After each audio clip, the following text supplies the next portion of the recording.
không. Ok, sụp bóng lát. Rồi, lùi xíu. Cover được. Cover. Đánh win đó.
just begun.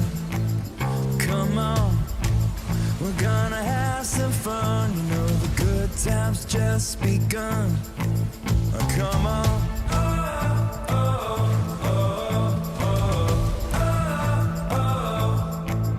Come on.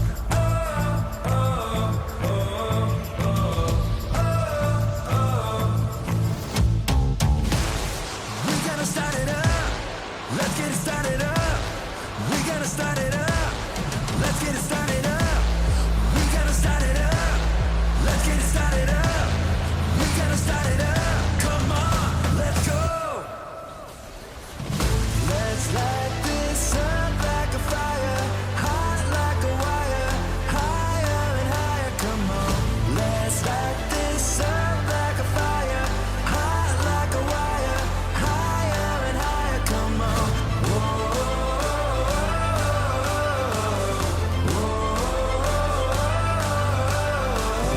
Let's light this up like a fire, hot like a wire, higher and higher. Come on.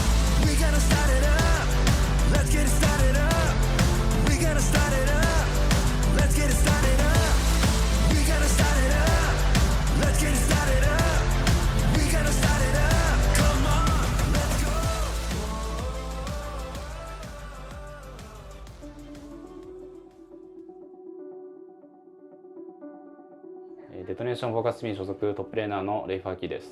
はい、日本での父の日の思い出ということなんですけど、あんまり特別なことを今までしてこなかったんですけど、今年の父の日には自分はその時は日本にいたので、最近父がとても気に入っていた、キムチが一つあるんですけど、それをプレゼントしたら結構喜んでくれましたね。それが一番の思い出かなと思います。안녕하세요. 저는 소프트뱅크 서포터 개인입니다. 뭔가 아빠랑 어디 놀러 간 건 아닌데 이제 군대 가기 전에 이제 아빠가 차 안에서 막 인생 얘기를 해줬던 게 되게 많이 기억이 남는 것 같아요. Hello, I'm Wynot. I'm the Chiefs jungler in the LCP. I think I have many precious memories with my father. We were actually both born on the same day. We share a birthday. So every single year, our birthdays are the same. And sometimes people say, you know, maybe that's not good because then you don't get all the attention. But I think growing up was really fun. You know, whenever I'd have a birthday at school, he'd take me out and we'd go to the movies. So I think throughout the years, just going to restaurants or spending the day on my birthday and on his birthday together, I think those have made for really, really precious memories together.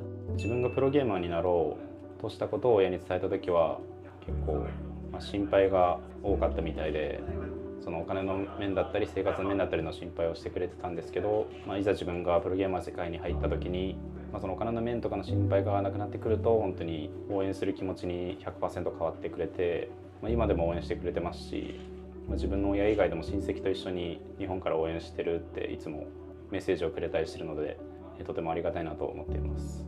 엄마나 아빠나 처음에는 되게 게임하는 거에 대해 부정적이셨는데 제가 이제 몰래 좀 프로게이머로 준비하고 이제 팀이 확정이 됐을 때 아버지한테 이제 얘기를 드리고 제가 점점 성장하는 거나 이런 대회에서 성적을 내는 것을 보고 점점 긍정적으로 변하셨던 것 같아요. I think my family cares for me a lot.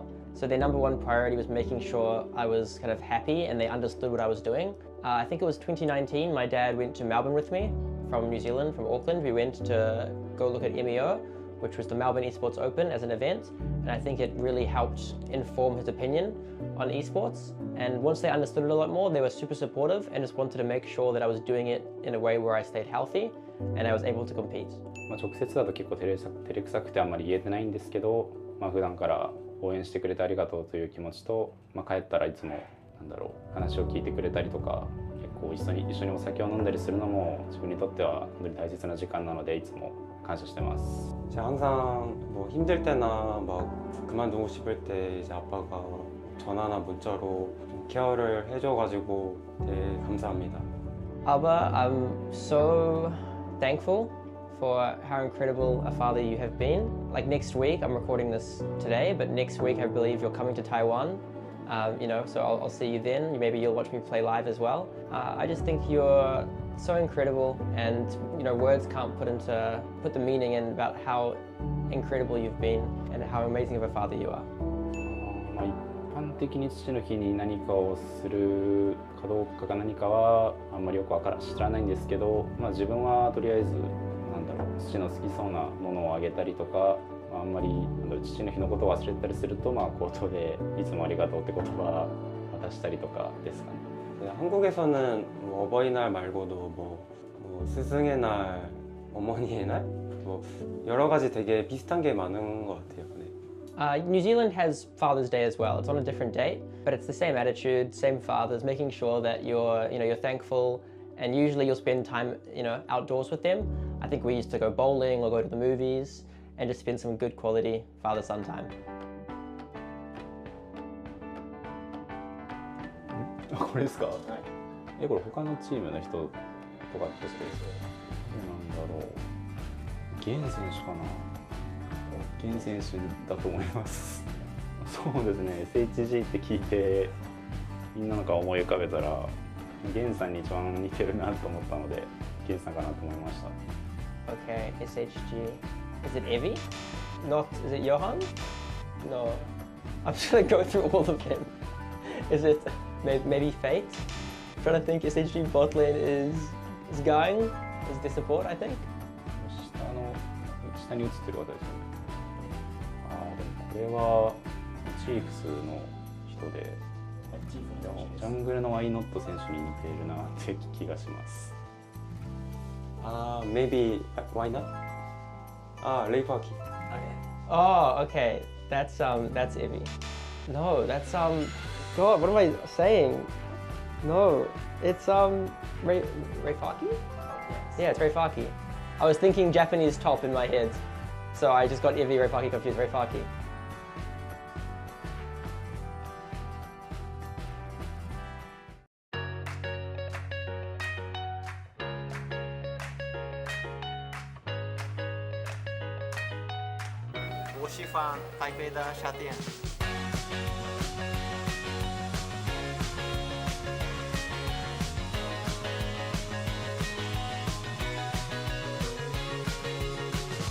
Last time I was in PCS playoffs 2 years ago in Taipei, I came over here and it was very, very hard to compete. I was practicing in OCE for the whole year, and having to come here and level up to play against the teams was very difficult, and unfortunately we didn't perform very well. But now I'm back in Taipei. I love the city, and I think now we're practicing against good teams. We're working together as a team, and we've really, really leveled up. I reckon we'll do pretty amazing this split.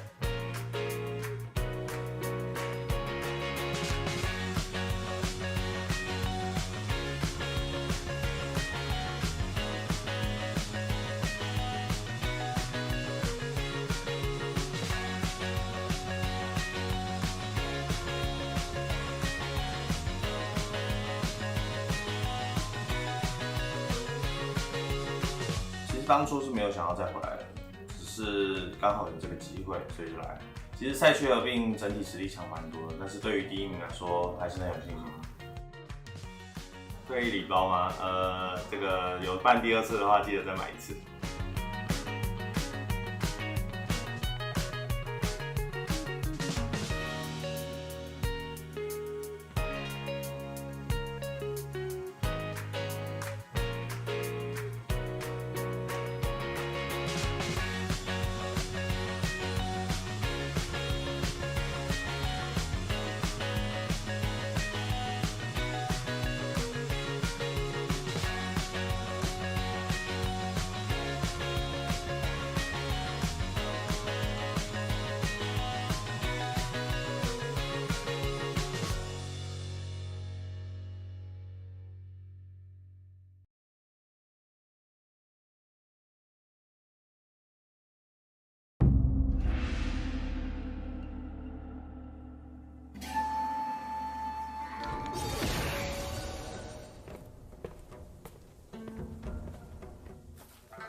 ここに集まったのはそれぞれが力を試し神殿の巫女の力を最もふさわしく扱えるものを決めるためだ。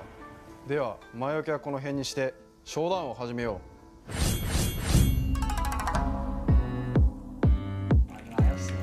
我死吧！看看，反打！给我操！ユナーラのパッシブがクリティカルダメージを出した時にこう追加ダメージで魔法ダメージを与えるっていうパッシブなんですけど、序盤はやっぱりクリティカルアイテムを詰めないので中盤とか2コア3コアあたりの後半中盤後半あたりに影響力が出てくるかなというふうに思います。ユナーラのメインスキルが9でスタックを8個貯めないと発動できないっていうスキルなので、ちょっと連戦とかはすごく難しい印象を受けました。Theo em thấy ấn tượng đầu tiên của em về con tướng Yunaga này thì lối chơi cơ động và 我觉得他的 Q 在对线上应该会占蛮大的优势吧，因为他可以透过扩散来抢兵线。那在下路其实抢线权是下路最重要的工作。W やばいよ。いかれてるダメージしてる。なんかゼリーの強化版みたいな感じ。 em nghĩ là chiêu W của Yunada thì nếu mà ở trạng thái thường thì sẽ phù hợp với ở vị trí ở lane, còn vị trí ở W siêu việt ở trạng thái siêu việt thì sẽ phù hợp ở giao tranh。比较长，好像在放龟外气功的感觉。ユナーラの E が思ったよりも早く動けるし、クールダウンも短いので結構連戦でも積極的に使っていいんじゃないかなっていうふうに感じました。ブッシュ近く。你还在睡觉啊？对啊，哦，这里面来了。好，这第一个走了，好不好？啊！哦，W。可以直接杀他吗？でウルトのダッシュの挙動もすごく速いので、相手からしたらすごいやりづらいだろうなというふうには感じます。我觉得他的大招有点像，就是他把他的3招都强化了。まあ個人的に感じたのは、ゼリのウルト中かなっていうふうに感じました。W や E のクールダウンも解消されて Q が15秒間持続で発動するので，对，他就是开了大来配合他的 QWE 的。Thì cảm nhận của em khi mà đối đầu khi mà chơi Yunara là kiểu cảm giác con tướng này đánh tay khá là nhiều nên là đầu game hơi bị khó để đi lane. Còn về giữa game và cuối game thì tướng khá là mạnh. Theo em nghĩ thì nếu muốn chơi vị tướng này thì mọi người cần giữ vị trí trong giao tranh, phối hợp với đồng đội. 我觉得对上那角色的话，就是趁他在 Q 还没有叠起来之前跟他换血。 상대 뭐 이즈카르마나 이런 견제기가 좀 좋은 챔피언 있으면은 힘들 것 같다는 느낌을 받았어요.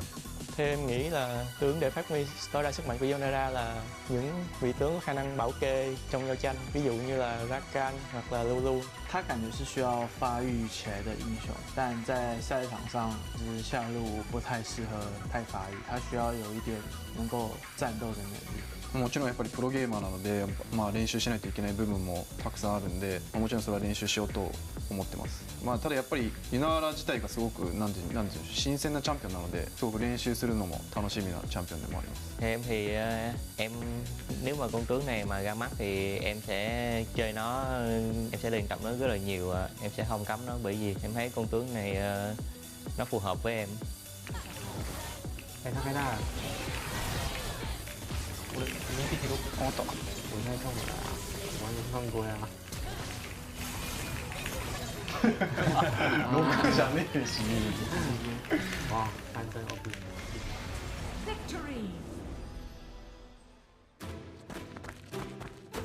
やばい、遅刻。またかよ、マブルに怒られる。間に合った。あー、嘘、終わってるじゃん。またやっちゃったよ。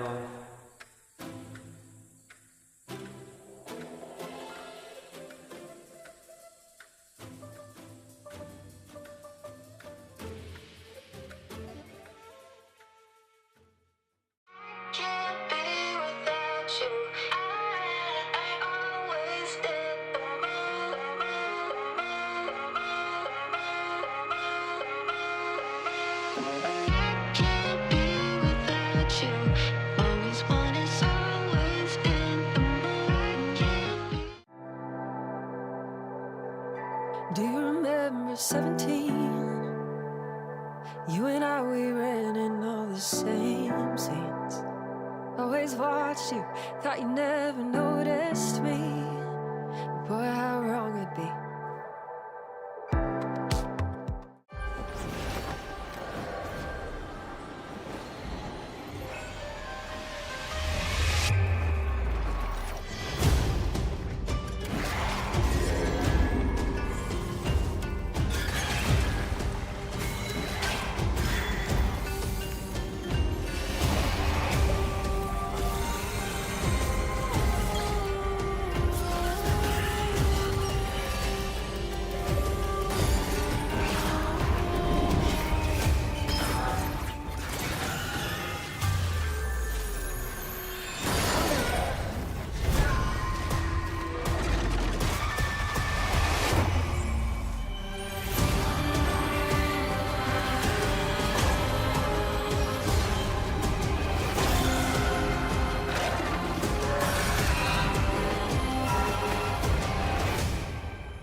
1v1 side selection showdown. Here's how the game works.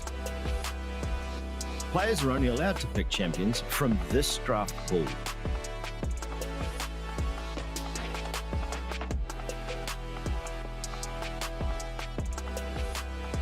The ban phase is out. No champions will be banned. Only champions from the draft pool can be selected. Each champion can only be picked once per team throughout the entire regular season. Teams must now strategize their picks carefully, setting the stage for dynamic and diverse 1v1 matchups.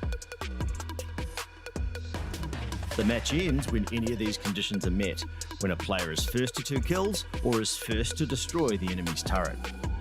Sudden death kicks in after 7 minutes. The winner is decided by first kill or first turret destroyed. And watch out, the ring of fire closes in fast.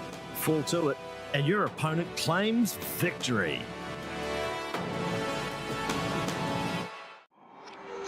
Welcome to a new era of League of Legends in the Asia Pacific region. The 2025 League of Legends Championship Pacific, or LCP, introduces an exciting new format that elevates competition like never before.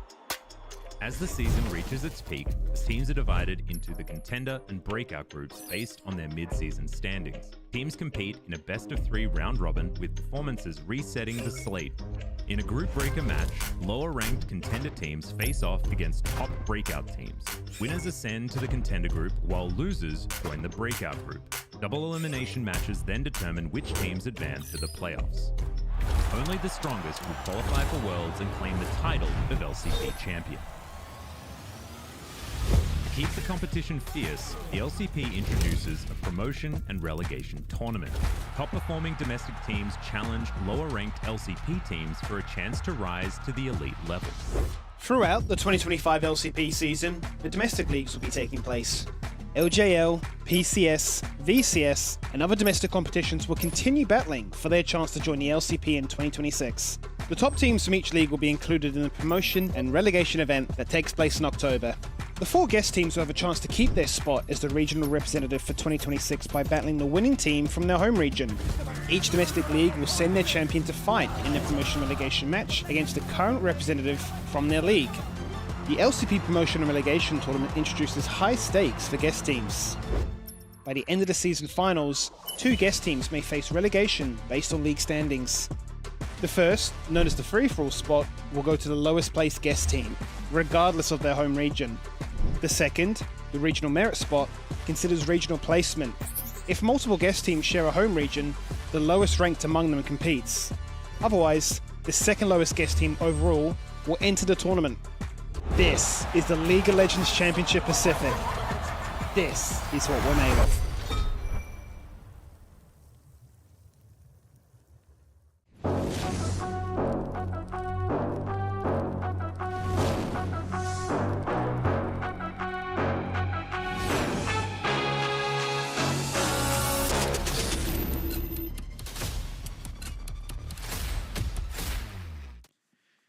Welcome everyone, live now, a little bit ahead of the time. Of course, I'm Veshian, your host for tonight. Alongside me is going to be Blue Panda, and just here to talk about the games a little bit before we actually do go live. Now, one thing that I find kind of interesting tonight is we have all 3 of our 0-2 teams on the bracket, on the cards. I think personally only one of them is going to come out of this with a win. Yeah, look, so far, if history is to repeat itself, well, the Chiefs have not got a single series win this year, so unfortunately the odds are very much stacked against them. It is going to be a rough one for sure. Vikings looking like they have found some of that form that we've been waiting for them to bring. Guri, especially out of the jungle, I think that's where probably the biggest gap between these 2 teams is. Guri has consistently been a top performer in this competition.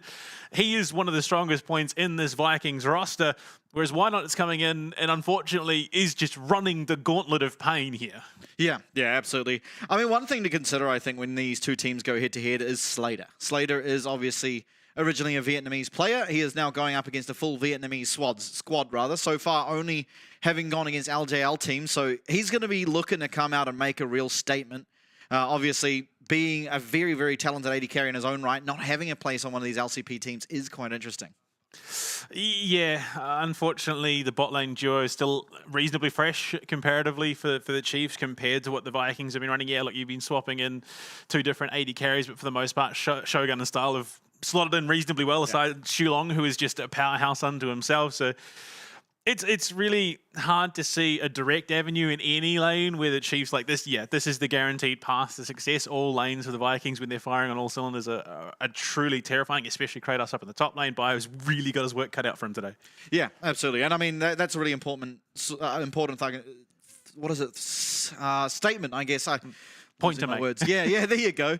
Where if you take your mind back to last week, it was actually BioPanther that really was that driving force behind their one win they did find. Really, really strong performance on the Cassante. Now, interestingly, out of our 2 top laners, Cassante out of Kratos and BioPanther is one of those contested picks where both of them really do like the champion.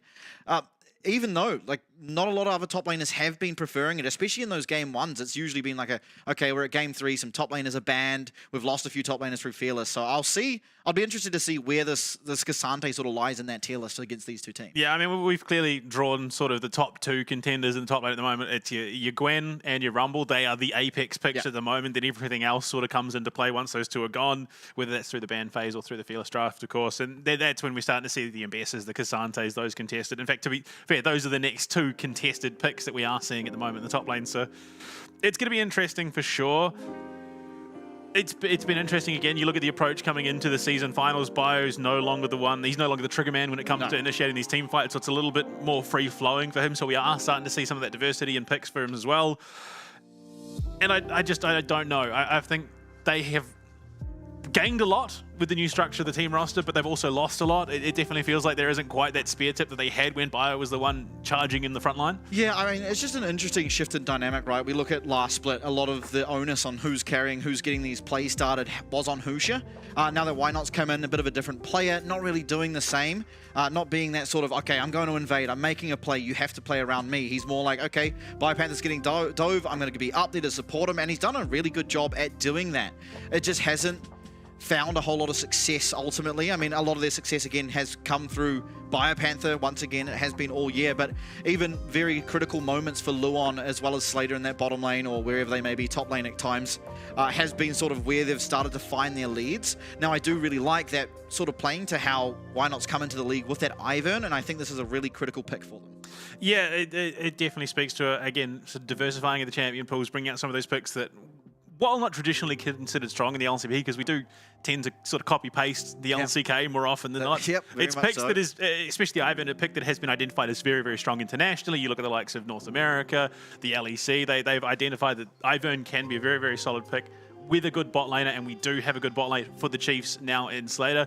And I think that's why it found success. Unfortunately, then you also had the counter of the Blitzcrank on both sides of the coin for the Chiefs. So I wouldn't be surprised if we do see either that picked early by the Chiefs to try and get out of the pool or just banned. Yeah, and I think that is an important thing to say as well with that whole Ivern Blitzcrank game we saw in Game 3 last week is the drafting has left a little bit to be desired, but I think that might just because, you know, Sirius is coming in new team.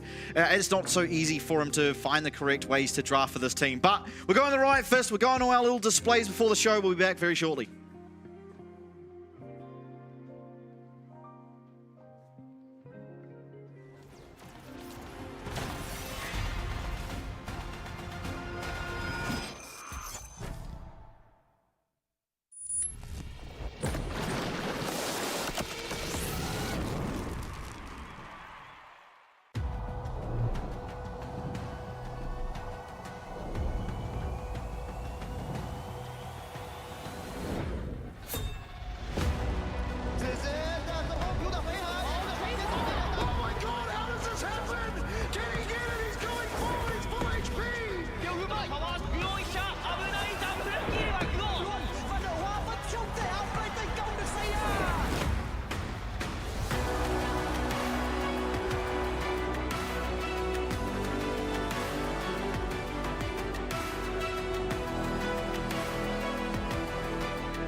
And we are back. Week number 3 now. Day number 1, of course. And so far, it has been some pretty decisive games, ultimately, throughout the entirety of it. And we've got a pretty decided, especially in the lower bracket, a very decided standings where the only thing up for grabs really is where SHG and DFM are going to finish. But, of course, tonight's games, the first one we're going to have is Chiefs versus Vikings that we talked to before the show. And again, you got to come in, and if we're being realistic, this should be a pretty easy game for Vikings, but they did lose. They did drop a game to the Chiefs last split. Of course, it was a different Chiefs entirely, as we talk about them now, players coming onto stage. And this is one of those big matchups, right? The Kratos versus Biopanther. Biopanther is such an important tool for the Chiefs, and Kratos as well. He's had some very, very crazy games and some very poor games at the same time where he's looked a little lost. Yeah, no, I mean, look, to be fair, the biggest gap in that top lane has to be the hair game. I mean, Bio is rocking that thing with some real confidence. That mullet, it's the Australian superpower, I swear. You give an Australian a mullet, that man can fight God, and Kratos being the God of War, that's the one you want him to fight. Jimmy in the mid lane has been all right. I will give him that. Bringing the Azir out, seeing some fresh picks from him, I'm feeling quietly confident about his potential in the mid lane. The big problem being, again, he does struggle tempo-wise. He does find himself quite consistently down on CS. And when it comes to teamfight time, he really shows up. But those laning phases can be very rough for him. Yeah, I mean, very true. And I think part of it as well, not necessarily always his fault. And you look back traditionally through the entirety of the year, there have been times where he's just been absolutely thrown to the wolves, whether it be through champion select, whether it be through other support, other junglers in his lane, and he's not getting that same level of support. And so it has been a really rough split for him. But as you talked about, picking up the Azir is a sign to me that he's getting a little bit of his confidence back. Because, again, I've said this time and time again on the show, he was one of the best Azirs in the region, go back to 2023, 2024. To see him pick it a couple times in spring, then just drop it completely. It was like really he was weird. afraid of the champ, which is just mind-boggling given how good he looked when he picked it up here. Yeah. So, I mean, I'm looking to that. Give him something that enables him in the mid lane, have something that has a lot of strength in terms of team fighting potential, because that is where Chiefs really do shine. Yeah. Is when it comes to team fight time, they really show up and they can absolutely monster their opponents given the opportunity. But, I mean, I think looking at it, the big opportunity for the Chiefs this game, obviously it's Shogun coming in to start. Style, at least so far this split, has been the scarier of the two bot lanes. I mean, he's currently holding the kill record, or tying the kill record for the year. 13 kills for him. Slater actually tied second with Doggo with 11. So, I mean, this might be that chance to get something over the start line and potentially start a campaign towards a victory. Absolutely. And I want to say as well for the Vikings, the fact they're using Shogun here in a game that has literally 0 stakes for them is a very good decision. Give him a bit of stage time. You never know when you might need him. Go into the playoffs, you know, you're in a Game 5 series, you've lost the first 2, well, we've got to try something new. At least now Shogun will have had a little bit of stage experience here. Of course, he can get more going throughout the split. So for them, I think tactically a very good decision to at least threaten to have that 6-man roster, and we know so well from CFO how well that can work if utilized correctly. Yeah, I mean, Slater impressively still putting up numbers. He is the 4th best farmer in the competition, sitting behind Eddie, Doggo, and Betty. He's leading against Artemis by 0.04. So, yeah, I mean, look, numbers do matter. 0.04. 0.04. Not even 0.4. So Slater has a 9.79 CS per minute. Artemis has 9.75. Yeah, that's... But then we jump up to Betty, who's sitting at 10.16. Yeah. Yeah, when AD carries get that farming done, and a lot of it just really does come through map movement and the macro play more so than the ability to see a low health minion and click it. Every AD carry in our league pretty confident in that, I guess. Okay. Why not versus Guri going to be the 1v1? The Z into the Ivan. I believe we've seen this once before, and I believe the Ivan did win that one, but maybe yeah. Okay. I'm less sure on the Bard. Yeah, I mean, look, Bard in the pool, I did want to see it. Probably not in this matchup. I think the one... Okay, so yeah, given Guri's reaction there, I think that is why not on the Bard. The one saving grace is post 6. He does, you know, can counteract a lot of that damage that Zed does off the mark. Yeah. So, but in saying that, you kind of then isolate yourself. If Zed is able to avoid it, he then just sits on you, waits for it to expire, and then kills you anyway. So, I don't know. I'm a little concerned. Yeah, we'll see. I mean... We were pleasantly surprised with the strength of Ivan when it came to these 1v1s. Yeah, so but again, Ivan is a 2v1. Bard does not have that same luxury. We'll have to see if Why Not can prove us wrong. I mean, realistically, I don't know what to expect. You always have that thing where it's a ranged versus melee, but Zed's one of the most I guess, what's the word? Egregious. Fake melees where he's actually just able to poke you. He's an AD caster. Yeah, exactly. He's an AD caster assassin is the hard part. AD caster assassin jungler. Yeah. That's wild. Yeah. I'd say he can do it all, but he really can't. He's not that great of a champion. But still, when it comes down to there's no other champions in the game but one singular one, stocks go up. Okay. Potential lack of confidence there from Why Not as he's gone Doran Shield, Doran's Ring Boots. Possibly. I mean, again, Zed does do a lot of poke damage, so I don't hate it. It's very easy to proc the Electrocute as well on the Bard because the Meep does count as a separate instance of damage from your auto attack, so I do like the rune setup. Obviously, you can only see the Keystone. I don't know what else there is.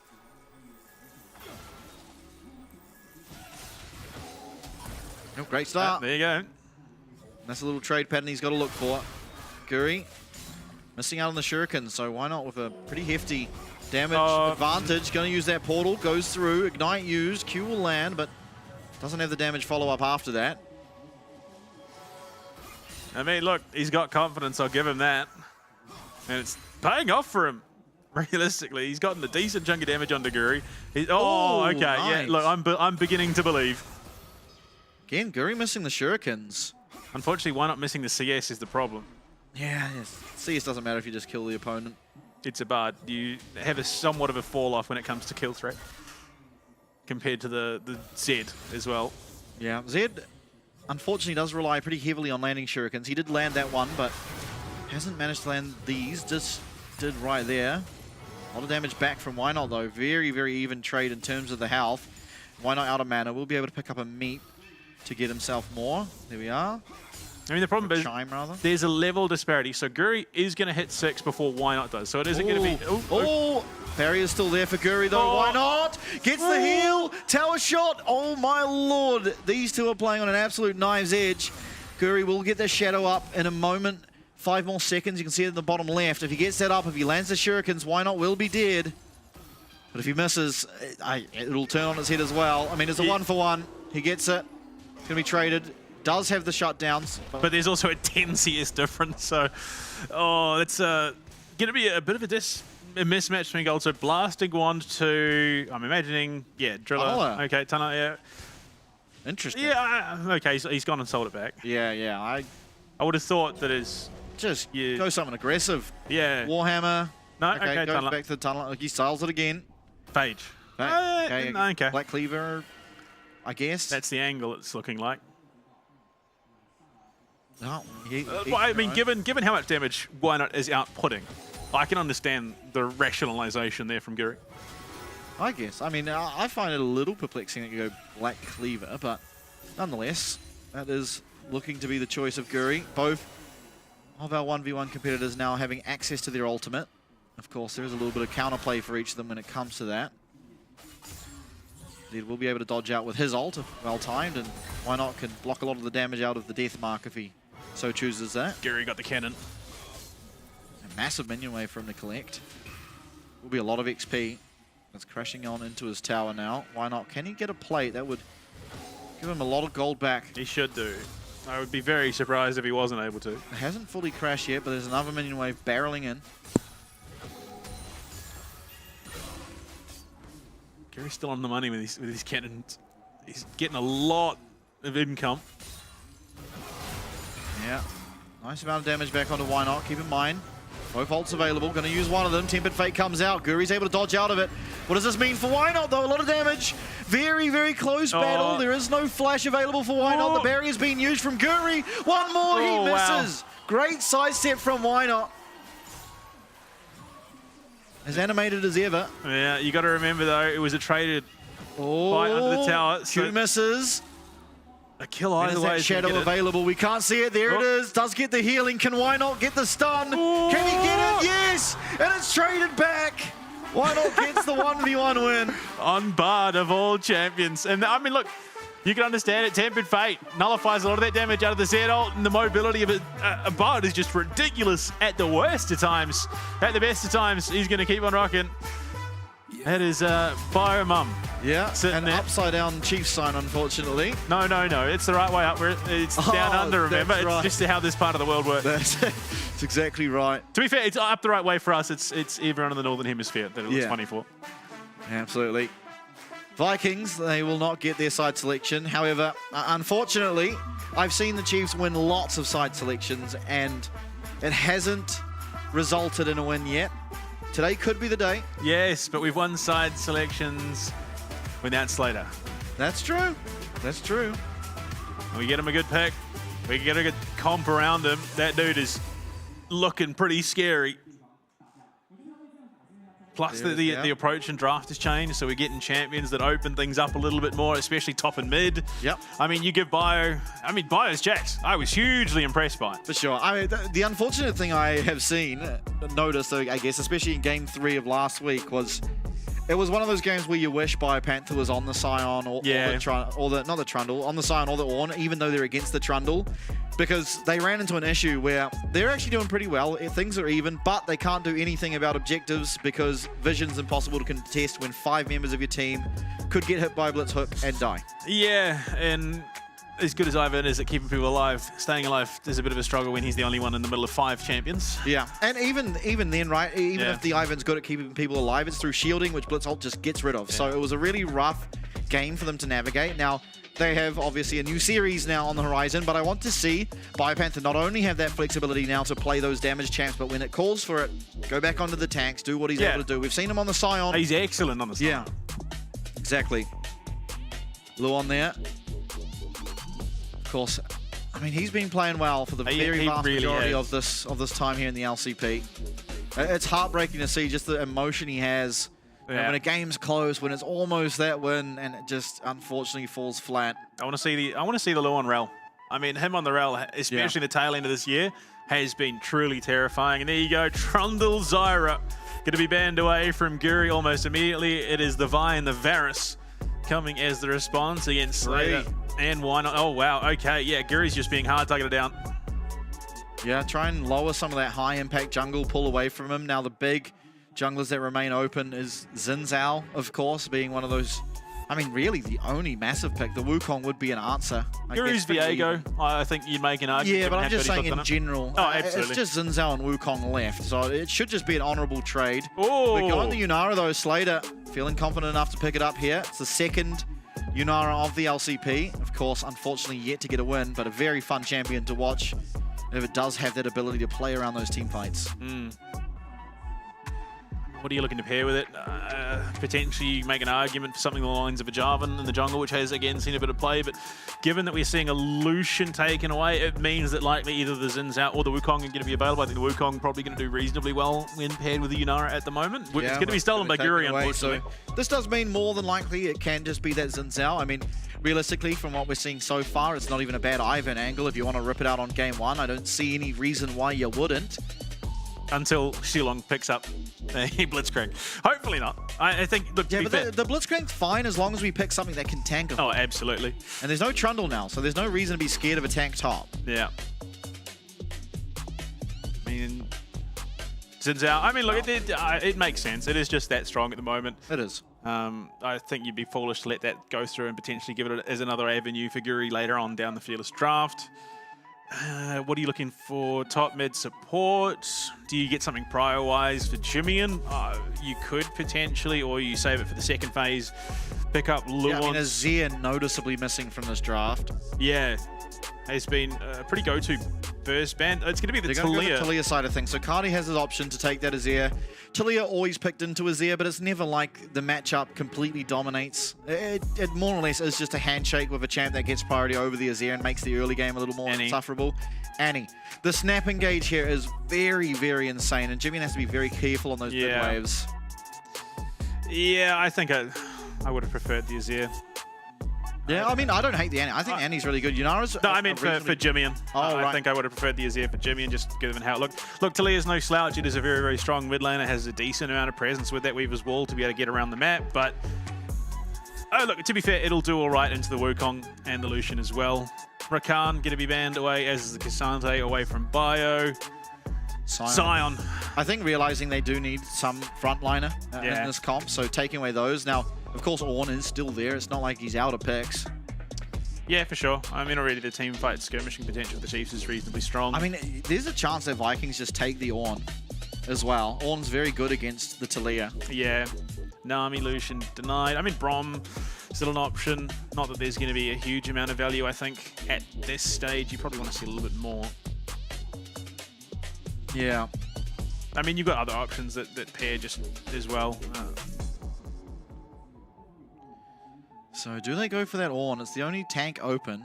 Considering the bannings towards the tanks, which suggests they don't want Bio to get one, but it does give BioPanther that counter. They go for the Alistar instead, so Alistar Lucian. Of course, people more willing now to pick the Lucian with other supports, not just forcing it to be with that Nami.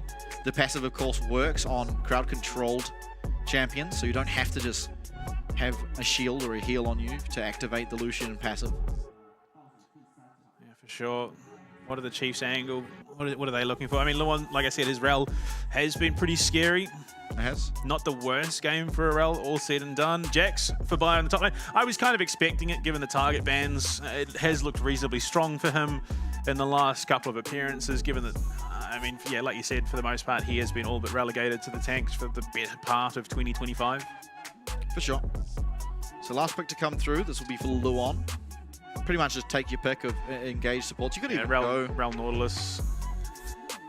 I think it'd probably be the go Braum. Braum's not the worst. Yeah, okay. So they are going to go there. I mean, look, to be fair, yeah, like you said, it pairs very well with the comp. It's going to do a lot, especially in terms of the culling. And Cardi, if he can time that door well, makes the engage really, really problematic to navigate, because once you go in, as soon as that Glacier Fissure comes out, okay, so it's going to be Kratos as like Ambessa. It's been pretty solid in the past. It's been one of the better Ambessas for my money. So it's a little daunting, I'd have to say, for BioPanther. It's a matchup that both sides should be comfortable with in terms of the Jax and the Ambessa. Neither one winning out hugely. Kratos does tend to be more aggressive in lane. That's my concern. He is an aggressive man. He will look to fight as much as he can without giving too much away. So Bio is going to have to not fall for that and just sort of toe around and make sure he keeps his HP up, because we've already seen so far in this competition, so far in the season finals, they are very willing to dive him in the top lane. I would imagine, I would be very surprised, in fact, if Vikings weren't. Yeah, it has been really happening quite often to the Chiefs, and not well either. There's the thing that quite often people are looking to dive Bio, at times they shouldn't be, and it's gone very well for the Chiefs, in fact. So Vikings a little bit more aggressive than the other two LJL teams, and generally better on executing these aggressive plays, just because it's how they've played the entire year round. Looking now to make it a 3-0 run. Chiefs Why Not Day. Some fans in the arena. Chiefs always having some fans in the arena, which is good to see. More and more, in fact. Yeah. Skin game. Oh, Neopatch Jax goes kind of hard. It does, but the problem is, High Noon Lucian is just the best skin in this game, and it's not particularly It's close. the second best skin, only because Panda Annie's in the game. Yeah, no bias. No, it definitely is High Noon Lucian that wins out. Kratos not going for a skin. I don't necessarily hate that. I think base Ambessa looks really good. I don't think we have seen an Ambessa skin so far in the season finals. Maybe not in the season final. We definitely have seen absolutely, it. but not so far with the introduction of the skin highlights. I forgot what the name of the Ambessa skin is, but it is very good. But the problem is, when the champ is just so well designed in terms of its, artistic value, you're kind of just winning either way. Absolutely. Now Hype in the arena. That's what we're all here for. League of Legends Championship Pacific. Isn't it Drakehound Ambessa or something? It leans more into her passive, I think it was. She's red. That's as far as I get. Possibly the first Battle Academia Wukong as well. Look, honestly, I have yet to see a Wukong skin that I don't rate. Yeah, no, he does have very good skins. All right. Just a bit of how you're going in the bush there, but nothing really that massive going to happen. Mid lane should be pretty good for Jimmy. Where he has to start worrying is when Guri is finishing up that clear, or even potentially in the first 3 jungle camps where you can just be targeted and ganked very easily. Of course, Annie, one of the champs with the best gank setup in the game, particularly in that mid lane. Absolutely. Just a long-ranged point-and-click CC generally is a little rough to deal with, especially as in a mobile mage. Slate it and taking some early damage, but I mean, oh, okay. Yeah, Sulong is going to be doing what Alice does tend to do, and that is be annoying. Yeah, good timing to do it, just before they're about to level 2. Of course, it doesn't really do all that much either way. But so far, Shogun getting the better of the trades. Going for higher health total, of course, helped a little bit by that Alistair passive. Yeah. Kratos has let the wave come into his tower. He'll look to bounce it back towards the... Potentially, I mean, maybe even just leave Bio in that position. It's pretty pushed up. Cardi gets that early level. And again, I mean, Jimmy in this time is farming that a little bit better, but the question is for how long. If he can stay in it, though, that's a huge, huge sign for this mid lane. The actual 1v1's very easy for Talia. It's really when the ganks are coming through that it gets a lot more dicey. If you lose Flash, then you're going to drop some CS just by virtue of not really having the ability to walk up against the Wukong anti-combo. Early lane swap coming through here. I think one of the earliest. Yeah. In fact, it's almost at the time where you get the warning for lane swap detected. Big yellow warning sign popping up on their screens. I think that may even be why Luon has pathed the way that he has, just to make sure that they absolutely avoid it. And now Kratos finds himself at the mercy of a Yunara Brom combo, which, I mean, to be fair for Bio, he should be able to weather that reasonably well with a counter-strike, plus just being able to ward hub if he needs to, worst case scenario. Yeah, I mean, both top laners shouldn't be particularly diveable, although saying that, why not hit it up there, but... Oh, Guru's here as well. Yeah, it's going to be the dive on either top laner. It's what happens when you initiate a lane swap. Counter-strike yet to be used. There it is. Dropping aggro. Can now look for the re-dive. And Biopanther without that Counter-strike, it's looking a bit dicey. Now Kratos much the same on the other side of things. But I've seen a lot of Ambassador dives and I've seen them go pretty poorly. Biopanther flashes away, but he's knocked up. He's knocked aside. Still trying to get away. The tower shot's coming down, but bonk! Both top laners get taken out on either side of the map. Both junglers taking it there, tied up neck and neck in CS and kills now. But yeah, it gives a bit of free time. Some of those plates will be taken down, but the TP immediately back out from Bio. A little bit slower off the mark from Kratos, but not by a massive margin.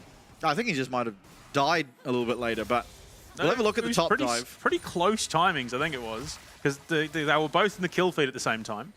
Gets slowed. I mean, Luon just auto-attacks him, applies the passive, pretty simple stuff, and tanks the perfect amount of tower shots. Well played.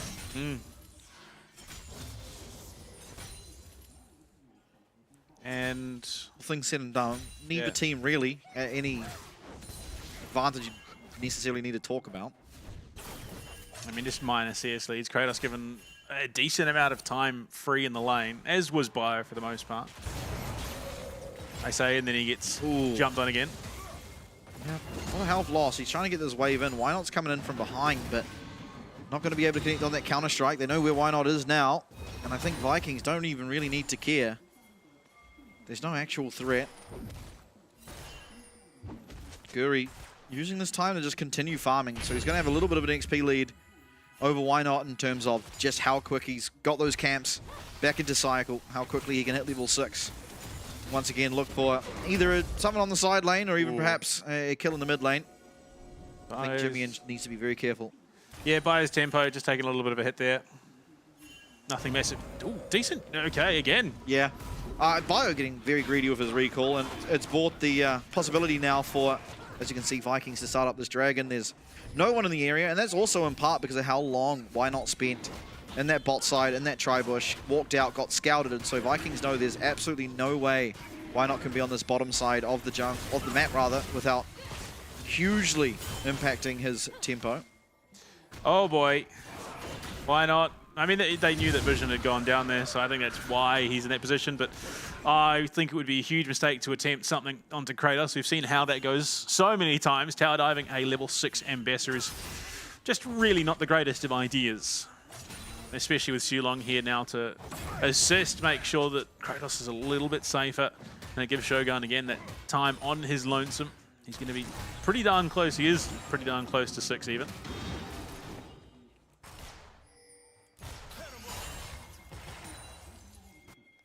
Yeah, pretty even early game.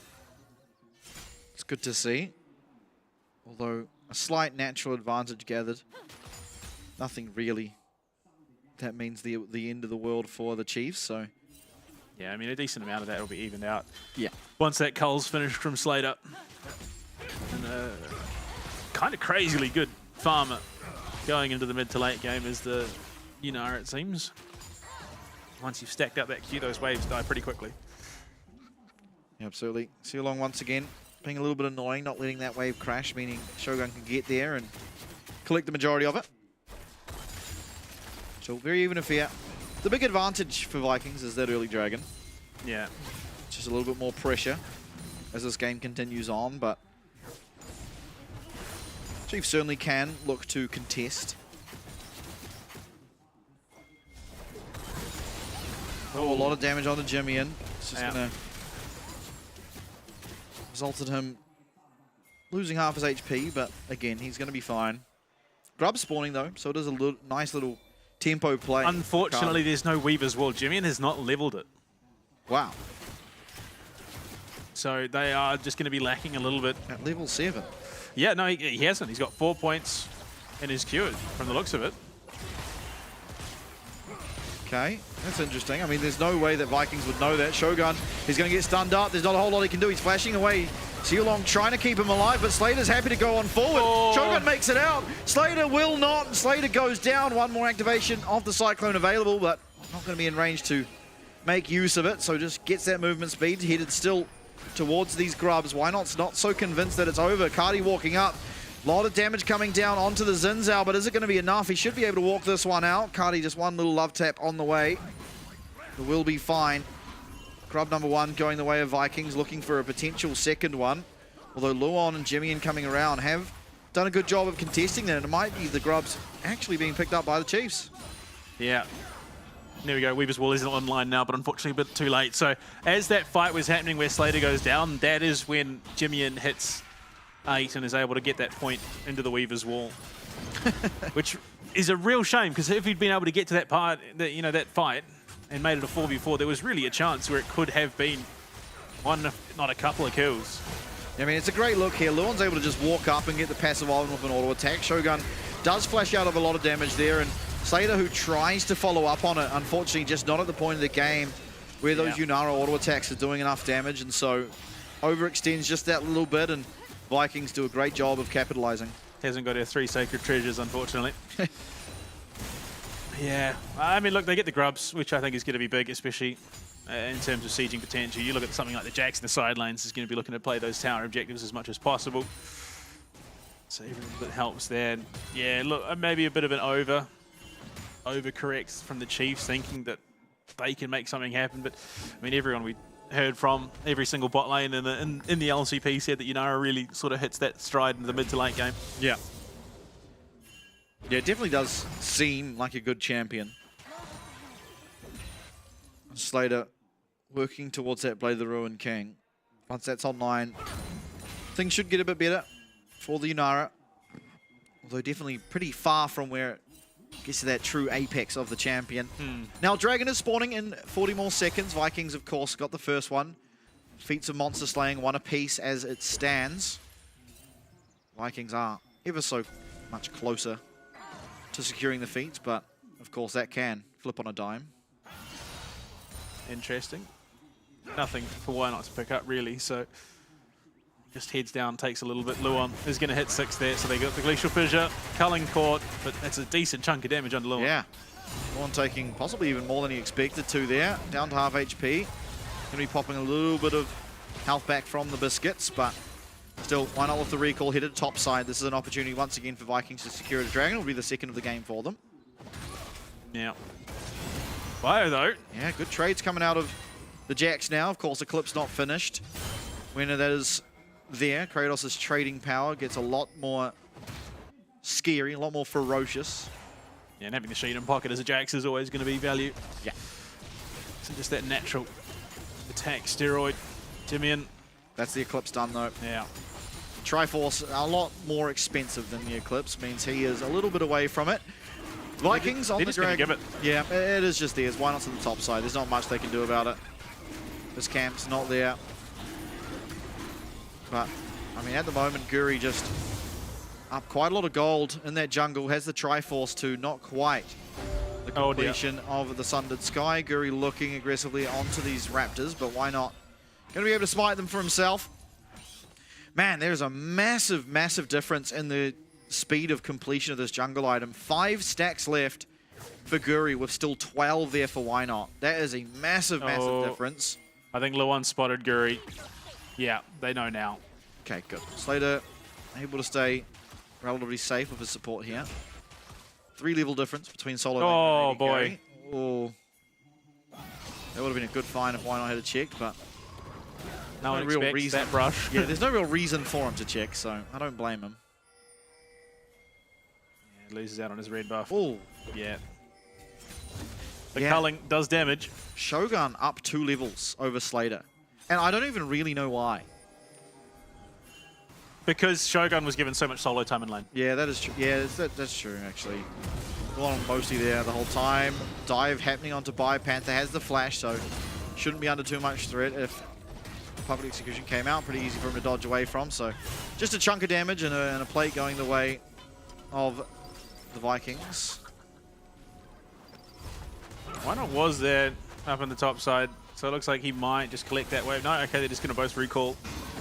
Oh, no, okay. Oh. Kratos flashing away. Why Not uses his ultimate, but still out scot-free nearly. Oh, he's going aggressively again. Kratos, he knows he's 2v1. This is a crazy call. No flash available for him. Why Not's flashing on him. Knockups there. Oh, but in come the reinforcement. Sealong is going to lock down the jungler for the Chiefs. Slice him down, will Kratos. These Hex Tech They're still looking for more. I'm not even sure Panther's out just here. Gonna have his recall cancelled. Wow. Now that is a big ego flex there from Sulong. Is it? He may have set up the kill. The minion's not gonna finish that off, and Luon's here. These are the aggressive plays we expected out of Sulong from where we very first started in our first stand in the season kickoff, and it wasn't really there for mid-season. Yeah. Yeah, they definitely felt like a bit of a team lost in the mid-season. And okay, so they just decided to pull the trigger, and Kratos, quick thinking, gets himself out. And look at Sulong, he's just beelining. To me, yeah. But no, they knew Sulong was coming. Like, Kratos 100% knew that he was going to have support, and not that long. Look, to be fair, it was probably a little bit early that he pulled the trigger, but it works in the end. I think there's a world in which Why Not may be able to have flashed on him and taken him down, but Chiefs did not have perfect information. They couldn't have known exactly where everyone was. They could have even thought that Sulong was there already. Of course, we have that information to see that he wasn't. Okay. This could come back to bite the Vikings. They are playing hyper aggressively to the point where it could become a detriment. This is not even just Vikings who play aggressively. This is Vikings who are playing aggressively and borderline overconfidently. Yeah, maybe. I mean, they're up quite a lot of gold here. Rift Shield started out by the Chiefs, but the Vikings are around. They do have all of their teamfight tools up and available. Guri, can he find a way in? Can he find a good ult? Jimmy getting zoned away. Sulong much the same. And Why Not pulls the trigger. He's onto the Wukong, but he's not able to find the kill just yet. In fact, he's going to go down. Luon desperately trying to find his way out. Flashes away. Jimmy in here, not able to connect on those pebbles as Bio's rounding them up. There comes the Tibbers. And it's going to be a Rift Herald secured for the Vikings, but Chiefs will not let them have it. Shogun over that wall, gets himself out, and just the clone remaining in that pit. It's no Rift Herald picked up. Willie on the way through. Guri's trying to find a way to pick it up, but maybe now he's being rounded out. Does have to flash away. Unfortunately, Kratos has just got himself 2 towers. Yeah. So I'd say even without the Herald being secure, that is well worth it for the Vikings. The one saving grace, if you can even frame it that way, is that Slater got a kill out of the whole affair. But you look at it, just Why Not very deep. Luon can't quite come and assist because he's got to try and zone out card. He drops the exhaust. And Sulong, just the ever-present menace in the backline that he just consistently seems to be. And yeah, look at that. Tibbers denies Bio getting that stun off onto multiple. It's only because Jimmy gets the setup there for Slater to find that kill. And then everyone makes it out. 2 flashes were committed because Guri decides to take the portal. as well as Sealong flashing to get out in the first place. But still, it is the Vikings quickly getting away with this game. This will be the 3rd dragon for them, putting them on soul point for a Hextech dragon. Well, I mean, the crazy thing is, if they hadn't got that tower, they were about to get the feats of monster slaying anyway, which just goes to show how much objective control they've had. Like, it has just been all the Viking show so far. Guri so far ahead, as is Kratos. Kratos, of course, as you said, picking up 2 towers while all that went on. Kratos able to dodge out of everything. Boy. This is a disastrous looking fight here for the Chiefs as Cardi will teleport in. The Brawl Molt goes completely wide. Cardi sprinting away with that phase rushes. Why not? Won't have the luxury for himself. Stunned up, getting taken out by Kratos. As Sealong with no teammates behind him, still charging down Luon. 2nd kill found. Tower's going to go down mid. Slater's here, but not a whole lot he can do as he ulted to safety. Now, things go from bad to worse. You look at that Kratos, gets done in the top lane, teleports down to match Bio. So even then, Chief's not going to find anything. Once again, another red buff stolen away by Guri as he heads immediately into Wynot's jungle while he's down. Oh dear. It goes from bad to bleak in a heartbeat for the Oceanic hopefuls. I'll tell you what, Guri took that 1v1 very, very personally. But yeah. He has shown absolutely no mercy here. Been so far ahead of the curve the whole time. Does have the luxury of quite a lot of setup around him, of course. I mean, this Annie, whenever she's involved, makes team fights a whole lot easier. Oh, boy. Oh, Bio. Bio. Unfortunately, I mean, all game long, really, he's been the target of a lot. I think he actually should be able to survive here. Has a lot of tankiness. Luon's here, and it might be the turnaround. Why not's coming in? Cardi not able to be hit by that wind meets lightning as the headbutt does come through from Sealong, but Luon's still on him. Panther flashes forward. It's a really nice stun. It's a really nice sequence. Guri's trying to come in from the back, as is Shogun. Will they be able to turn this around? Luon will be going down. Why not flashing away as Slater comes to join his team, but it's going to cost Bio as well. Yeah, I think it's very rough. I'm not sure. As much as we've said in the past, we want to see why not picking up some of those kills. I definitely think Bio is desperately in need of it. But either way, they get one back. Unfortunately, it costs them pretty much everything else. A rough situation. Vikings really are hitting some peak form at the moment. Yeah, they absolutely are. I mean, it's just that measured aggression that they've been so good with in the past. And here, unfortunately, in the contenders group, they have just been leaps and bounds above the competition so far. Not even dropping as much as a game. I mean, unfortunately, yeah, it was a little bit longer than I think Sealong and Cardi would have liked here on this committal. They do chew through a decent amount of Bio's HP, but it takes everything plus the kitchen sink. And I have to say, Sealong prolongs this so cleanly by headbutting Why Not away, gets the stun off as well. And it really is what allows that turnaround. You look at them, Guri and Shogun just beelining their way up to this top lane. Guri finishes the tower. I didn't even notice that. Panther looks to teleport to get himself out. Sealong, aware of what's happening, chucks down the ward and headbutts to cancel it. I mean, they are just on a tier, the Vikings roster. Yep. Unfortunately, the Chiefs aren't really able to stand up to them. Guri going in, though. Slater looking for a bit of damage. Guri going back, though. Tibbers goes wide. This could be the Chiefs' opportunity. Jimmy, with that Weaver's Wall coming in, but not able to land onto anyone. Going the safe route to not be bursted himself. Still, a lot used there by Vikings, and Why Not realizing it is going forward. Panther going to get interrupted. There is no stun coming through from that counter-strike, and Sealong able to turn around onto Why Not, but there is no follow-up. Kratos waiting in the wings, but not finding his opportunity. Yeah, unfortunately, that Weaver's Wall just not quite connecting the way it needs to. Just maybe a little bit too safe if they'd found one. I mean, you look at it, Cardi has no flash. That definitely could have been exploitable. No, better safe than sorry, given the situation.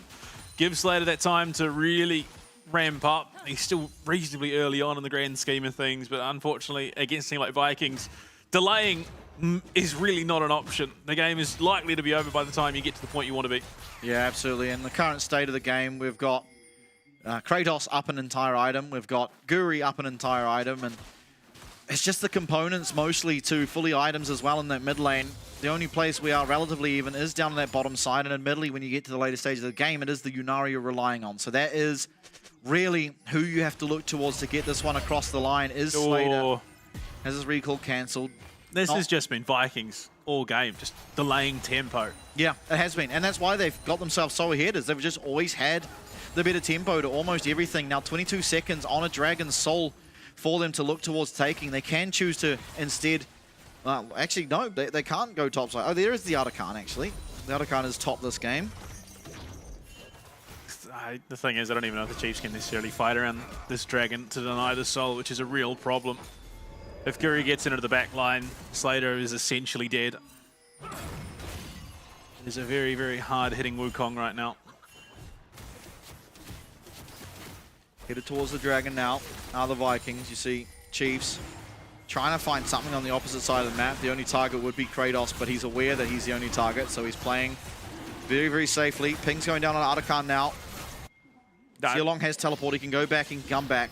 I don't even know if that nets you anything, and given how long it took them to get there.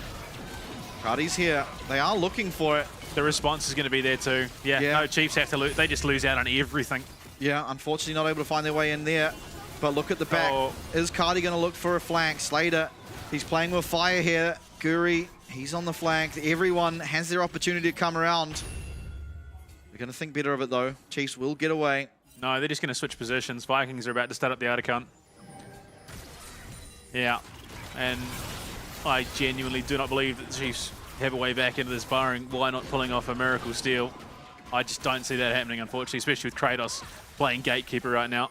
If he turns that corner, he's going to walk into a pretty scary Ambassador. Teleport's coming down. Cardi, he's found Jimmy. Oh, Jimmy's flashing away. He has that phase rush, and he's managed to create that distance, but no teleport for him. Luon comes in, gets taken out immediately, and on just a minuscule amount of health will be able to walk away. But the Artican's going to be picked up. The Vikings hold all the cards, and they're one push away from possibly ending it. Yeah, very rough situation for the Chiefs. Even with that side selection, it just seems that there isn't enough for them to get this one over the line. The Yunara, a bit of a gamble for sure. I mean, if there was anyone to do it, it would definitely be Slater, but the game just is not going to have the length they need it to for that to happen. A tough position for sure, rather. 2 items, looking towards some armor pen now as well on that Yunara. Of course, Infinity Edge close to being finished for Shogun, so I mean, you can be happy at least Slater isn't too far behind, but in terms of the entire team, a mammoth gold lead has formed. Yeah, I mean, just catastrophic goal lead all said and done. Leandri's finished now for Jimmy, so I mean, look, at least a little bit more damage coming out from him, but he's just consistently been so late to these team fights that it may not matter for much. Even that last one, he gets caught by Cardi and is just punished. And okay. Baron started up on spawn. If that's not confidence, I don't know what is. The Chiefs are in no position to contest either. Jimmy and no teleport on the bottom side of the map. Why not much the same? And Luon even hitting out there as well. So looking to pick up at least some gold from that tower, and they will be able to do at least that. But it's the Baron they're looking against, and they're not even going to get the tower. Just no the one even in the absolute same refusal. district, let alone same vicinity. This is a statement game for the Vikings. Yeah. They knew that they did not have to commit all that much in the grand scheme of things. They knew that it were pretty much certainly locked in at first place. But this is a statement game. They are looking to put this group in a chokehold. Blind Panther trying to get a little bit tricky, but Guri not going to be caught in the shot. Does find his way out. A little bit delayed tempo. Honestly, feels like not much more than revenge for how much tempo of Bio's got delayed by Sealong throughout this game. Yeah. 3 recalls were cancelled. Slater, again, he will do a lot of damage if given the time, but you'd have to say not as much as Shogun, who sits there with an Infinity Edge in the back pocket.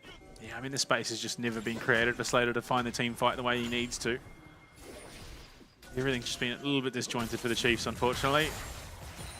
But barreling down the top lane, Vikings in a great spot. Yeah. They don't have the greatest siege, so really just relying on the minions to get it done. But in the middle lane, Kratos alongside Cardi, pressuring enough to get themselves that one. Culling goes out and is mostly blocked there by Luon, so that's one pretty big tool used by the Vikings still. they've created enough pressure now that this tower will be collected by them. That's 2 towers now with this Baron, leading to just over a 3k gold advantage gain. 3.5 now as it does come through. Sealong, not in range, just really angrily hits the floor. Yeah, that was, again, statement moment. Yeah, This wall coming in, it's going to lock down Sealong, but he's the Alistair. In will come Kratos, stunned up. A lot of damage onto Wynot, he's 1 HP, and he will be taken out. Kratos flashes forward and gets that Q2 to lock it down.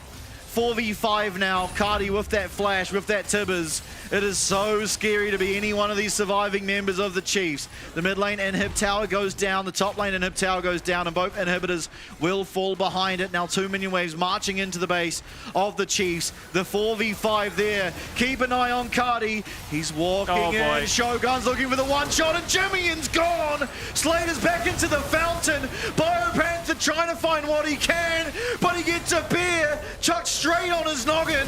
Down will go the towers. Down will go the Chiefs. Game number 1 to the Vikings. Oh, poor Slater. He wanted to bring the Unara in, but he was just never given room to play the game the way that he needed to. Vikings hitting that stride, knowing full well that this isn't even the real challenge for them. That begins in the coming weeks, of course, looking to that upper bracket. This is a rough shout for the Chiefs. I mean, we've seen them go to game 3s before. This just does not feel like it has the legs to make it that far. Yeah, I mean, this was a statement from the Vikings, I think. Really, they were playing so aggressively. And it wasn't actually resulting in that many kills. I mean, the start of the game for the first 15 minutes was 1-1. There was like a 200 gold lead in favor of the Vikings and the Dragon. And that was all there really was until it just exploded out of control. And it was just aggressive after aggression after aggression throughout the entirety of the Vikings roster. I mean, Cardi possibly the least aggressive out of all of them, but that's only because Sealong and Shogun and Kratos were just going in. More than anything, Cardi's just a threat. He just has to be there. He's an Annie. Yeah. His presence is problematic enough. But Vikings did not let Chiefs play the game. Yeah. If you look at how that game went, you look at the damage numbers, only Slater cracks 10k.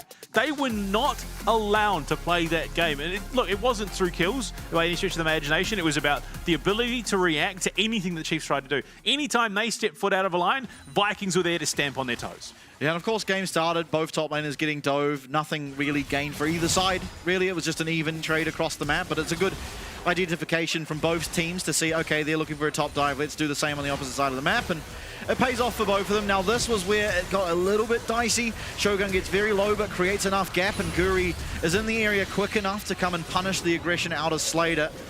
The rest of the Chiefs, of course, do end up surviving from this, but it was mainly the objectives, even here. I mean, I actually think if Chiefs have perfect vision and can tell there's no one actually behind Kratos, that they probably can kill him here before Sealong comes through.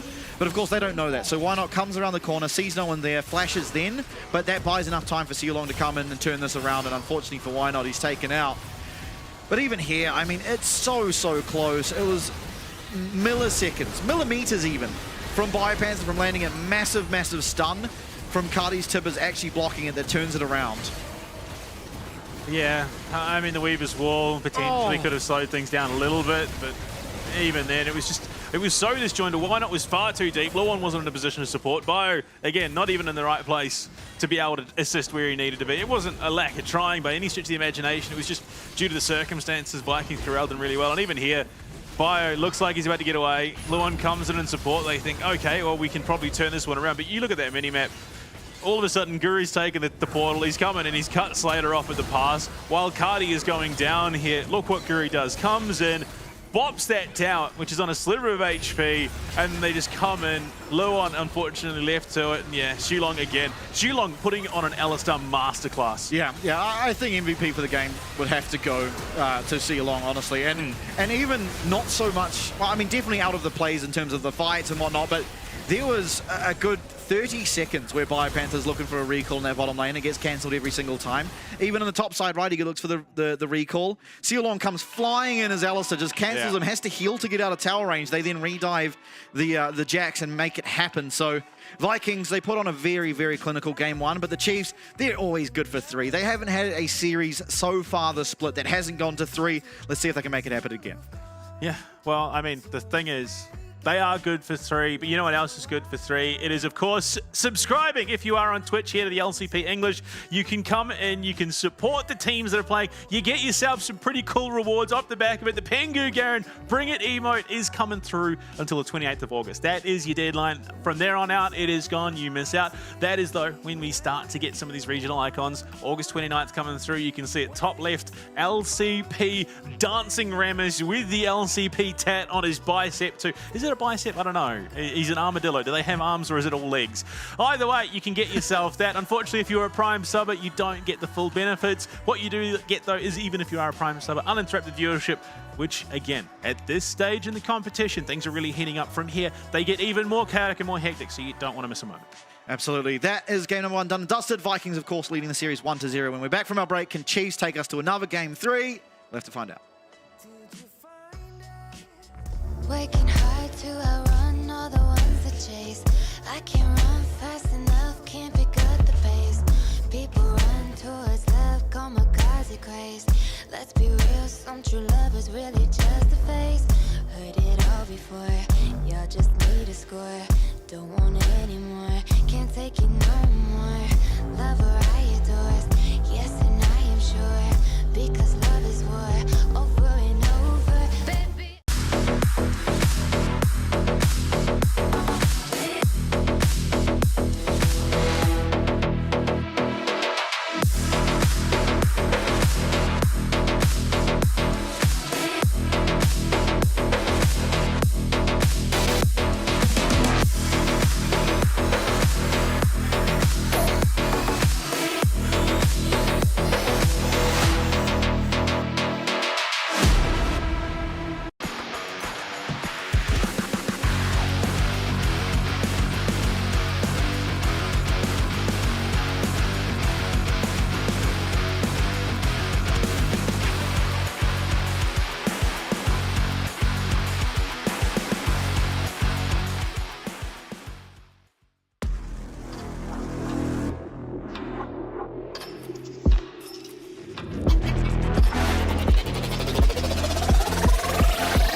Do you remember 17?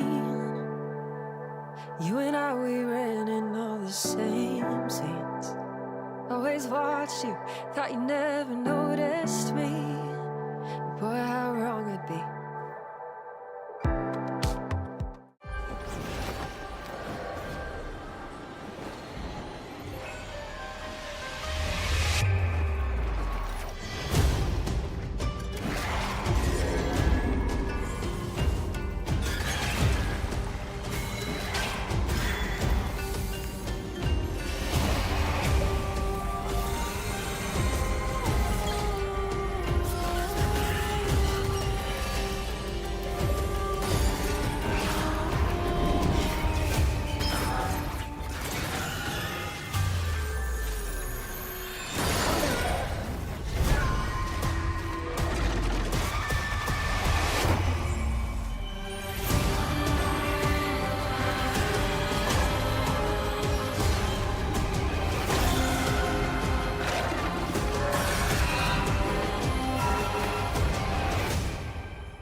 Welcome to a new era of League of Legends in the Asia Pacific region. The 2025 League of Legends Championship Pacific, or LCP, introduces an exciting new format that elevates competition like never before. As the season reaches its peak, teams are divided into the Contender and Breakout groups based on their mid-season standings. Teams compete in a best-of-3 round-robin with performances resetting the slate. In a group breaker match, lower-ranked Contender teams face off against top Breakout teams. Winners ascend to the Contender group, while losers join the Breakout group. Double elimination matches then determine which teams advance to the playoffs. Only the strongest will qualify for Worlds and claim the title of LCP champion. To keep the competition fierce, the LCP introduces a promotion and relegation tournament. Top-performing domestic teams challenge lower-ranked LCP teams for a chance to rise to the elite level. Throughout the 2025 LCP season, the domestic leagues will be taking place. LJL, PCS, VCS, and other domestic competitions will continue battling for their chance to join the LCP in 2026. The top teams from each league will be included in the promotion and relegation event that takes place in October. The 4 guest teams will have a chance to keep their spot as the regional representative for 2026 by battling the winning team from their home region. Each domestic league will send their champion to fight in the promotion relegation match against the current representative from their league. The LCP Promotion and Relegation Tournament introduces high stakes for guest teams. By the end of the season finals, 2 guest teams may face relegation based on league standings.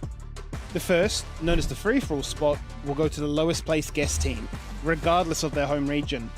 The second, the regional merit spot, considers regional placement. If multiple guest teams share a home region, the lowest ranked among them competes. Otherwise, the second lowest guest team overall will enter the tournament. This is the League of Legends Championship Pacific. This is what we're made of.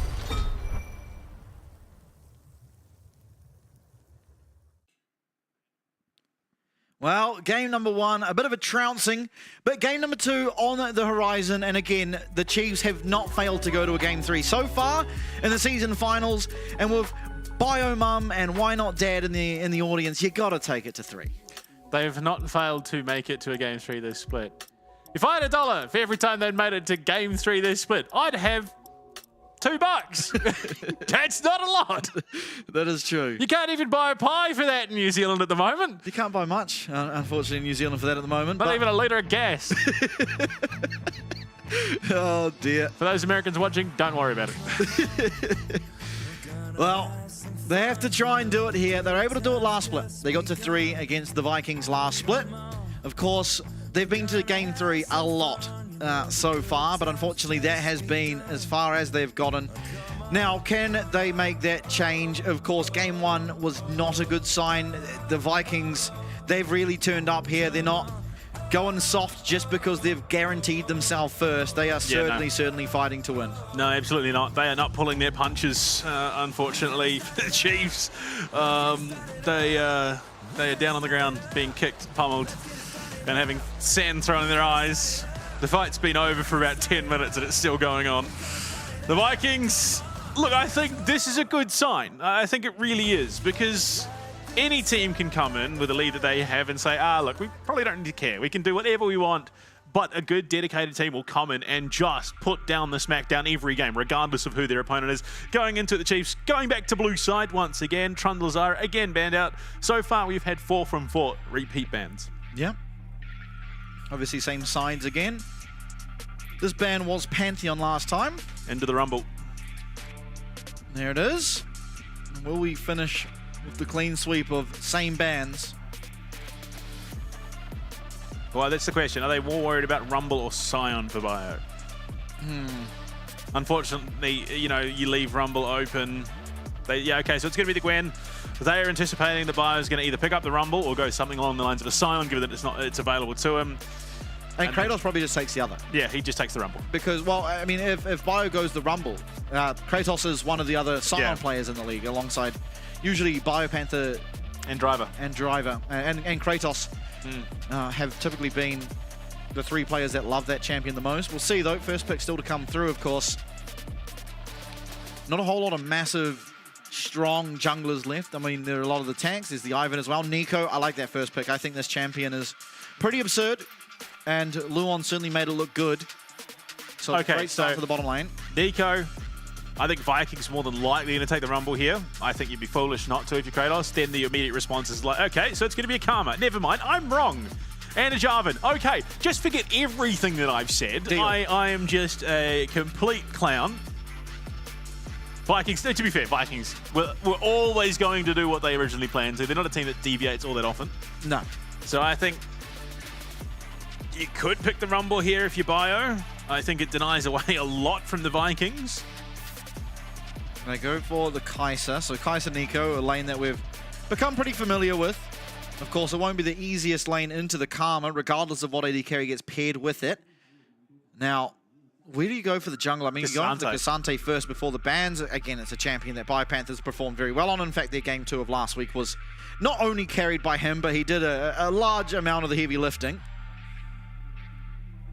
Surely Kratos just picks Rumble here.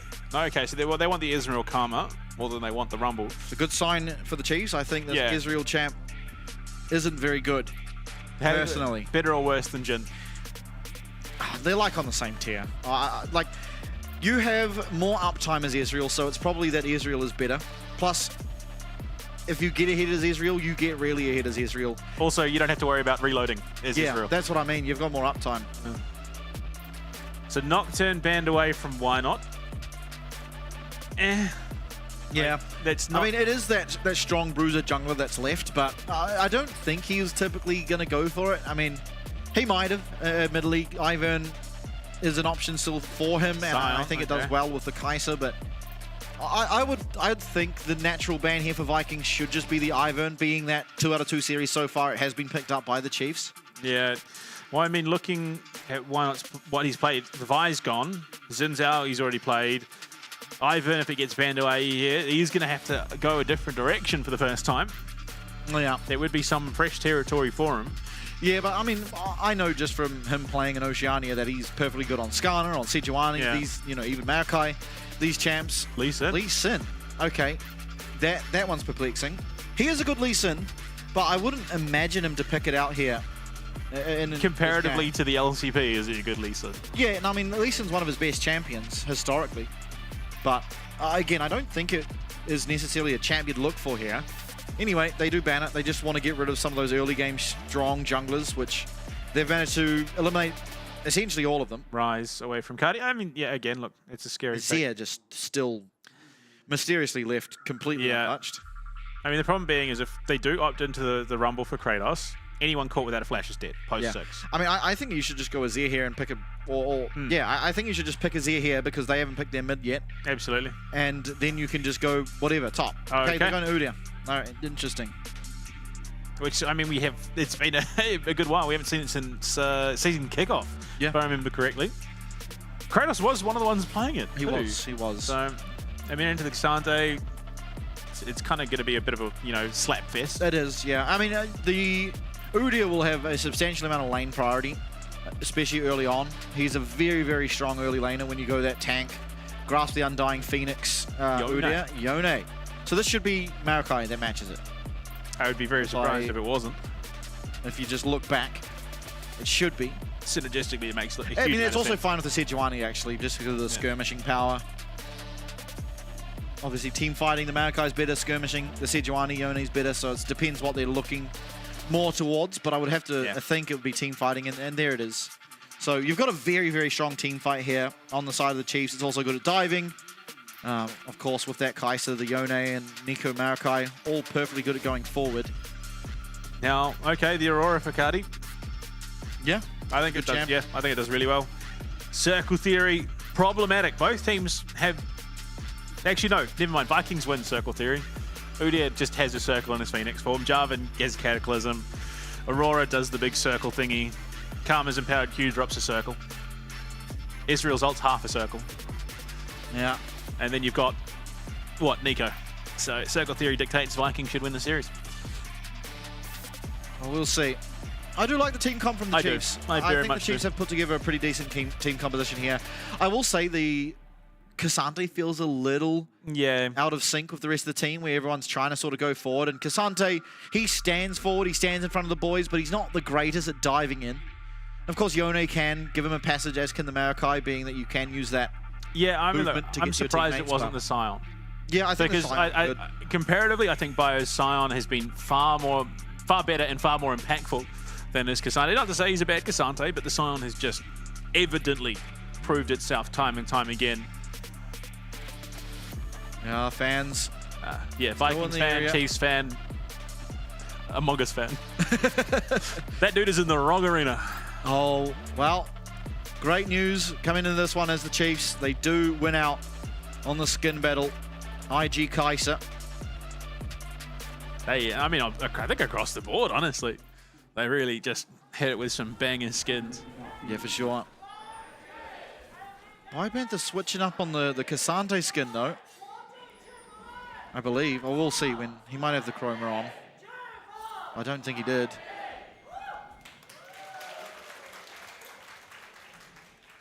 In the LCP. An amazing region. Surprising the world has the LCP. Upset the world a bit as well. For sure.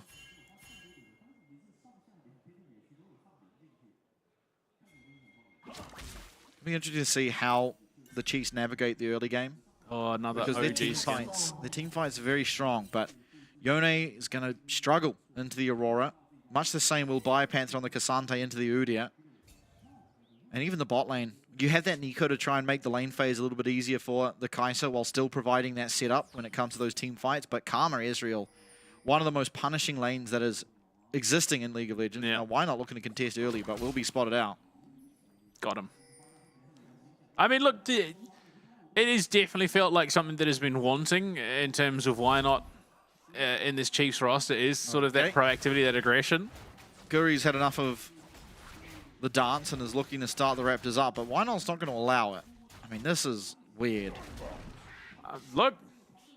Neither jungler yet to hit level 2. Yeah, I mean, look, let's be honest. Jarvan not really a champion until he hits 2. So if you can delay that, good. I think the Bramble Smash going to be a little bit more relevant than What the... on earth? Yeah, I don't know. Admittedly, I don't know if this favors anyone. This is just a very, very obscure level 1. There's a bit of an ego chell. Okay. Balls used across the board. Q's going wide, though, for Shogun. This should open up an opportunity for Slater. Pops that Ghost, finds a little bit of extra damage onto Sealong. They are winning out on that health. Sealong now using one of his pots. Good Q connects there for Shogun, though, to even things out just a little bit. Yeah, and despite all of the posturing from Why Not, he's behind. And he will likely remain behind for a wee while. Yeah, Jimmy doing his best to get what he can, and actually finds a reasonably decent trade for himself there over on Ducati. Definitely an angle as well with that setup from Maokai that you can look to punish even the Aurora with her slipperiness. He's doing all right. Yeah, he is. I mean, yeah, range versus melee matchup is always going to be brutal, and Aurora a pretty rough mid laner to play into at the best of times. I just noticed Guri just completely ignored his red buff. Just straight down here on the bottom side. But Cardi's going to be ganked now. Cardi, can he even find a way out? Q3's available. The flash away. Jimmy is able to march it. Bramble smash back into the tower as Jimmy and flashing to try and find the damage, but a sidestep away from that Q means Cardi is completely fine, and 2 flashes burnt for just the one is a winning trade. And Why Not able to Bramble smash the right way, but the twisted advance and phase rush does get him out. Okay, so both mid and jungle have lost flash.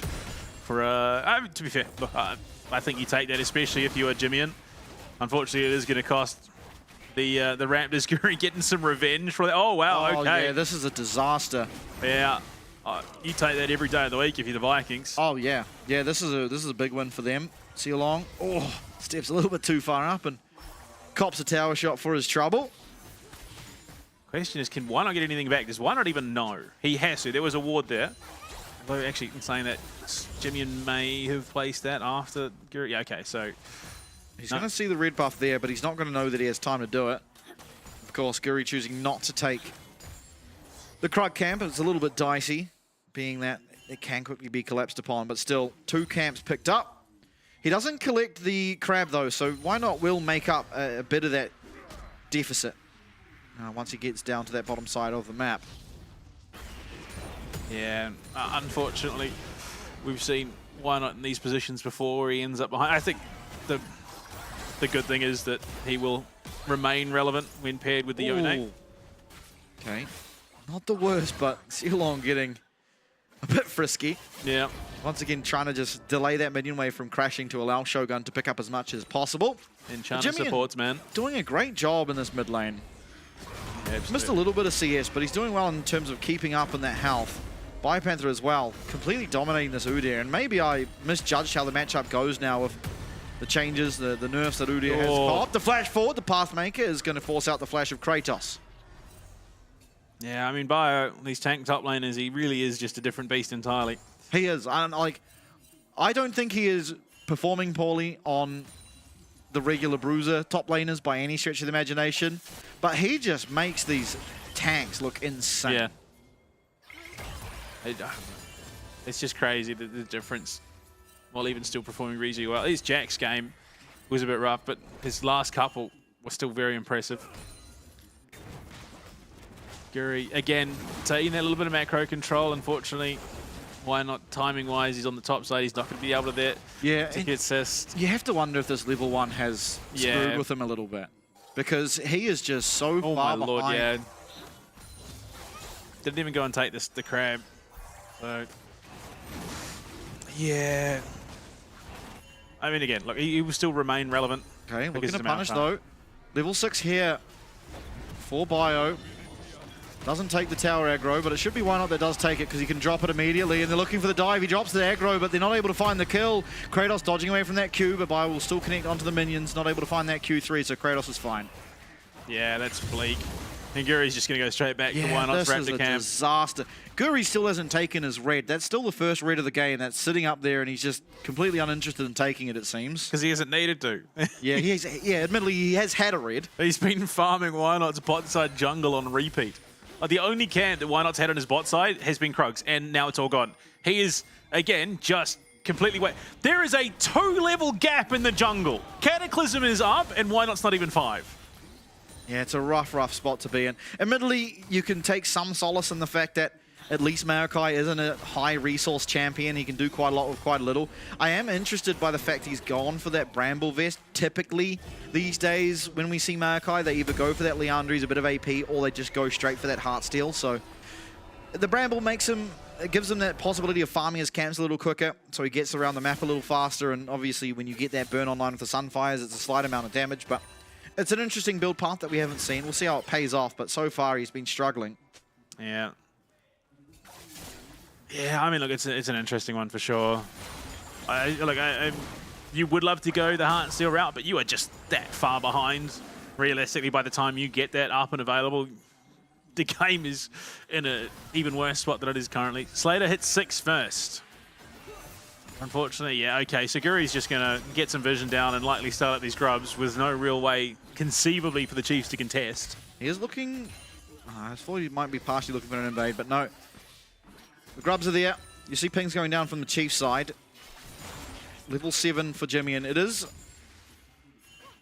I mean, if junglers were even levels, it would be a skirmish that would favor them. But the level 6 to level 5 makes it a little hard. Now, Why Not will get level 6 from this blue buff, so it does make it a lot more possible for them to look for the contest. Yone, generally a very strong skirmisher, and they are looking to come in. That Nature's Grass coming out. Shogun trying to find his way to the back of the pit, dodges out of that Nature's Grass. It's only going to be Sealong hit by it. Nice true shot barrage lands onto 2, but Why Not will claim first blood. There is still an opportunity to fight though. In comes that Between Worlds, and everyone clears out of the area. Still 3 grubs likely to be picked up here. Guri no smite actually. Why Not could get it? No! Not able to find his way into the pit. Shogun with that. Oh, he's not even going to have to get out of there. Will eventually Arcane Shift over the wall, but nonetheless, it is the first blood picked up by the Chiefs. 3 grubs, however, for the Vikings. Yeah.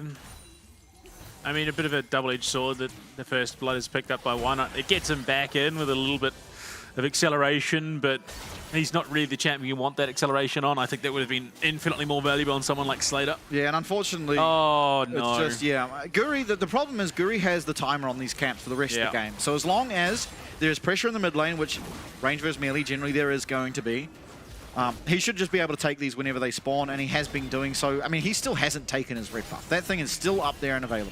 Yeah, it's criminal. Guri currently has 150% of the jungle on the rift right now. Why not is restricted to his quarter. Yeah. Now it looks like he is going to go for Heartsteel, just getting that Barmies for a faster jungle clear, but again, he hasn't really had a jungle too clear. Is going to be coming to his Krugs now, but he's spotted on a wall. There's just complete control over the bottom quadrant of the jungle here on the Chiefs side. He's doing a good job still, though. He is down quite a bit of CS. And I mean, the weird thing is, often you see the Yones in these matchups, even in CS, but almost always at 1 HP.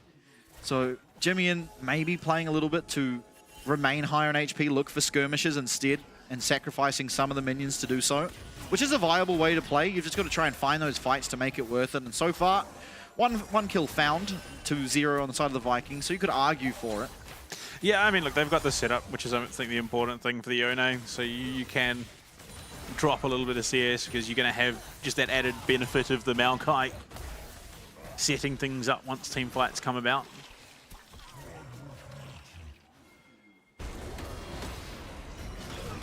The wet noodle fight will continue. Now it becomes a lot harder for either of these top laners to viably take down the other. Just the more stats available. Yeah, I mean, once that Fimbulwinter comes online, you're going to have a hard time dealing with Kratos. Absolutely. Gold lead, slightly in favor of the Vikings. Much the same as we saw in Game 1, just in terms of macro, they're faster to be around the map. But I mean, despite the first blood being picked up by Why Not and being the only kill in this game, it is still going to be Guri that is up a significant amount of gold, 500 just off of farm alone. Yeah, look, it's crazy. Like, I'm almost disinclined to call it a gold lead because it is just straight a gold deficit in the jungle. Like, it has nothing to do with Guri just being wildly ahead. It's because Why Not is that far behind, and you look at it again, second Drake and Crabs taken away. Why Not? They're in the area. Nature's Grasp is there. You see the Chiefs bottom lane heating up. Nature's Grasp coming out. It's low on the Dragon now. Can they take out Guri first? Why Not gets the smite? But how's the fight going to look? The Between Worlds is insane. And Shogun going forward, missing the Q. Slater dodges out. Slater's in there with the killer instinct. The Chiefs take one. They'll take two. They'll get the feats of warfare. And they'll get a third for their trouble as Jimmy comes roaring over the wall. 4-0 and Chiefs take the lead. What a fate sealed out of Jimmy. He comes flying in from stage left. We're going to see that replay. Oh, it's going to be a goodie in bio. He's looking for one of his own even. He might be able to find it. Has the all out, but the stun comes through from Kratos. Biopanther's still chasing after, but the gap has been created. No kill up here in the wet noodle fight, but take a look at this. Chiefs performing out of their mind. Why Not gets the smite steal? The fight goes so well, and this is the power that you're offered because of that Yone. And they're about to line up. The Between Worlds looking good. Shogun's so deep, but the heal keeps things alive. Boom. And Shogun flashes into the fate sealed.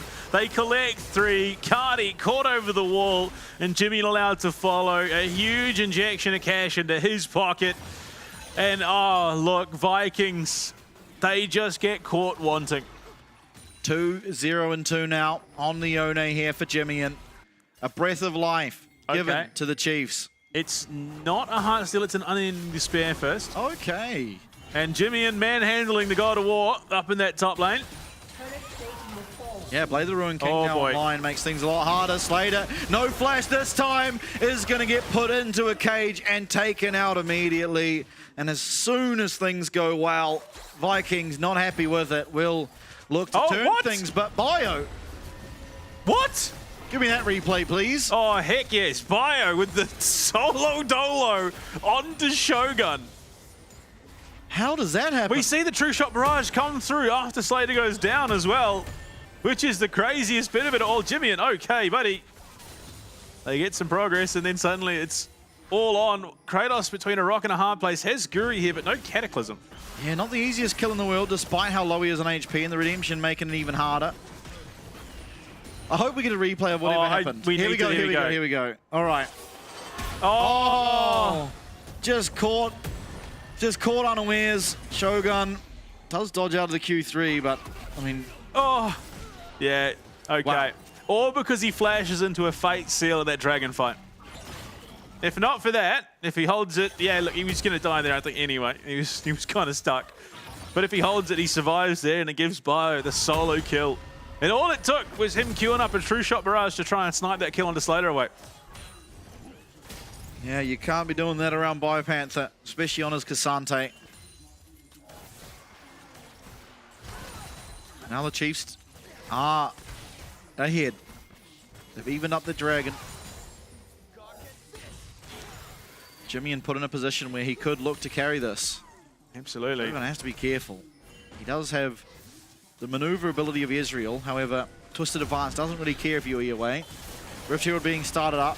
Vikings looking happy to once again just take more of those jungle camps in the bottom quadrant. Not too phased by the Rift Herald, but a good pickup for the Chiefs. Yeah, I mean, there's nothing that's going to really hinder the Herald. No Trundles, no Talias, no Bards, thankfully. So Chiefs should realistically get full value out of this, and it might even seal them the feats of strength, and it looks like they are just going to take it topside. Yeah, looking to try and claim it immediately. Kratos not the easiest to dive, but you don't have to dive him, you just chuck the Herald down. But they're deciding against it. Cardi trying to get away, then there's no way these two killed Biopanther. Yeah, and he still had the ult as well, even should he need it. But no, okay, so they're going to hold Herald.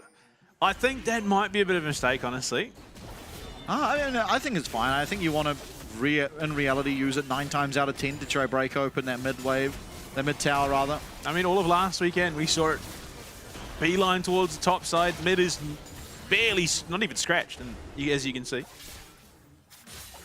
I don't know, we'll see. Maybe they can find themselves the pacing, but you look at it, there is a pretty significant HP disadvantage. Chiefs have been a little bit more under pressure with that ranged melee matchup, and Vikings have been consistently shoving this wave in.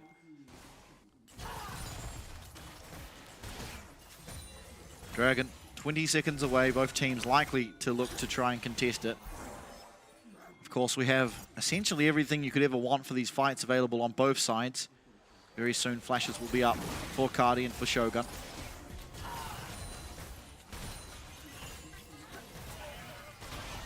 This posturing, preempting the Dragon. Shogun a little bit slow to clear that wave, so Chiefs should have first prio, and they are going to have just that.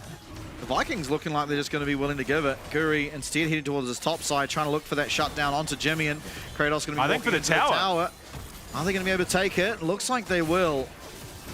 And it will be Chiefs getting the feats of strength anyway. But can they take the kill onto Jimmy? And Jimmy's in a rough spot. Can he look for that fate sealed? Try and clear the distance. He's trying to look for the damage. He's trying to look for the 2v1. Stunned up, flashed away. Fate sealed misses. Good flash from Guri to get out of that one. And Jimmy should all but be going down here. So close to finding the return. Not able to do so. Yeah. I mean, a great look in from Guri. Very nearly did Jimmy have that 1v2. And they will look to crack things even further open. They should be able to take this tier 2. Yeah, getting a lot here on the Chiefs. It is trying to be responded to on that bottom side of the map, though, and Chiefs are going to have to look for that recall. How much damage is realistically being done? Not all that much, and Guri takes a massive chunk of damage, so that's that done. Not going to be able to get this tower with just the 1 minion remaining, unfortunately, for Kratos. Decent amount of prep damage, and they will get the mid tier 1 at least. Shogun having that Triforce and just being in Israel. He's going to be able to take that one down so they don't completely lose out. Slater on his Kaiser. He's getting to a point now where... Oh, okay, there we go. That must have been... We must have had first red, surely. I think so. Yeah, this has to be the second one. Either way, a little visited part of the Rift now getting Guri to grace its presence, but not for much longer.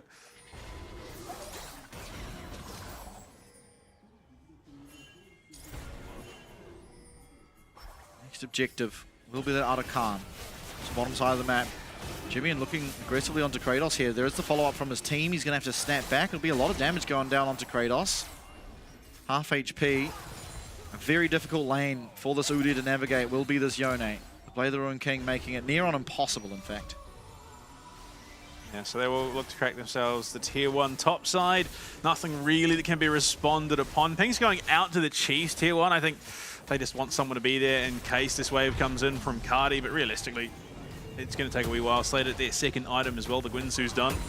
So Chiefs might... look, maybe I countercast a curse to them, you know, doubting that they would make it to a game 3. They've just come out and said, yeah, whatever, cool. You can think what you want to think, buddy. Told you, 100% hit rate for that game 3. Still got to get this one across the line, and Vikings have managed to bring back that gold disadvantage back to roughly even, but it is the 2 dragons on the side of the Chiefs. They've also got themselves the boot upgrades. Arakan now spawning, of course, a very important objective, but quite often the team starting it comes out worse for Weir. Never doubt the ability to throw a game at an Arakan. The golden rule, the LCP. Ooh, and I noticed last game there was a bit of desync from the Chiefs with the 2 wards in one area, and this time it's the Vikings, so possibly feeling a little jarred. Luon, he's in a peculiar position, but Vikings are completely unaware. Ooh. Oh my, that's a lot of damage on the Slater. Oh, Luon's got a massive flank. Keep eyes on Luon, he's coming in as a Maokai. Down to 7k HP is this Arakan. Luon coming in! He finds 3 and Jimmy will absolutely annihilate them! The Chiefs have found out all they could ever want. Kratos running around in circles like a headless chicken. That's the Chiefs, they get the Arakan and they get 3 as well. Oh, Guri throws down the panic cataclysm at the end, realizes, hold on, maybe I'm locked in with the psychopath. I thought I was the guy they needed to be worried about, and Kratos, all he can do is sort of sit and go, what the heck was that? What a play out of Luon. He finds the pocket of vision, he hides, he bides his time, and then he strikes. And there's just no vision at all. He threads the needle with the lack of info and catches 3 with a Pot Blossom, followed up by a massive Fate Seal. Shogun does not get to play that fight at all. Jimmy, yeah, look, gives Cardia maybe an extra half a second of playtime, but realistically, negligible at best. And the Chiefs now in a fantastic position. It's a 2k gold advantage for them. They've got themselves the Arakan, 2 dragons, a 3rd one spawning in just 50 seconds. Luon, however, will not have flash for this fight. Yeah. Pot Blossom gonna be up by the time that dragon spawns, of course. Has the proto belt, so the fake flash, I suppose. The Shogun just so weak here on the Israel. And that's having hit his 2-item power spike. Yeah. Slater very strong on the Kai'Sa, has the team to work around as well. Jimmy going aggressively, snaps back so to not take too much damage, in the mid lane tower will be felled. The bodies will head towards the dragon. It's a dragon soul point if the Chiefs are to secure it, and with where the Vikings are headed, it's all but sure to happen. They do get the top tier 2 in it, the Vikings, and Kratos, look at him. This could be problematic. Someone needs to go and answer, and it is going to be Bio, but you look at the rest of the team from the Vikings going in to try and assist. If they could crack it in here, things become pretty dicey on the top side of the rift for the Chiefs. Absolutely. 3rd dragon now for the Chiefs lineup. I was about to say Vikings. I would have been hella wrong. Yeah, this is game 2, not game 1. Yeah. But I mean, Luon dodging vision in the same way that Sulong did in that last game. Yeah, sitting almost in the exact same position on the mirror side of the map. Signs of life still for the Chiefs. They are down but not out. They are up 2k gold. Baron will be spawning soon. Cardi looking for Slater. Is going to force away that flash. I don't even know if Slater had to use the flash. I don't even know if it's that big a loss, given that, I mean, look, yes, Slater is playing very well right now, but it is very much Jimmy that is seemingly that X factor in this game so far. And if they burn these big ultimates targeting out the Kai'Sa only for Yona to come in and rip and tear through their team, that could prove problematic down the line. Absolutely. Both tanks in the bottom side of the map, both of which actually only Bio with the teleport, so it does have an advantage in that regard, but the tower will go down. There's no way either of these two are killing each other, so just some friendly grass procs, really. Yeah. Both of also just getting health of each other. Neither health bars moving. Yeah, neither shield being cracked at all. Which is problematic because Bio, look, he does clear minions reasonably well. Kratos could have potentially looked for some damage there, but not going to be allowed it. Just decides to back off, recognizing that the state of the map isn't really where he needs to be without that teleport. Absolutely. Spirit Shojin now is there for Guri, so a little bit more annoying in those fights, but certainly not even close to that power that we're seeing with Jimmy and Slater. Absolutely. Still 3 minutes away from Seoul. I mean, barring the neutral objectives, Vikings have got a great setup around the rift. They've taken some big towers, almost, in fact it is, a mirror across the rift. Oh, Kratos. Kratos is going to take a... He's going to take no damage. He's going to take some. Yeah, no, he's back immediately, yeah. Immediately restore it. I guess wisely they just threaten with the root. Nature's Grass goes completely wide, doesn't connect onto anyone. That's a big team fight ultimate now gone. But not really all that much the Vikings can do to punish. They find the True Shot Barrage onto Luon, but still not really able to find all that much. Looking for that mid lane wave. Controlling Jimmy and takes a massive, massive chunk of damage. And Vikings seeing that, it's their turn to pounce, but Guri's going to have to flash away. A lot of return damage coming down onto him. Bio building time, trying to fight, trying to bring his team into this, as Cardi will go forward with that Between Worlds. So low on the Cassante. And he'll only find Kratos, but the Vikings still struggling to do damage back. And Jimmy in, once again into the back line. Low health bars for everyone. But the lowest will be Seal Long, who's taken out by Why Not. That was the most extended nothing fight I think I've ever seen. Just sort of posturing, big damage, and then at the very end of it, it's only Seal Long that goes down ultimately. Both teams threatening him, and Guri look for it. Luon with a massive root onto him, stops his progress forward. They do so much damage, and then all of a sudden he just cannot commit with the Cataclysm without risking his own life and still allowing the Chiefs to get away. I mean, it was just so much build-up. Could have been so disastrous for the team. You're going to see it here. All of this posturing. You look at it, Jimmy, and he's about to take an intense amount of damage as he goes forward. Look at it. All of a sudden, he's half HP. Has to back off. Suddenly, it's Chiefs on the back foot. Vikings think that they can take it. This entire fight is denied by Luon. Yeah. Guri takes so much damage, he gets rooted up. They then get a follow-up route onto Kratos. All that forward momentum is denied, and the fact that Bio's been building nothing but magic resist into Kratos until I think it was his third item, that's when he deviated. And then the turnaround, Luon, again, big setup. Kratos very nearly goes down. Jimmian comes in, huge fate sealed, baits out the Cataclysm, gets away, and unfortunately, Silong just sort of left goes, holds his flash, knows full well that he's going to die regardless. Absolutely, but that is going to be Luon's flash now down for this dragon fight. So for the Vikings, that is one benefit of what just occurred. Of course, it is matched by the fact that Cardi and Guri and Kratos also don't have flashes now. Jimmy going forward, Shogun with that arcane shift does just get clear of that damage, and Cardi waiting on the wings alongside Seal Long, but they're not going to be able to find their angle. The Chiefs now walking down into this river. Keep in mind, this is the Dragon's Soul if they're able to pick it up. So, honestly, this is about choke point gaming. If they can get the Stranglethorns into a choke point onto multiple members of Vikings, the Nature's Grass, that's the one. Yeah. Too many plants the in this dragon game. now.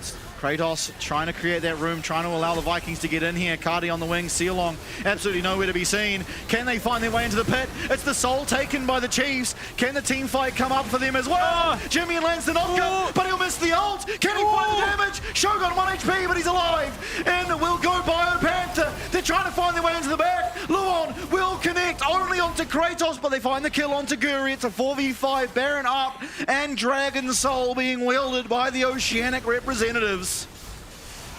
This might just be the opening that they need. Guri not going to be there. The problem being is that, Just goes wide. 4v5, Shogun nowhere to be seen, and the Chiefs are hitting the big purple worm. Down to 10 KHP it is now. Kratos once again running in there. He's very hard to deal with, but no one with any tools whatsoever means the Baron will be picked up in game 2. Looking great for the Chiefs. the Nature's Grass just catching Guri on the back line. It just splits the fight so brutally for the Vikings. You look at it here.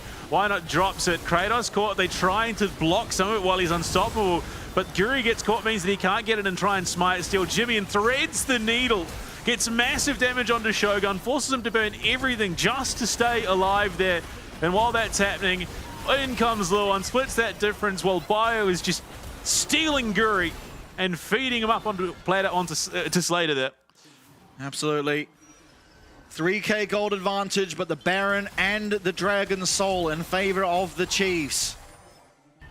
As long as they play this one out methodically, it should be a Game 2 victory, and we should have our third straight Game 3 for them.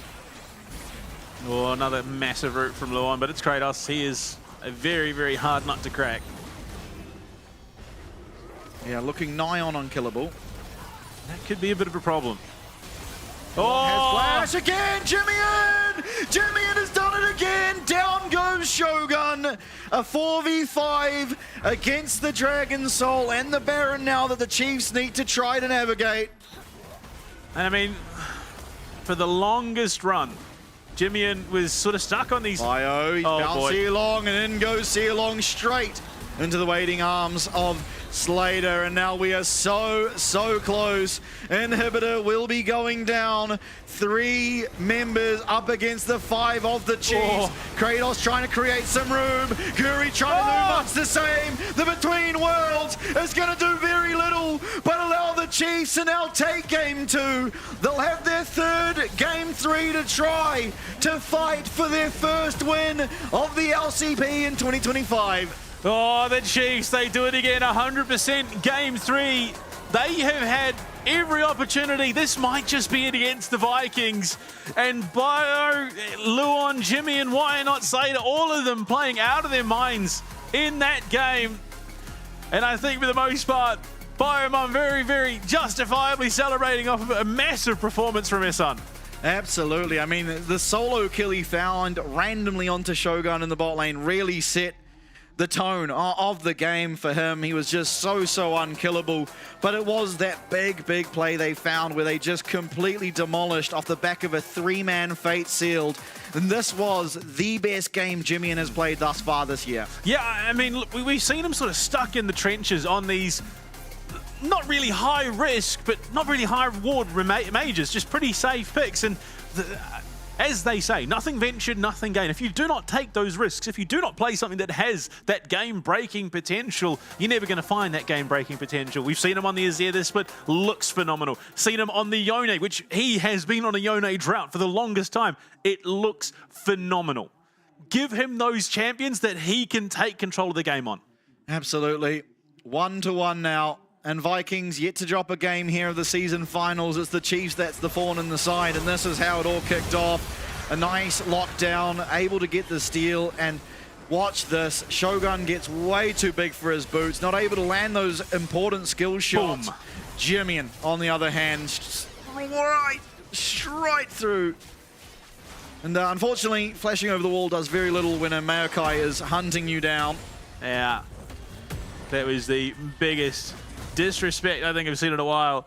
True shot barraging locks you in, even if only for a moment, in front of a Cassandra that is 2 levels above you, and then Luon again. Luon consistently stepping up his play in the support role for this team on the Nico, putting on a huge showing, just enabling so much for the team. And again, yeah, they just identify Guri. He just panicked cataclysms, leading himself to nothing but death. And then again, Jimmy-In just baits out so much here. He takes a lot of damage, and then suddenly Vikings feeling very confident in the situation they're in. But Luon, again, you watch him here, roots up Guri, mid-flag and drag, denies all that forward momentum. They jump onto Kratos as well. The Between Worlds connects onto Why Not and Bio, and they're both fairly tanky at this point in the game. And then all of a sudden, it's about to turn around, courtesy of Luon. They jump in. Kratos now no longer that frontline tank.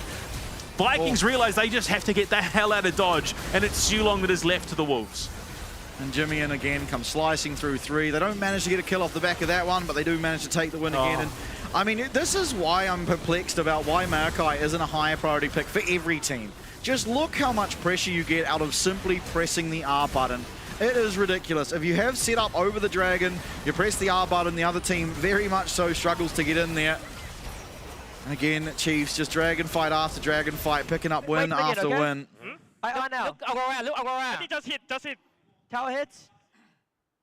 Jarvan. I'm tanking. Aurora. Minute. We play, guys. We win. Wow. I love Biopanther there. I'm tanking. Yeah. I mean, that is just, that could be his motto at this point. Like, that is his tagline in this competition. But Luon on the Nico was nigh flawless that entire game, and that is what you want for someone on the Nico. We've seen it a couple of times now, you know, seeing the likes of Kaiwing bringing it out, and I would argue that Luon put on a performance akin to some of the best in this competition. Absolutely. Now, there was one 3-game series in our season kickoff, 4 3-game series in our mid-season, and now this is the 3rd we get of the season finals. There has to be one of them that are capitalized on. Is it this one? We will find out after our break.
Working hard to outrun all the ones that chase.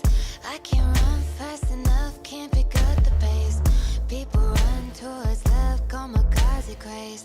Let's be real, some true lovers really just a face. Heard it all before, y'all just need a score. Don't want it anymore, can't take it no more.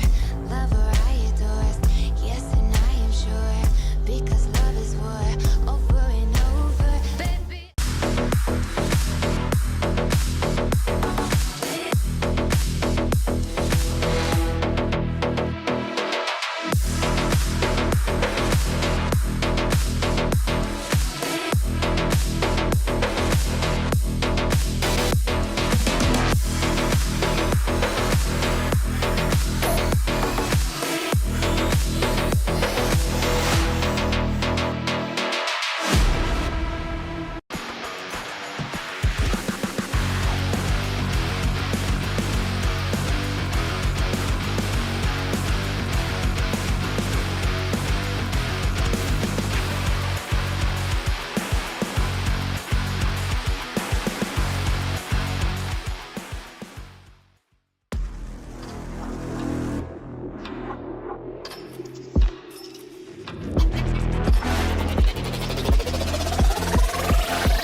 Do you remember 17?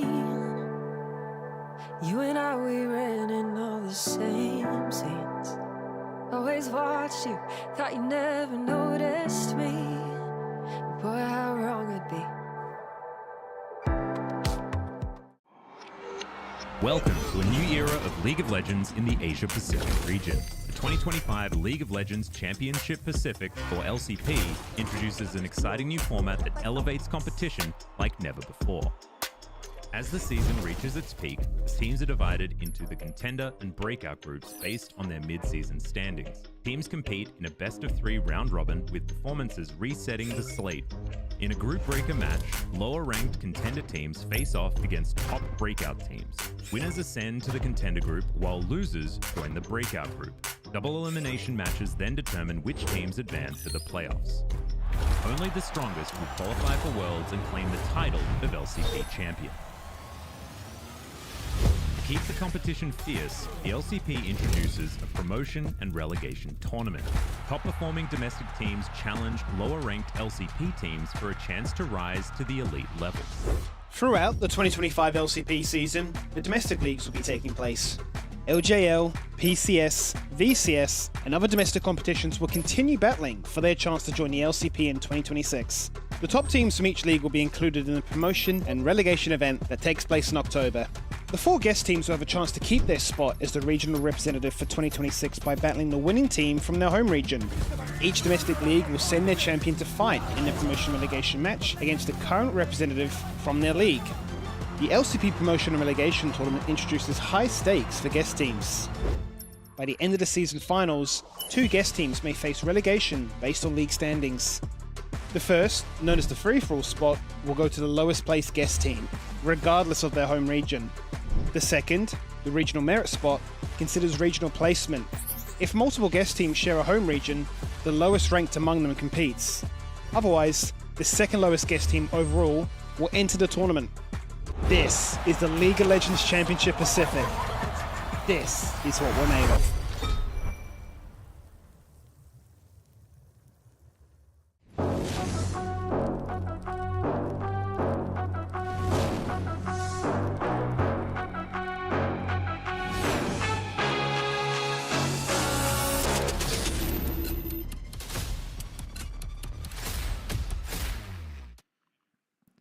Ladies and gentlemen, it is once again the Chiefs Esports series, and it is once again game number 3.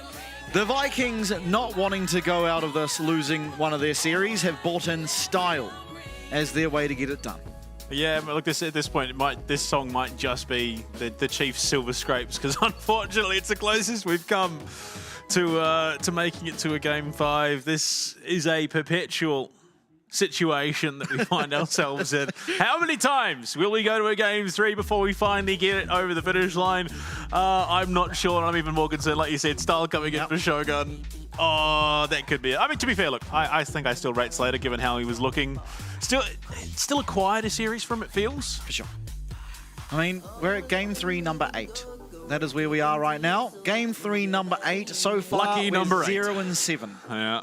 Will this be the one? This is the second time we've been to game 3 against the Vikings, but we saw that as well up against the SHG and DFM. In fact, against DFM, I think it has been 3 times we went to game 3. But here, this is our second.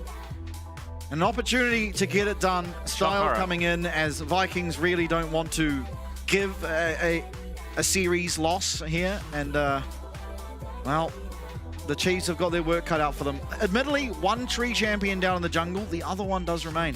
Yeah, but there was a pretty clear answer that was picked into the Ivern. I don't know if it's going to be...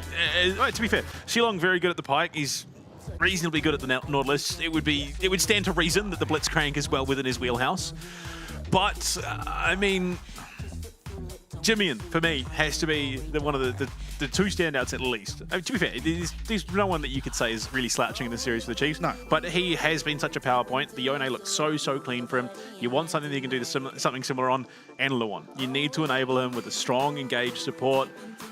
Like, I've been singing Israel's praises all year. I think that's just the ticket for him to get over the line, but it's what do you pair it with? What do you give Slater?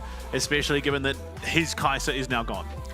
Yeah, I mean, obviously the Xayah stands out as something that he really likes to play, and he has been traditionally very good at. In fact, their first win of the season finals came off the back of him in a standout Xayah game alongside Luan on the Rakan. But yeah, look, I could make that consolation, you know, give him the Rakan instead of the Rel. He's also looked very good on the Rakan.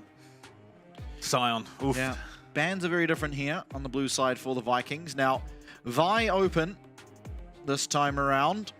Pantheon cut down. There is still the Nocturne as well. if the Vikings wanted to go that route. It's something they're very comfortable with.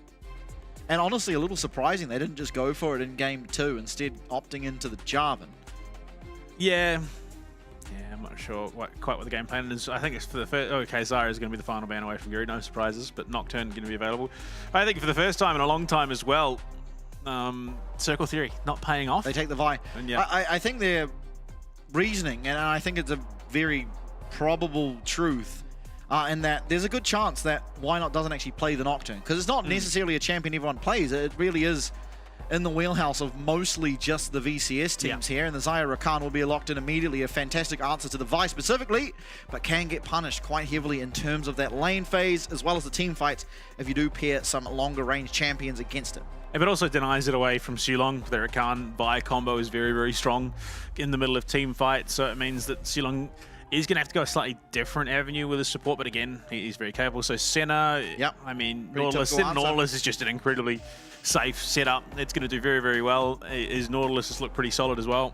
It's a very typical answer into the Xayah as well. I mean, the Xayah obviously suffering against long range, and well, Senna, you don't get much longer range than that. Obviously in lane it's not as bad, but you still have that Q poke that comes along with a slow, making it a little bit more devious for the Xayah to navigate the laning phase. Last pick to come through here for the side of the Chiefs. The jungler would stand to reason.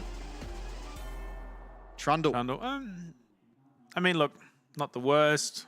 I mean, it's a ridiculously strong champion. Yeah. It doesn't sound to me like the greatest into the Senna, just by virtue of the range that Senna has access to, as well as it's pretty hard to run straight on into it. But still, I think it's fine into the Vi. It's a perfectly good pickup here for Why Not here on the side of the Chiefs. So 2 bans to come through now. Akali taken away from Jimmian. Away from Cardi. Luon Magic, best support. And today might just be International Chiefs Day. Yeah. We are... It has to be inevitable at this point. We can only go to so many game 3s and lose it. You say that, but we very much could, which is the sad reality. But it is not over. Orianna taken away. I mean, Orianna Vi combo would be truly terrifying. For sure. And Xayah doesn't like laning or playing against Orianna all that much either. While, of course, it's a very good pick if the Vikings only think that you can use Orianna ult on top of the Vi, but as long as you don't do that, it's very difficult for Slater to play. And we saw that actually in their game 3 last week. Yes, absolutely. Just the zone control. And Yorick away from Bio. I mean, look, again, very much is going to be in his wheelhouse, but from what we've been seeing him play with the team, not necessarily all that up there. Ornn available. You're not having to worry about that resistances being stolen away from you. At least from what Bio's played, that's what stands out to me the most with what's available. Azir for Jimmian. Okay. I did say. It's a good pick. What do we have to answer for it from Cardi? It would be, I mean, I think Victor at the moment stands out as something that's relatively good. Absolutely. Ziggs. Ziggs, okay. This is a very, very smart decision by the side of Vikings. Now, Ziggs is typically a champion we've seen in the bot lane more than the mid recently. It has recently been buffed, so it does a lot more damage just for no reason because it was already very good. But Azir really, really struggles into artillery mages, and Ziggs, you know, Xerath, they have from the beginning of time been known as the artillery mages. Ziggs is very strong right now. It also has a method of cancelling out of Azir's shuffle, right? If Azir's going aggressively on you, you can actually satchel charge it, so it's got that defensive mechanism. And especially it's good against the Trundle. With Xerath, if you're the Trundle, you put a pillar by him and he's kind of stuck. Ziggs can satchel over it. So I think this is a really, really, really good pick out of Cardi, and this game looks wholly unplayable for Slater. Yeah, looks very, very dicey. Kratos brings out the Jace.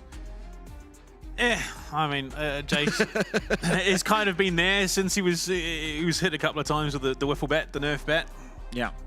But, I mean, look, he's going to outmatch Bio in terms of the range. Going to the later stages of the game, that's when Bio starts to, you know, accelerate the team with those upgraded items. Jace is just going to kind of be there.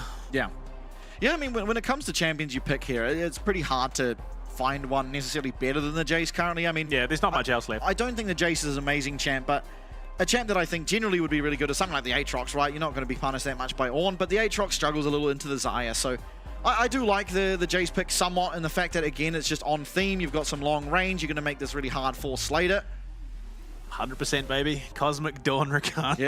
Yeah, apparently. Well. Oh, the skin game, it's hard to choose this time, but it's probably the Choo Choo on. Yeah. Resistance Jace, boring. Unoriginal. Choo Choo on, that's peak. I think Resistance Jace is a good skin. It's not bad. It is really quite good. I use the T1 Jace one, the Zeus one. But I suck at Jace, so I don't really play Jace that much. Yeah.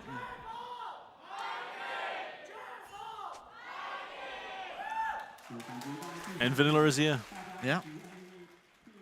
So Jimmy in one game over there, Azir so far rather, in this split. It was admittedly a little easier for him to play that game by virtue of having an Ivern, a champion that makes it a lot easier for him to just stand there and put out a brunt of damage. And this time, laning against the Ziggs isn't going to be an easy job whatsoever. The Chiefs bottom lane looking for something aggressive. Oh boy, now it's why not stir? Uh-oh. That is a very good Nautilus skin. It is. Now, I remember seeing on Twitter the other day, it was like a clip from one of the LPL games where it was like 30 minutes in and the Senna had 200 stacks. It was absurd. That dude high rolled. Yeah. I don't even think I've ever seen a Senna with that many stacks. They're looking aggressively here and just going to be the heal for heal. Sealong lives and dies by the sword of this Nautilus oftentimes. It's very hard to gauge where he's at on the champion. This time, being very punishing in the lane alongside Style on the Senna. Of course, first game for him this series. Yeah.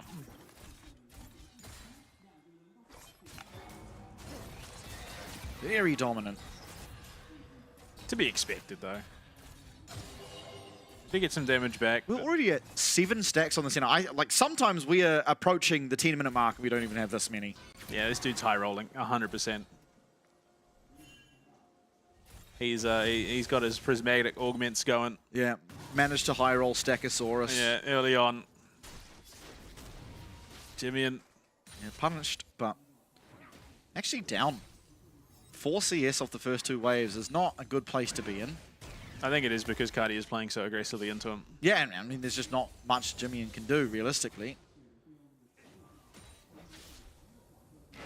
Especially now, it's made even easier because of the recent nerfs to Azir. While not massive, taking away 5 movement speed often means that these skill shot champions do have a lot easier time against you because it is just that much harder to dodge out of these abilities. Kratos. Manhandle under that tower. Bit too keen. Yeah, apparently. So has himself a CS advantage here as well. 300 gold just through CS alone so far. Yeah. Lorne also lost Flash. Yeah, he did. So I don't know what happened there. He doesn't have Flash, but he does have the Battle Dance, so he should be fine. So coming back to lane after getting himself a free recall for just that slight additional damage through the longsword. 11 stacks. Oh my. 3.5 minutes. Oh, okay, yeah. That is actually high rolling. Oh, Sealong. Not where you want to go. Is going to be able to flash away from the grand entrance, but definitely did not suspect a Trundle in that bush and does pay the price for it as Kratos has to flash away. BioPanther looking like he flashed aggressively. Yeah. That's very, very eager from Style. Style, yeah. Getting very, very aggressive here. The flash is going to be answered, but the pillar's there and Style walking way too far up. And the Chiefs will secure first blood. I mean, Slater getting that injection of gold as well as keeping things even in CS. Jimmy and Cardi going at it again. A level advantage now matched by Jimmy, and who's... I mean, look, to be fair, he's only down 4 CS. I think you're very comfortable at the moment. You just want to keep chugging on to that 6. He's going to take a recall here. Both mid laners still having access to teleport, so neither one yet looking for that recall opportunity, but with this wave going in, you have to believe that it will be first initialized by Cardi. Oh, just well played by Bio. That wasn't even the flash moment. So he must do it again. Yeah, just round 2. Yeah. Oh, he flashes first to start it. Okay. I mean, if not for the flash, that was This was easily wild. Yeah, this was just style, not at all respecting the potential of there being not just a Zaya in that brush, but a Trundle as well. Yeah, and why not doing a really, really good job to their holders W, or his pillar. I think it's W anyway. Maybe it's E. The pillar. But he holds his pillar for the No, it's opportune definitely moment. W, I'm pretty sure. I'm pretty sure W is his frozen field. Anyway, Dragon's being secured here by Guri. It is going to be uncontested by the looks of things. Will also be 2 additional stacks for Style, so he gets his first upgrade for his range. Actually stacking very, very well on the center this game. Still, he found an early death off some pretty egregious aggression. Kratos going to be hit by that Ornhorn. Biopanther looking aggressively. Doesn't have the range. Does manage to find it though as Kratos trying to get fancy, trying to dodge. Who's going to win this one out though? It's very close. Neither top laner will fall, but boy oh boy is it on a knife's edge up there. Guri just power farming, trying to hit that 6. Cardi, yeah, I mean, not really a threat. Okay, jungler's going to meet, but why not with the zoning potential? Kratos collapsing. Yeah, Kratos here first. Why not? Does have... No, he doesn't have flash, actually. In comes the Mega Inferno bomb, and why not? Maybe just caught out. Getting a bit too aggressive and a weird roam timer from Kratos, but it's one that pays off. Aggression in the bot side as well. Slater lockdown, going to be rooted up. A lot of damage coming back onto the side of the Vikings, but they will not find that snare. And Slater taking a lot of damage, way more than the side of the Vikings, who also have access to that healing. Even one more Q for good measure means Slater is on such a small slither of HP. He does get that cannon though. Back himself off. Oh, Silong looking for it with the Hex Flash. Nice Gleaming Quill, but Slater's still going to have to commit to that recall, being that he is on such a small amount of HP. Just classic Nautilus.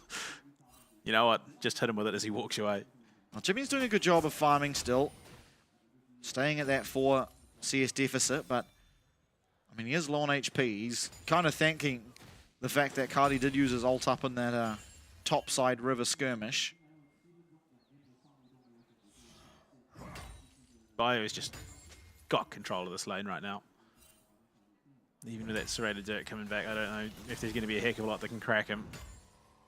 Yeah, he's gonna be fine in the 1v1. But Kratos, fortunately for himself, does not really have to play for the 1v1.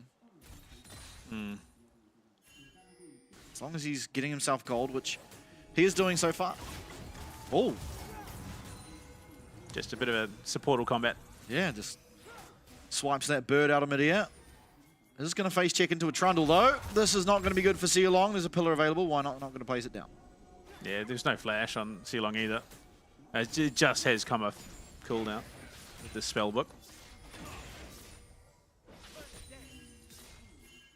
Will still make his way to the grubs, but you can see on the other side of things, this Sealong's going to have to flash away. Is going to be able to get out of that grand entrance, and Chiefs, they should just be able to pick themselves up these grubs, but it's Slater who might be paying the price, still only level 5, and he's getting chased down by Guri. Has the flash, so Guri's not going to be able to find anything off that. Yeah, just not having that vision, but it's a lot of time for Style to whittle away at these plates. TP coming in, though, in response. Yeah, Luon coming down. Still, it's a win across the map. They are going to be able to pick up the grubs, all 3 of them, and with a Trundle on your team, even though he's the jungler, things can get pretty dicey pretty quickly. So I think a good find, realistically, there for the Chiefs. Again, it's another game where the Vikings, early on, have put a lot of priority around the Dragon, and it's paying off for the most part. Cardi drops the Mega Inferno bomb just to zone Jimmy it away. He's lost a decent amount of HP. 27 stacks with roaming coming through from the supports now. It's a little slower for Style to pick those stacks up, as it's a little hard for him to walk and auto-attack Slater very safely. Yeah. A lot more damage on the Zyre if he's able to output it than the center. For sure. CS differential has still net a pretty decent lead across the rift between the jungle and mid, sitting at about 1100 gold. That kill definitely helping as well for Guri.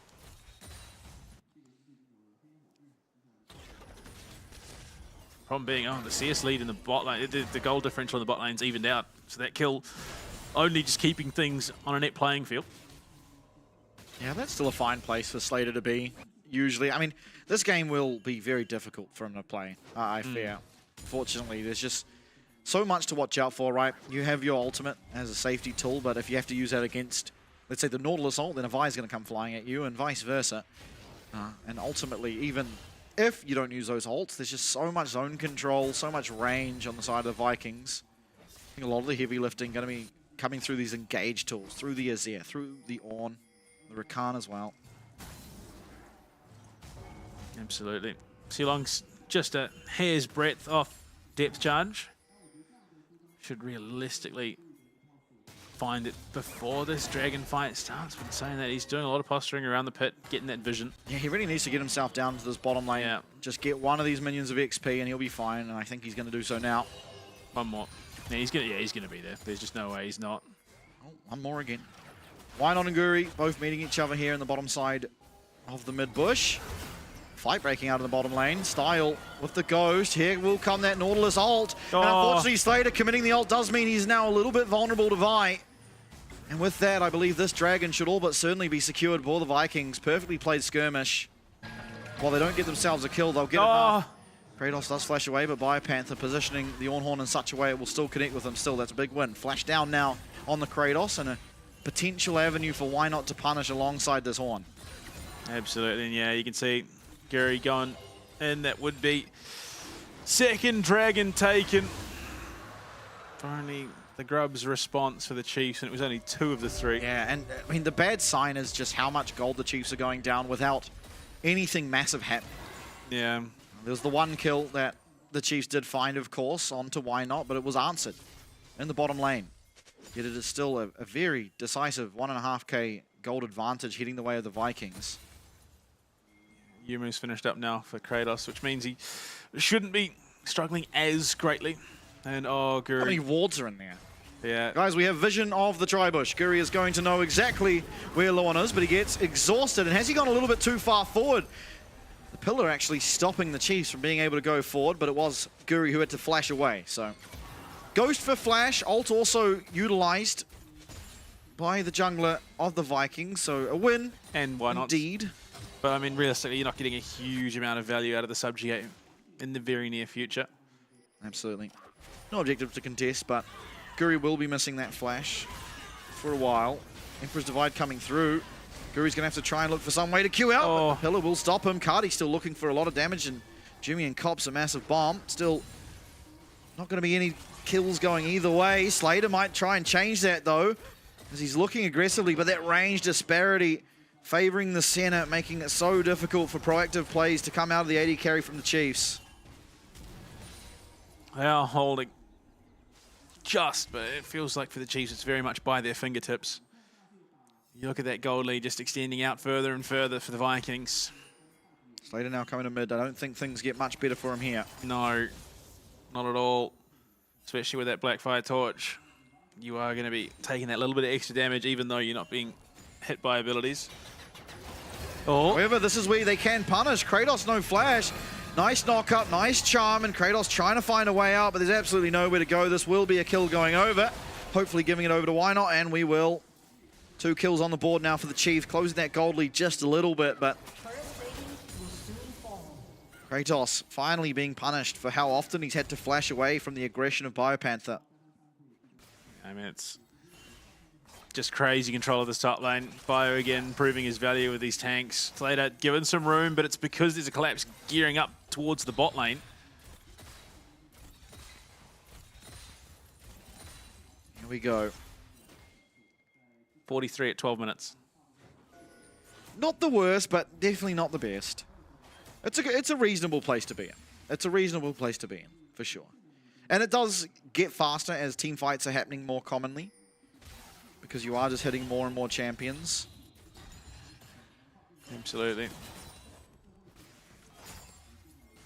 Slater again, that CS gap is widening, which is a very rough spot for him to be in, given that he's already going to be pretty much under the pump with a Ziggs and Vi in a center and a Nautilus all in play. Why not? Trying to find Sealong. Does get the pillar down, but he's the only one in the area, so just gets a chomp and heads on out. Triforce Q. It's not a heck of a lot of damage, unfortunately. That Nautilus is pretty beefy. That's just the shield. That too. Combination of health, resistances, and fake health. Oh. Yeah. unfortunately, much in the same vein as the Xayah, when Azir is outranged, he doesn't have much fun. Oh, jeepers. Yeah. Yeah, unfortunate. It does feel a little bit like Chiefs are relying too much on the fact, of course, Slater is an amazing Kai'Sa, an amazing Xayah, but I think 2 series in a row now, we've really leaned on that Xayah proficiency in an angle that's made the game very difficult for him. Still far from over. You're just seeing how hard it has been for him so far. Kratos now getting the better of the trades with Biopanther as a teleport will come in from Cardi. Are they able to find the kill? Biopanther flashes just outside of that Mega Inferno bomb. Fight breaking out of the mid lane. Styled's going to be fine. Finding a lot of return damage even onto Why Not as the Rift Shield will be taken out. Does Guri look for a fight now? It is the quickness coming in. Slater's low on HP. He's going to have to ult. In will come Guri, but he's not onto Slater. Slater's having some time on the side of this fight as the Ornhorn coming screaming through. Low health bars though for the Chiefs. Biopanther will be able to pick up the kill onto Guri. He's in the thick of things, but no one really in the vicinity to help him out. Jimmy, and try as he might, just does not have the damage at this stage of the game. And 2 quick kills found as Vikings get the objective and get the kill win. Noxian Blessing's going to come down to the towers now. Monster slaying taken by Vikings. Warfare by the Chiefs just by a hair. And this tower going down will seal that deal. Style securing the Noxian Blessings. And a massive trough in favor of the Vikings, despite being a kill count as even as it is. And yeah, I mean, it was just so much damage already taken early by Why Not and Slater. They're coming into this fight with 60% HP. Featherdawn's used just to keep Slater out of it. They can't find that kill on Guri just yet. Takes a little bit longer. And all that time, Kratos is coming in to play split. By just left to it. Unfortunately, not much he can do in this situation. Does take them an awfully long time to kill the Ornn. Now, Dragon, at least, as we come back to life, was secured from the Chiefs, so they do stop that stacking. There is no soul point yet for the Vikings. Good way to try and buy some time for them, as Biopanther not going to get sneered up. But, I mean, positive signs, if nothing else. And, oh, it's another tower going down. So we are, that's nearly a 4K gold lead. Yeah. Oh, and another one. This is going to be a 4K gold lead. Yeah, and it's again, I mean, in a similar vein to, honestly, game 1 and 2, at least how game 2 started out. It's just the Vikings being a little bit more proactive, a little bit quicker to the trigger on these macro plays. Now, the teamfight execution was what bought Chiefs their win in game 2. It's very difficult for them to find that here, though. Just the tools they're working with. Even if they hit that back line, generally they're so far away that it doesn't actually allow access for Jimmy or Slater to do anything about it.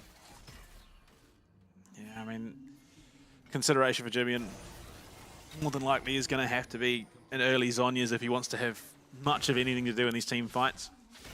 Just go in, Emperor's Divide, go golden, team comes in, then he can come out and look to do follow-up damage. Yeah, I mean, that is an avenue, right? If Biopanther lands a really nice Ornhorn and Jimmy's able to swoop in there with the Emperor's Divide, all of a sudden these long-range champions are in the face of the short-range champions, and that's a battle that will be won by the Xayah.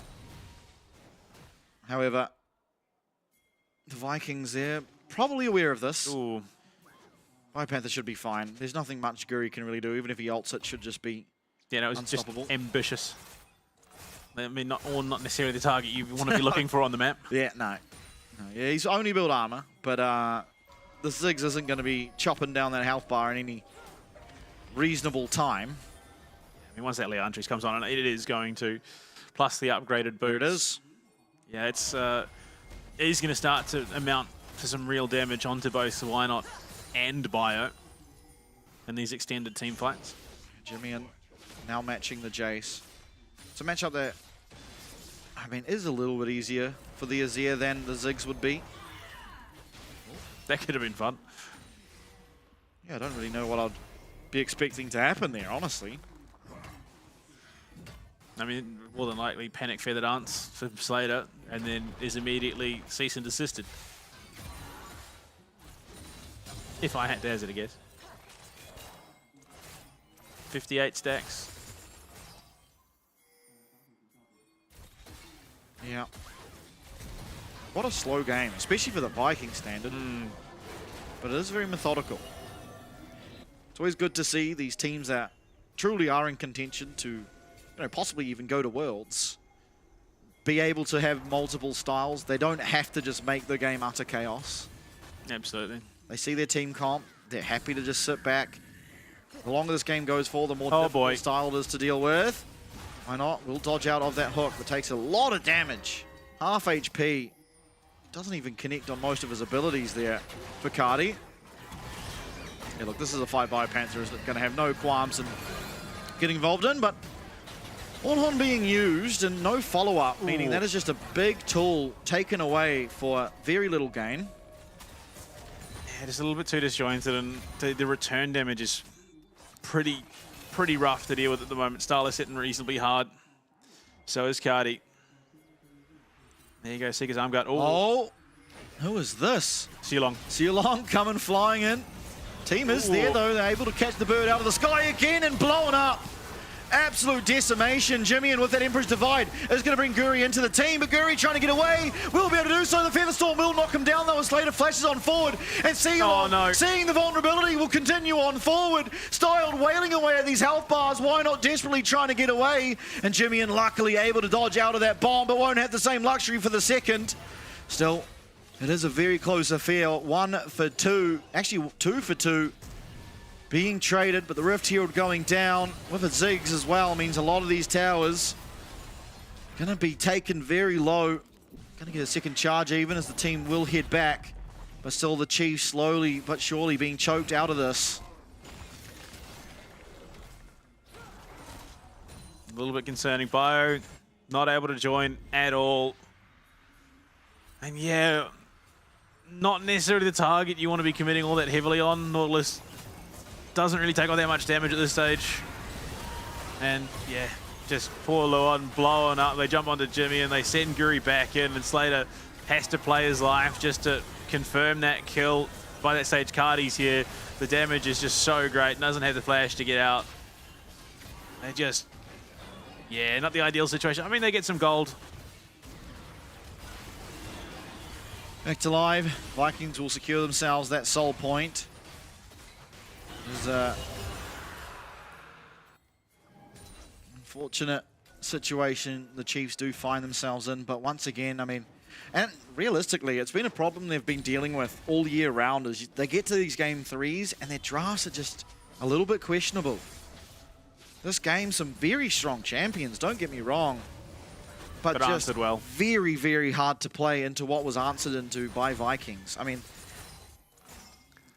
honestly, it is just a bit of a drafting masterclass by the Vikings. And saying that, I mean, we're hitting that point where Bio is going to start upgrading those items. In fact, we've already got the upgraded Infinity Edge for Slater, so he is going to be hitting pretty darn hard if given that space. And I think that's pretty much the goal for the rest of this game for Chiefs, is allow Slater that space so he can just murk this Vikings roster. The problem has been that they've just never given him that space. Absolutely. That is, yeah, it's just very difficult. While Slater is very strong, and Jimmy is too, having that uptime is just awfully hard. Now, Artikan might be their ticket in. It's been the ticket in for many a team here in the LCP. You see Biopanther, he's coming in from a good angle, but as soon as they see that teleport, they're happy to just reset. No need to take this fight anymore. We've got what we came for. That's a teleport advantage now established itself for Kratos. They've found Hold Kratos. up, they've found him. He's very fast though. He's got the Yomus, and somehow he's faster than the Trundle. Jimmy even teleporting the mid lane. Now no teleports on the side of the Chiefs now. Still, Artikan being started up, and everyone here on this side of the map is perfect. The Chiefs don't need to worry about teleports if the fight happens immediately. Ghost being popped, Luon trying to get into the fight. Cardi trying to deny any access. You see the Artikan is still going down. It's not the quickest. Cardi's having a flash away. It's a big summoner used. Why not no flash for himself? Styled. Trying to find the damage. We'll find a little bit there onto Biopanther, and the bomb's massive. Why not down to half HP before the fight even looks to start? He will let that subjugate. He's down so low. In comes the center ult. Down will go Why Not. Down will Will go Luon. Biopanther very difficult to rip through that health bar, but instead turning back around, looking for the Otacon. Jimmy trying to find damage. Slater begging, pleading for the ability to auto attack. Hasn't been able to find it. Otacon found for Vikings. Biopanther much the same. Slater might get himself one. Does in fact do so. Jimmy and Slater, all that remains, having a Featherstorm away from that shock blast. They do make it out, but not before losing 3 in the Otacon. Slater, again, it's the issue. He does have the damage, just not the room or the range to put that damage to work. That is just such a big problem. Yeah, you look at it, so rough. Style just has so much range. Is able to do so much. And the Mega Inferno Bomb on top of it all. Why not just has no HP to play this fight? Yeah, the Ornhorn comes through, and it does find its mark onto Cardi, but there's no damage. Again, imagine how different things could be if the carries can hit. The other thing is the problem is the Subjugate was hit way too late there. If he hits the Subjugate immediately onto Sulong, he survives. I mean, I don't know how much longer, but it just makes Sulong that much easier to finish off. He doesn't lose nearly as much HP as quickly. Potentially makes it. I know that he was for sure looking for Guri, but just with the amount of damage coming out, you can't be holding, especially with Nautilus as an option. Yeah, I don't think it does much, to be honest. No, not really. With the damage that was taken from the Mega Inferno Bomb, it was not great either way. Oh dear. Panther will be fine. He's a very, very tanky unit. Dragon Soul, keep in mind, that is what's at stake in the next 50 seconds for Vikings. All the tools to be able to do it as well. 85 stacks. Full style on this center.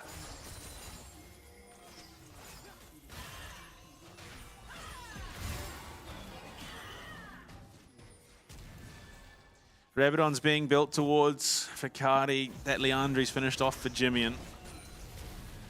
Still has the Seekers, was not forced to use it in their last fight. Putting down that Sun Disc. Offering a little bit in that mid lane. Why not? Puts down the pillar, but not really any threat at all onto Style. Maybe there is now. Luon trying to go forward. Sealong very low, but the flash away. Ornhorn comes through, but doesn't allow for anything. Luon able to dodge out of the Mega Inferno rocket, but Cardi will get that first kill. Sealong somehow still alive. 3 members of Chiefs left, and there's absolutely no hope that they defend this dragon. It's Vikings with Ocean Soul. Yeah. Unfortunately, feeling like Chiefs, despite a magnificent comeback in Game 2, drafted into a bit of a corner. The Zyrakan picked up early, and then it's just responded with brilliantly. Yeah. Sent a Nautilus into a Ziggs, into a Jace. Yeah, it's rough. It's rough. And while you have the tools to engage, you don't actually have the tools to engage in a meaningful way that allows for Jimmy or Slater to actually deal damage to who counts. I mean, even there, Sealong at the front of things, yes, he takes a lot of damage, but Style on the center, able to keep him topped up, the shield, the healing, and it's the Ocean Soul, but on top of that, the Baron as well. And now the Chiefs, again, I said it at the start of the game, 8 game 3s they've gone to, and unfortunately, as things stands, it might take a 9th. Yeah, unfortunately. And it was another great Ornhorn, Eclipse Guri and Cardi, but there's just nothing they can do to follow up on it or even disengage from it because Vikings are just there. And it's such a bleak looking as well because Bio is playing a pretty spectacular game for himself. Yeah, and you're seeing the damage numbers, and it's not really anyone's fault, to be honest, that these damage numbers are so low on the side of the Chiefs. It's just the nature of how these two compositions interact. Yeah. And in fact, it's a testament to the fact that these two compositions do not interact. Yeah, that's exactly it. Flicker Blade's done now for Slater. Again, there's not much that really nets you, especially with that rapid fire cannon now done for Style. So if the center was outranging you before, it's even more egregiously now. Yeah, very close to that 100 stacks as well, which is a pretty powerful point. Getting so much extra range. Now the siege happening on this top side rather. Waves not really prepped in the mid or bottom lane, and so fairly easy to defend for now. But as this mid lane comes crashing in, Jimmy relatively low on HP. Mid lane was already prepped with the Herald as well. Yeah, and this is going down. Satchel will finish that one off. On Horn now. Chiefs going to be able to put up their last stand, but doesn't connect as well as you'd want. Luon's still on the flank, though. He's found his way onto 2. It might be Sealong going down, but that's just the Nautilus. Still, Kratos flashing away. Guri in there. Slater still with that ultimate available, still with that safety tool. Biopanther, though, has to run away. In fact, Featherstorm was used. The fight's No absolute kills wash. Jimmy found. took too much damage. Couldn't even get in and use the Emperor's Divine, let alone that Seeker's Arm Guard. Mid inhib going to be going down. Top inhib going down. Music playing in my ears. Game still not over. A little bit premature on that one. Not by much, it feels. Yeah. Style just so long range. So hard to deal with. Jimmy and trying to find some damage onto him. Biopanther without ult. Luon without ult. They don't have the tools to go forward. There's only the Azir ult. That is their only ticket to try and do anything, and Jimmy's just lost half his HP. Yeah. And the Mega Inferno Bomb is still there, so even if they come out of Fountain, Cardi can drop. Oh boy! Kratos, he was low, he flashed away, he teleported back in, and he's sending Chiefs back in. Jimmy as well takes a massive chunk of damage. There's nothing to do here. In go the Vikings. They have besieged the fort of the Chiefs. Triple kill for Guri. And game 3 going the way of the VCS. Yet again. Oh, Jimmy, he's had one magnificent Azir performance, and that one that was a chicken. That wasn't a Bird King, that was a chicken. He couldn't get off the ground. It was a flightless bird this time around. Was just never allowed, again, much the same as Slater, was never allowed the room to operate. Yeah, absolutely. And unfortunately, it wasn't only him that was a flightless bird. There were 3 of them in that game, and it was just, again, you can't even blame the Chiefs. You can't say they played bad. No. Their game started with the most unplayable team composition in the world. And you look at the champs, just the champs. Ignore the other team. Very, very good champs, top to bottom. Ornn, very good. Trundle, good. Azir, Xayah, Rakan, all very good champs. But Azir and Xayah cannot do anything into the Ziggs, into the center.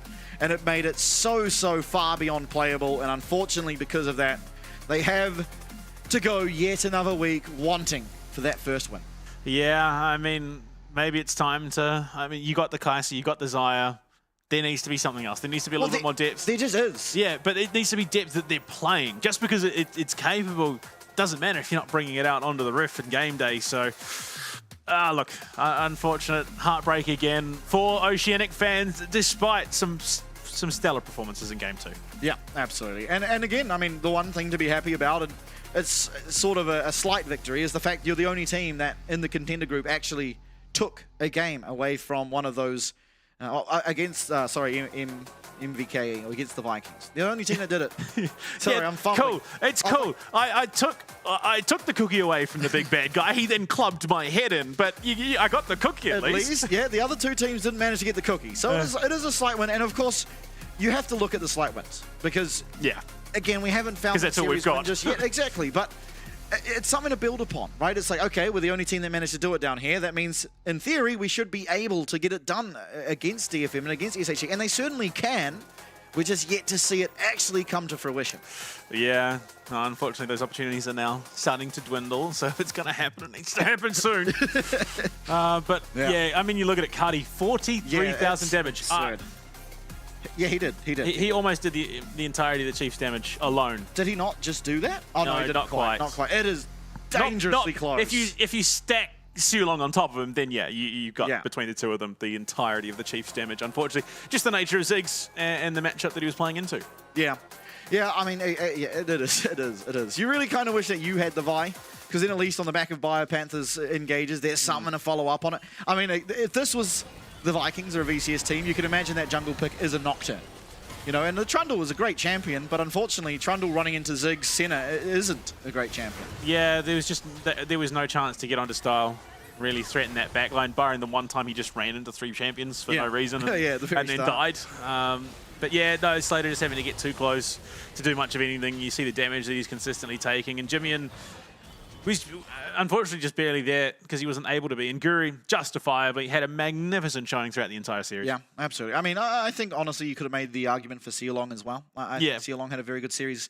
Ultimately, they all did, except for Style. Actually, Style had the best series because he did not lose a game. Yeah, keeping those numbers up and high. And making, so he's currently sitting third. Going today, he was sitting third on the KDs because, again, much the rest driver combo, they don't play as many games, but he might even jump up to second now.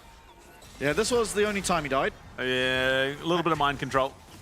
I think one of the problems as well is on top of the fact that it's Senna, but you put any ranged champion there, right, and it's almost as bad, but the fact that Senna is, even when Seulong is going in, who is a very viable target that Xayah should be able to chop through alongside Azir, the shielding, the healing that Senna's offering makes it even just that much harder to get through him. Okay, I didn't see that the Ornhorn didn't connect there. I mean, he's too easy to kill, but yeah, just no zoning control to allow Slater to play, and Jimmy is just too far detached because the threat of damage is too great.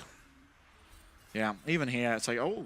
Nautilus is just so hard to deal with, even at this stage in the game. You look at it, yeah, they get maybe, what, 20% of his HP off before, and suddenly the rest of the team is there and everyone's dead. But it's just particularly with the Senna, because like Seulong was up in their grill quite a lot. Yeah. But the Senna, even here, Guri gets very low, but then gets bailed out a little bit by Style, which forces out of the ult and flash from Slater, which then, punishes him in turn.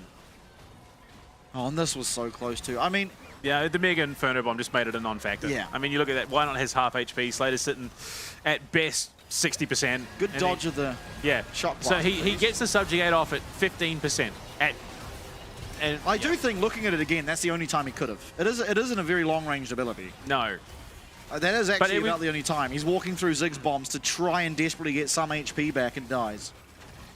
I think if he'd prioritized going there, he probably could have. But I mean, realistically, this fight was always going to be a bit of a shambles given that range. I mean, Cardi on the back line, Kratos style, just throwing that damage.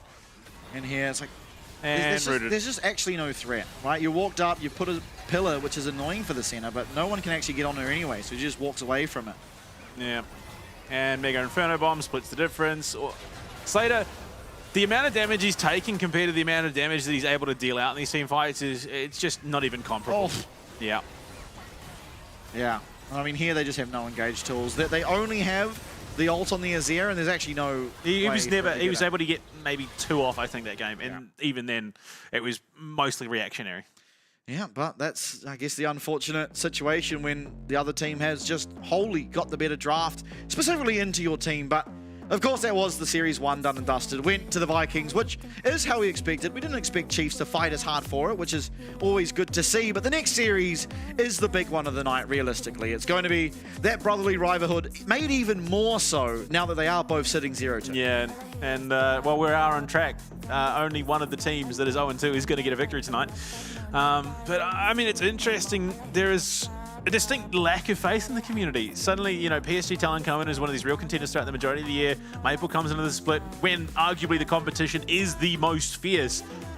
And they're just struggling to find their tempo. I mean, there's a lot of comparisons being made between both, and even the community thinks that GAM are likely the ones to walk away with a victory here. But we still have yet to see peak Maple. We have not seen that at all. He hasn't quite found his groove. The team as a whole hasn't quite found their groove because we know what they can do when they're playing all together as a 5-man stack. Yeah, absolutely. We know what they could do, but we've already seen what GAM is capable of far more recently. So GAM up against PSG is going to be the next series. I believe we are going to go to a break. Once we are back, we'll have that on your screens. One of the two teams will avoid competing for that breakout group. Contender group, relegation, promotion, whatever you want to call it. But first, a break. Thank you very much for joining us. We'll see you shortly. Waking hard to outrun all the ones that chase. I can't run fast enough, can't pick up the pace. People run towards love, kamikaze craze. Let's be real, some true lovers really just a phase. Heard it all before, y'all just need a score. Don't want it anymore, can't take it no more. Love or I adore, yes and I am sure. Because love is war, over and over, baby.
我喜欢台北的夏天。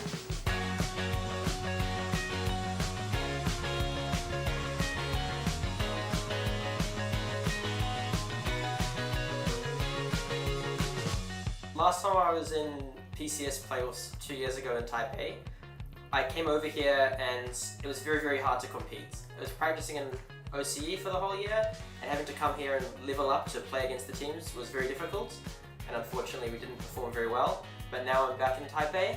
I love the city, and I think now we're practicing against good teams. We're working together as a team, and we've really, really leveled up. I reckon we'll do pretty amazing this split.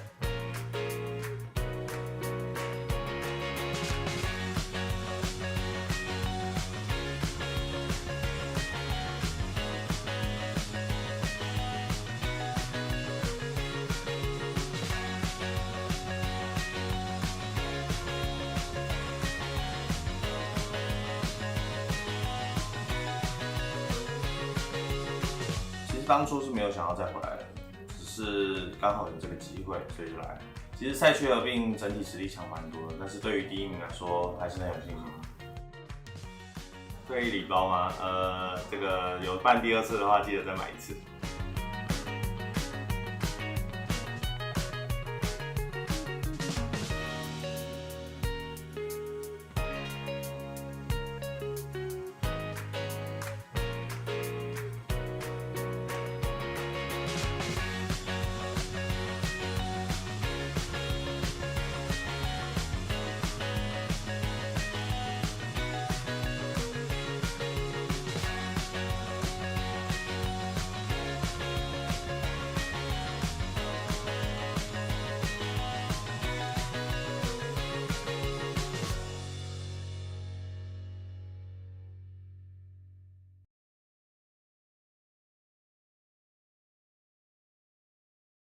Can't be without you.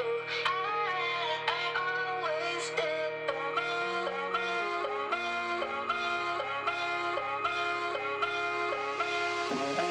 Can't be without you. Always one is always in the mood. Can't be. Do you remember 17? You and I, we ran in all the same scenes. Always watched you, thought you never noticed me. Boy, how wrong I'd be.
One v one side selection showdown. Here's how the game works.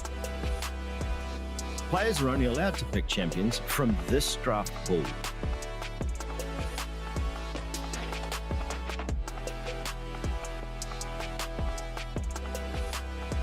The ban phase is out. No champions will be banned. Only champions from the draft pool can be selected. Each champion can only be picked once per team throughout the entire regular season. Teams must now strategize their picks carefully, setting the stage for dynamic and diverse 1v1 matchups.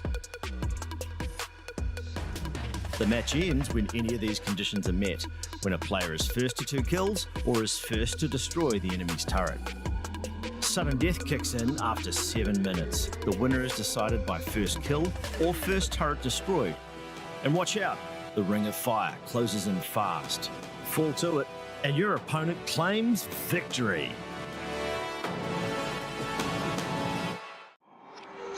Welcome to a new era of League of Legends in the Asia Pacific region. The 2025 League of Legends Championship Pacific, or LCP, introduces an exciting new format that elevates competition like never before. As the season reaches its peak, the teams are divided into the Contender and Breakout groups based on their mid-season standings. Teams compete in a best-of-3 round-robin with performances resetting the slate. In a group breaker match, lower-ranked Contender teams face off against top Breakout teams. Winners ascend to the Contender group, while losers join the Breakout group. Double elimination matches then determine which teams advance to the playoffs. Only the strongest will qualify for Worlds and claim the title of LCP champion. To keep the competition fierce, the LCP introduces a promotion and relegation tournament. Top-performing domestic teams challenge lower-ranked LCP teams for a chance to rise to the elite level. Throughout the 2025 LCP season, the domestic leagues will be taking place. LJL, PCS, VCS, and other domestic competitions will continue battling for their chance to join the LCP in 2026. The top teams from each league will be included in the promotion and relegation event that takes place in October. The 4 guest teams will have a chance to keep their spot as the regional representative for 2026 by battling the winning team from their home region. Each domestic league will send their champion to fight in the promotion relegation match against the current representative from their league. The LCP Promotion and Relegation Tournament introduces high stakes for guest teams. By the end of the season finals, 2 guest teams may face relegation based on league standings. The first, known as the free-for-all spot, will go to the lowest placed guest team, regardless of their home region. The second, the regional merit spot, considers regional placement. If multiple guest teams share a home region, the lowest ranked among them competes. Otherwise, the second lowest guest team overall will enter the tournament. This is the League of Legends Championship Pacific. This is what we're made of.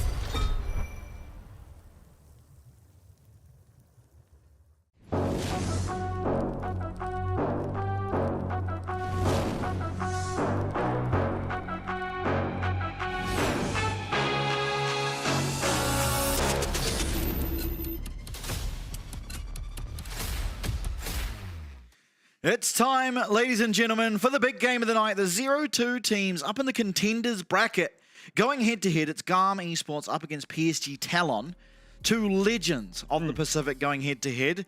And Levy in the jungle and Maple in the mid lane. What do you think?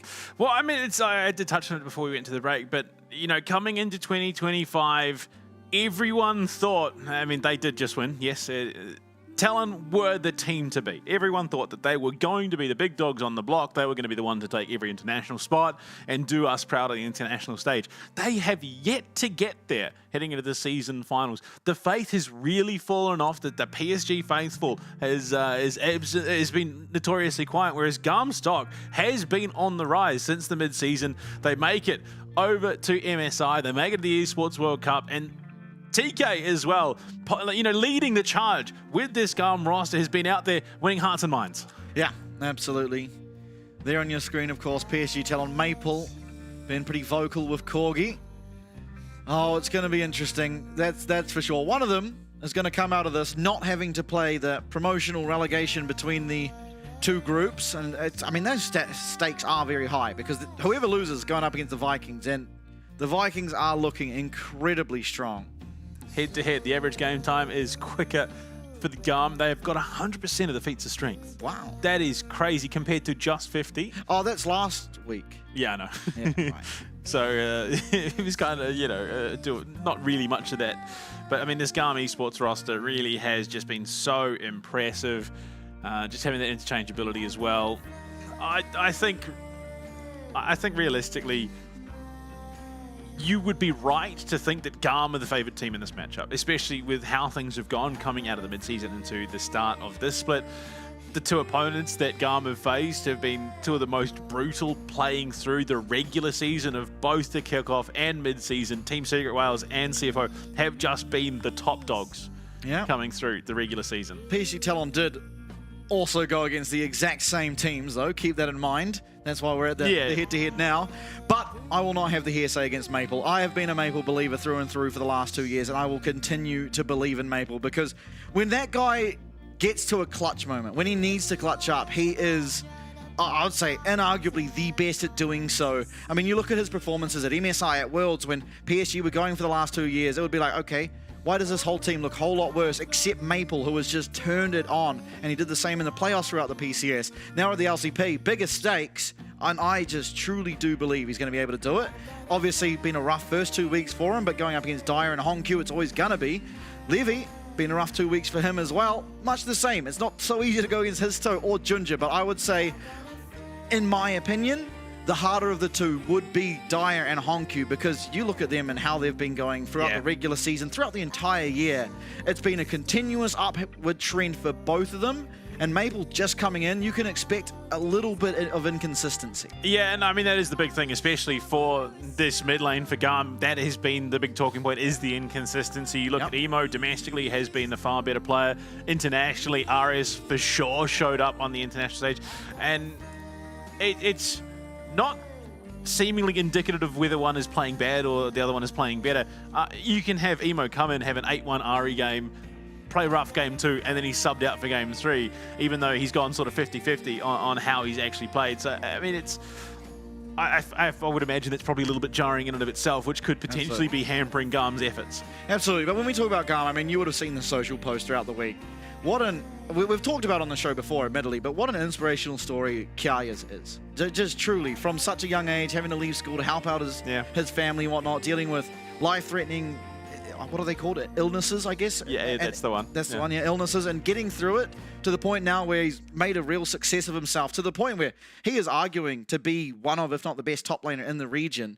Not only the region, in fact, like the world. He is a real world-class player, and to go through so much adversity to get to that point is just truly inspirational. Yeah, and I mean, the guy is just nothing but positive as well. He's known as the endless smile, and he just really is. There is not much that dampens him, and we have seen that full breadth of emotion when they lost out to CFO in the mid-season. It was a heartbreak for the team.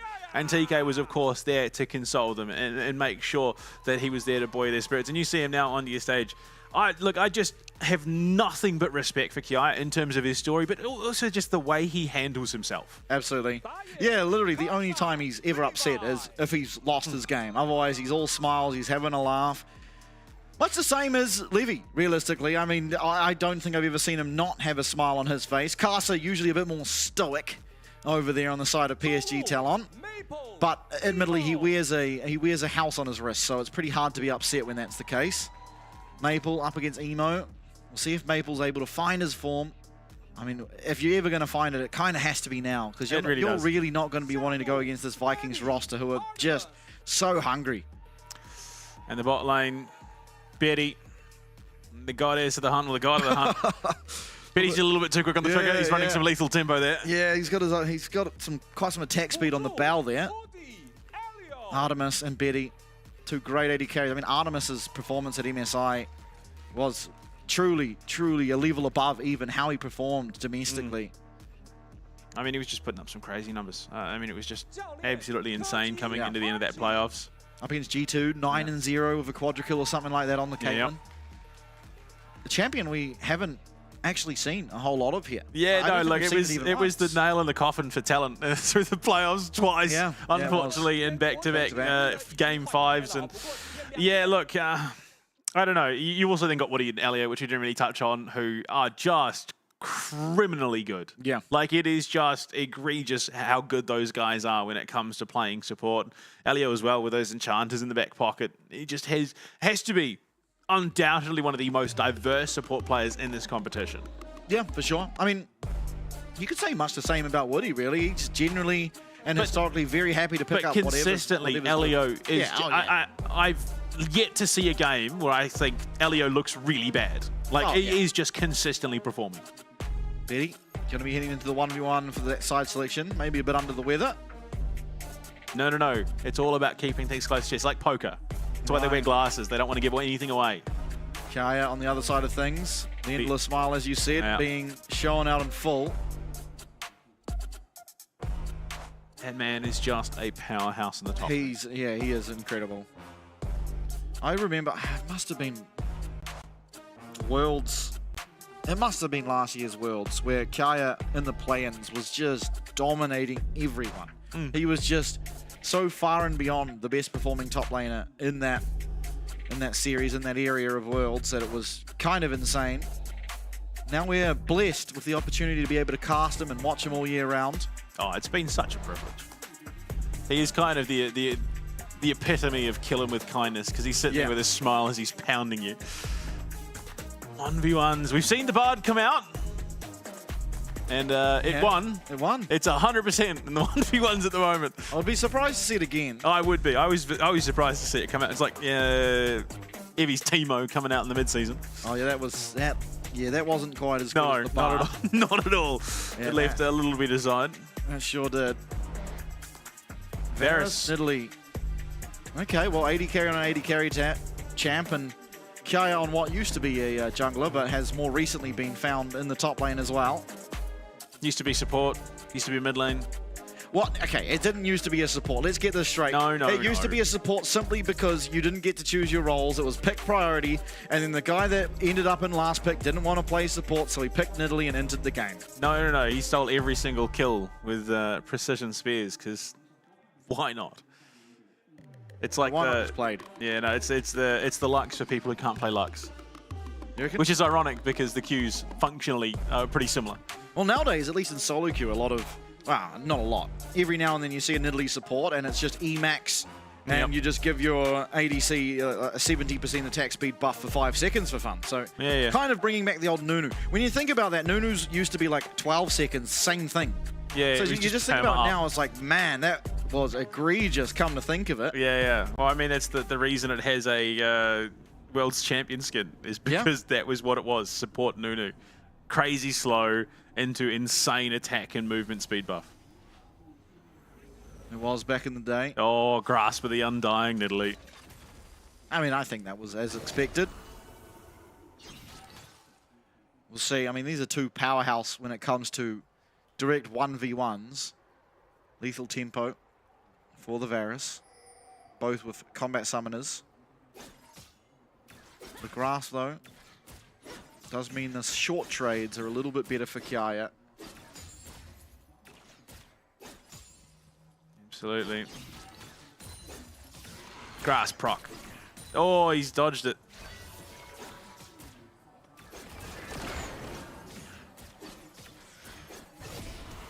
Good trade for Kaya. Ducking in and out of the bushes while making it hard for Betty to find that return damage. Yeah, that added movement speed Nidalee gets is kind of gross. Especially with these little in and out fights that Kiana's looking for.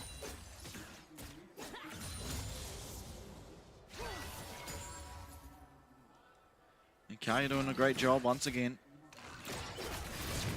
Betty now pulling the trigger though, going for that all in. Kaya doing much the same, going into that Cougar form, and reasonably even trade. Ignite's still there for Kaya though. Betty using his. Betty's able to look for a recall as soon as this wave does crash under that tower if he so chooses to do so. Yeah, it is going to be all but even. Oh, okay, Kaya then misses a minion, so it would have been all but even in terms of... See, oh, he's missed the cannon too. I need to stop caster cursing. It's all right. The caster curse is fairly low stakes in the 1v1. Although, again, this game actually is very high stakes. Oh, absolutely. Whoever does lose it is going to have to face the Vikings. Oh, Betty gets hit by the spear. Oh, my lord, he wins. How on earth? Yeah, that's... I mean, this stat stick Varus champion is crazy. I cannot believe he won that. He was down Ignite and still managed to somehow do slightly more damage. And now it's going to be a rough ticket back in here for Kaya. Yeah, absolutely. Very rough gig indeed. And there you go. Recurve bow, pickaxe, and vamp scepter. And Kaya is a level down and has a cloth armor and a longsword, which he already had, to be fair.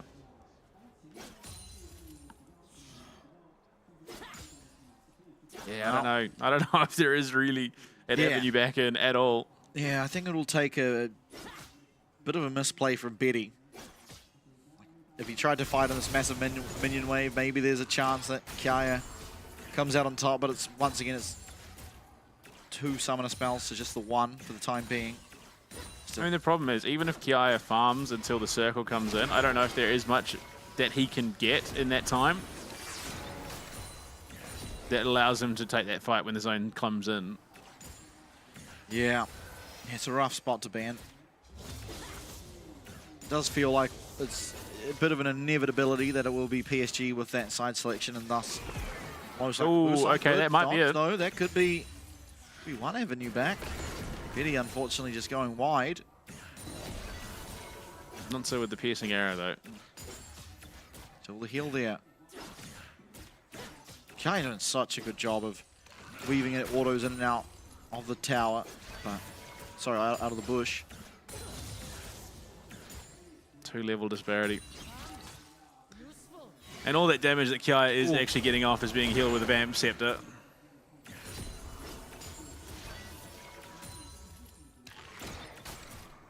Yep. Well, what a champion Varus is. Yeah, it's a bit of an egregious 1v1 champion, and I think that's probably why they've picked it here. Phenomenal in the 1v1. As soon as there is any sort of CC on the other team, kinda useless. Just not even a champion. Oh dear. I love how we've seen that so many times. I love how it is just inherently that strong in isolation, but okay, well that's that done. Yeah. As I was saying, inherently just incredibly strong in isolation, and then as soon as you add any other factors, it's just like, well, I probably shouldn't have picked this in the end. Yeah, but blue side secured for the side of PSG. And with that, gives them a little bit of a leg up, but still... Hold on, I think that spin is rigged. There was no GAM option. Well, we'll see. We'll see if GAM are able to get it done. Again, the stakes are loser competes with the Vikings to try and keep their spot in the upper bracket. Loser of Vikings verse. Loser of this will be going down to the lower bracket to take on the Chiefs, DFM, and SHG.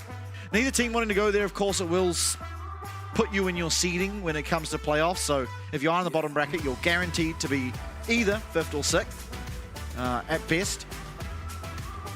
Archie, the man who really just did, helm this team to so much success. He was drafting like an absolute champion. Yep, absolutely. As we went international with GAM. Looking to keep that going. Emo playing the first game here. As you can see him there, sitting in the middle of the group of GAM. I just don't get it.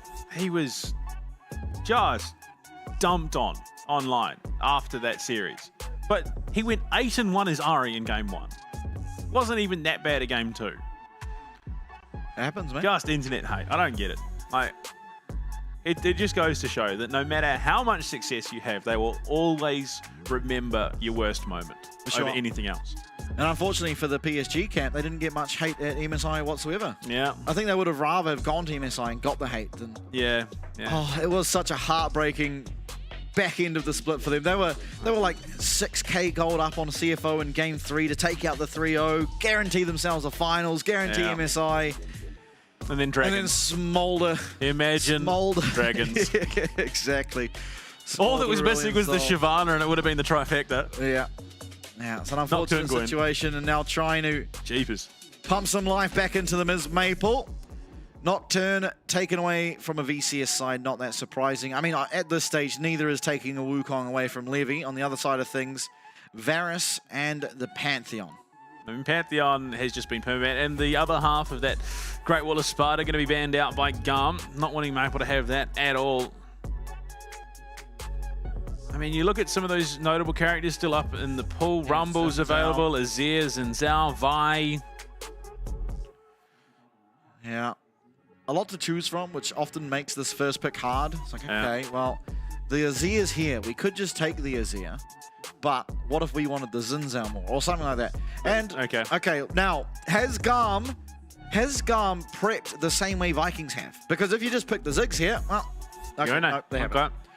But they could have the Yone Maokai, so they've prepped what I mean. It's a pretty very foolproof common, combo. It's a very common combo at this point, and it does skirmish very, very well, which is the only area in the game of which Azir does struggle. Yeah. So it is a good answer in some way. However, the Azir will do very fine into the Yone in the lane. In the jungle, I mean, yeah, like you said, Xin Zhao, Vi's available for Casa if they want to go. I mean, traditionally has played more of the tank side of things. It's going to be Ivan. Okay, Casa was one of the only players in the PCS playing this champion. So we already know he likes playing it, as well as it does allow for Azir to be slightly stronger in the skirmishes, just because it's keeping our Huppin alive, buffing him and whatnot. We'll see what route he goes in terms of that build. I think quite typically Redemption first is really nice because you can sort of be omnipresent on the map, farming your camp, still impacting the lanes. It's a very, very useful and I mean, it's a very strong item if a jungler is able to first item it. Yeah. I mean, it's just going to be perpetually relevant. Sion for Aja in the top lane. Okay. I like this team comp so far.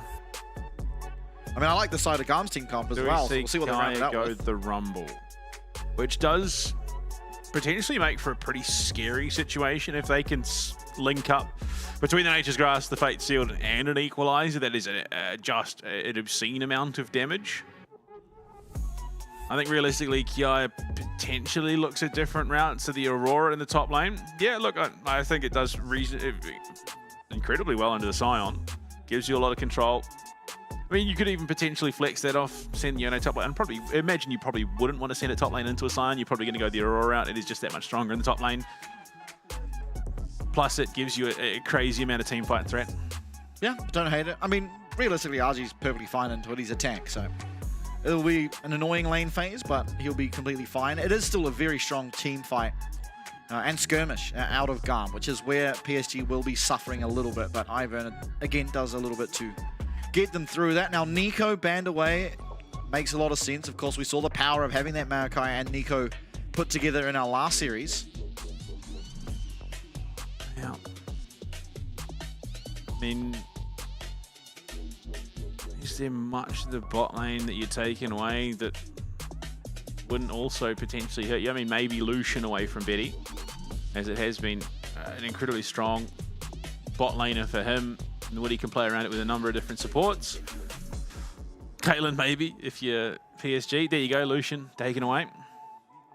I mean, there's just a lot of AD carries left open, so pick whatever you think's best against your comp. Lucian gives them even more, well, I say them, gives them a bit of skirmishing power, which is, I guess, what GAM want to avoid because they want to be the ones that have the upper hand in it. But there are other things perfectly fine to pick. If you wanted to go full scaling, there's even things like the Sivir. There's going to be people to hit. Yone's going to be on the front line, as will the Maokai. Yeah. Anything but a Jhin. Yeah. There you go. Nautilus going to be banned away from earlier. I was expecting that. It's a pretty common 5th ban for all the blue side teams. Just Inara. Yeah, okay. 0-2 so far. I will be keeping track of this. Yeah, I'd argue Artemis. Of the bot laners in this competition, you're looking at Artemis, Doggo, that I think would be the ones to most make the Inara look good. I don't think that's not that What is Betty the reasoning wouldn't. for that? I think Betty would be up there because he likes his hyper carries. I know, but I think the only reason it wouldn't look good is because they have been struggling a little bit more at the moment, and he's been reasonably quiet. From my perspective, PSG and GAM have been struggling just as much, but Betty's going to be on the Sivir, which I think is arguably one of the strongest AD carries in the game, so I think perfectly happy with this. It is a rough lane, admittedly. You really need to contest for that level 1 because Yunara does outrange the Sivir, and so it's very difficult to find those trades into it. Rel is going to be the pickup for Woody here, so I mean, it's just a solid all-round comp for PSG, and it's not terrifically answered, but it's just, I mean, both teams going with an honest comp, neither one winning out thus far. Of course, maybe this support pick sends it flying in one direction, but I highly doubt it. The other reason I lean towards Artemis is because we also saw Betty play Vayne at the start of this split, and then that I lost a little bit of confidence after that pick. And the Rakan. Yeah, I mean, Rakan makes a lot of sense. I actually am surprised that they go for the Nautilus ban over the Rakan, because obviously Rakan just pairs well at going forward and coming back, and with Aurora, Maokai, Yone, and then the Yunara coming from the back, you'd kind of like that availability. So I think GAM had found probably the best support they could have in this situation. I think it's better than the Nautilus, at least in my opinion. So Yeah, I just think with the Chaos on a team fight, Nautilus is probably going to struggle to find much traction. Because, I mean, you potentially land that hook onto the likes of the Sun. You're not getting a lot of value out of that, realistically. That's why I think the Rakan would have been a bit of a ban. But GAM, I mean, they've got themselves an amazing team comp. So have PSG. You've got, I mean, a lot of AoE coming through from both teams. You've got a lot of engage tools, right? The MVKE with the Rakan, the Yone, and then on the other side of things, just a Scion going in there. Yeah, I think look at the Ral and the Azir. The other reason you get as much Yunara value as you do is Azir and Sivir do take a little while to come online, so it is, at least from what I'm seeing from the draft, gearing up to be a slightly longer game, which is where Yunara wants to be. You want to get those items, you want to scale Yeah, up for a little sure. bit. I mean, I would rather be the Sivir, but anyway, it doesn't matter. We're into our loading screen. We got to do the skin win competition. MVKE might just take the cake. And 100% on the Cosmic Dawn again. I actually can't believe that. Maybe there is just some, like bias, and that's the only Rakan skin that's coded in. No, there's no way it's that. It's possible that it does more damage, and I just didn't know. It is maybe what it is. Well, Cosmic Dawn would implicate that it's been there since the beginning of time, so Well, yeah. it was. It was the first Rakan skin. It came out on their release alongside the Xayah. The only skin that would be able to be Aurelion Sol because he was here first, apparently. True, he created it. He created the galaxy and all the clothes. I believe that the champions of Runeterra wield. I was awfully close to saying Gillinor. Another great world. We see a lot of Ocean Song Yone too, I'm noticing. Yeah, and once again, Maple being one of the few mid laners to rock in his ear skin. Yeah, Elderwood. Casa on theme, has the Spirit Blossom. Wins pretty much all of its 1v1, so maybe it is doing more damage. One way or another, a tree is coming out victorious in this game. Yeah, and it is Unsealed Spellbook Ivern as well. Yeah, I like that. I actually think in general, the best two runes to go on Ivern are either the Unsealed Spellbook, if there's not much point in taking Glacial, but if you're against like things like Trundle and things that want to run at you, then Glacial does a lot. But I mean, everyone has a dash on the side of GAM, so you're not going to get all that much value. Yeah, absolutely. So the Spellbook makes a lot of sense. Gives you the opportunity as well to look for objectives, teleport to the other side of the map, and these creative plays that we did once see. Kind of teed it off a little bit, though. Of course, CFO out of all the teams would be very aware of it, going up against T1 in Game 5 to steer down the barrel of something like 3 Spellbooks. Yeah, there were 5 Unsealed Spellbooks that game. Suffering from success, unfortunately, got itself nerfed. Yeah. Got buffed a little bit too much. Overtuned. Yeah.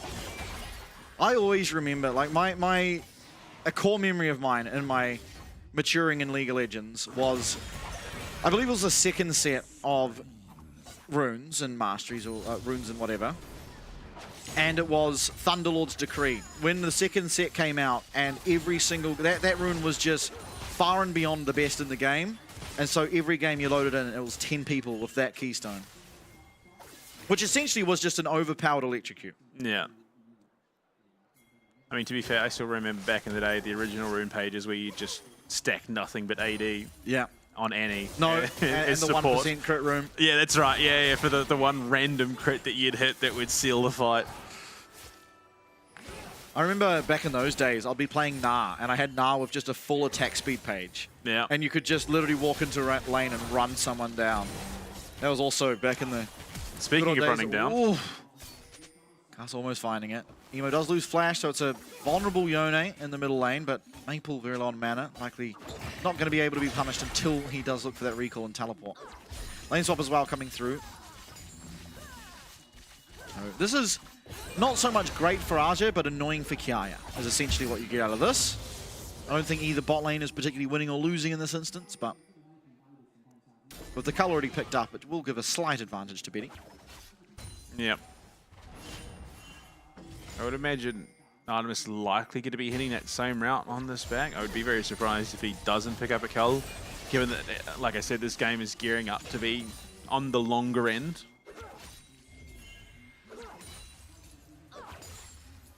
But no, okay, Artemis is just still on lane. He's waited for that wave to come in from Arjit. Yeah, Levy up in the top side as well. Just going to be happy with the lanes as they are. Wow, that's a long ward. Yeah, it's a great ward. That's crazy value. Betty might play a game or two of League of Legends, it would seem. I mean, after that 1v1, I would be very surprised if he didn't. Also, at this stage of his career, I'd be very surprised if he didn't. Yeah, for sure. Seemingly, both top laners reasonably happy. Not the highest pressure 80 carries they're staring down the barrel of, so it does make sense. Yeah, but it's also a Scion. At this stage, Yunara, at this... Even with a Rakan, I think you'd have to do something like disconnect your mouse and keyboard for Arja to go down here. People looking a little bit more confident in this lane than he has in the past 2 weeks. I think it's a good sign for PSG. Of course, Emo's not doing badly. He's just range into melee, but still... I mean, that confidence could be invaluable. Yeah. You can see, at least from memory, he's doing a little bit more of clicking forward than he was. Yeah. Maybe that's just me misremembering, but... No, I mean, look, I think you're on the money. I think maybe if it was some level of nerves, okay. Oh. All right, it's Bush versus Tree. It looks like Tree is handily taking it. Yeah, very handily, in fact, and Emo's even coming over, but Casa does get that flash away. Levi taking the Raptor camp. Actually, pretty ahead, very ahead, in fact. Although, as I say that, Casa's going to come and free his wolves and then free his Grom friend. Ping's going on to the Dragon. Yeah, I think off the back of that, Levi makes the right call with Elio in support. I say that, Elio sits there, AFK for half a second, not attacking the Dragon. Nothing like leaving your jungle in the thick of it. There you go, Unstoppable Force to go and farm top lane into the Yunara. Yeah, just cheating a bit of tempo. Okay, no Cull pick up the Artemis. Interesting. Yeah, looking for his Blaze of the Rune King as quickly as possible. Double smite. And it looks like Betty is going for the Essence Reaver this game. Instead of that Yuntal. I mean, Yuntal does do more damage, but Essence Reaver means you can just continuously spam your abilities on the wave. Yep. Perma Ricochet. In the world. There's just something so cheesy about that. No one expects the support in a rush, especially when Ivan's chucked it halfway down the lane.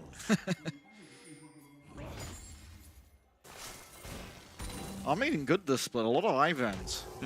I've talked at length the entire year about how criminally underrated this champ is, and so far... It didn't help that Guri picked it and then the rest of the comp just fell so unbelievably flat. It made the Ivan look atrocious. Again, it's one of those things where, okay, we've picked a champ that is good and we've played around it poorly and so we lost and now we think the champ sucks. Yeah.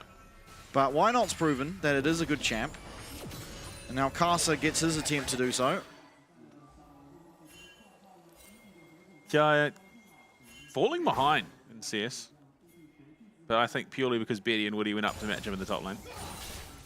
Yeah, it might have just been a better roam timer, as well as Arjit getting to cheat one wave of prior, or not one wave of prior, but one wave through usage of that ultimate. Now, Woody just teleporting in, say hi, trying to establish some pressure around the grubs, and it looks like it is some grubs that PSG want to contest. RJ ulting top, now teleporting back bot. Kaya doesn't have teleport, so it shouldn't be all that concerning. Oh, that slow is so gross. It is, 99%. Yeah. Elio going to be getting hit a little in the head by Daisy, but Daisy now down to half HP. A lot of pings coming out in the grubs from both sides, but with Levi up here and Daisy having taken as much damage as it has, would indicate that potentially GAM have the prio here, but... Yeah, the shortfall of Ivern is it's very hard to take neutral objectives. Yeah. So it's not like he's all positives, but he is mostly positives. I'm just finding a good trade. You see on the minimap, Levy has started up the grubs, and Casa not so convinced he's allowed to take them, but Daisy now, unfortunately, will be leaving us for the foreseeable future. Maple, priority in the mid lane. Emo's going to try and come to join. Betty finding a lot of damage, but he's out of mana. Not able to spell shield anything, so no health coming back to him, but in comes the roster of PSG. Even RJ looking to join with that Scion ultimate. There's no way it reaches, but he is going to be here. to try and secure one at least of these grubs. Betty with no mana, no real way to play. Kaya as well, joining Casa, no flash. Casa, first blood, tree down. Void Grub's much the same. Yeah, GAM going to be rewarded for their patience. They get the full set, just playing around position. They get so much value out of that. I mean, Aja ult's way out of position to try and come match, doesn't really get there for anything. That ult was a prayer. Yeah. Thinking maybe the fight was a little bit more committed to than it actually was. Still, it's like when Mum says you got to bring your little brother to town and he's just trailing behind you saying, wait up. Guys, I want to play too. Unfortunately, yeah. I think RJ may have read this as a little bit more of a hard commit than it ended up being. See, Betty, I mean, he comes in and immediately goes home. 3 abilities gone, no mana anymore. So with that, all GAM really need to do is buy time, and the Civ is going to be a complete non-factor. He's so far away. And by the time he gets there, yeah, GAM have repositioned. They then come back in, and Kiaya, great catch on the Casa. Yeah, flash from Emo to secure it as well. Yeah. I mean, it all stems off the back of that great catch of the Raptors, where he was forced to burn flash. Yeah. Will have his flash back now, fortunately for himself. And it looks like an attempt on Emo was made, however, did not go the way of Maple.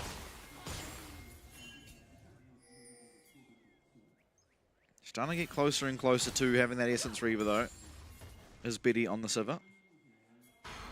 Certainly not a massive power spike, but allows him to pretty freely clear out the waves. I mean, we saw that in that last team fight. Just not having the mana to realistically follow up on much more after that initial commitment. So, going to be less of an issue for sure. Oh.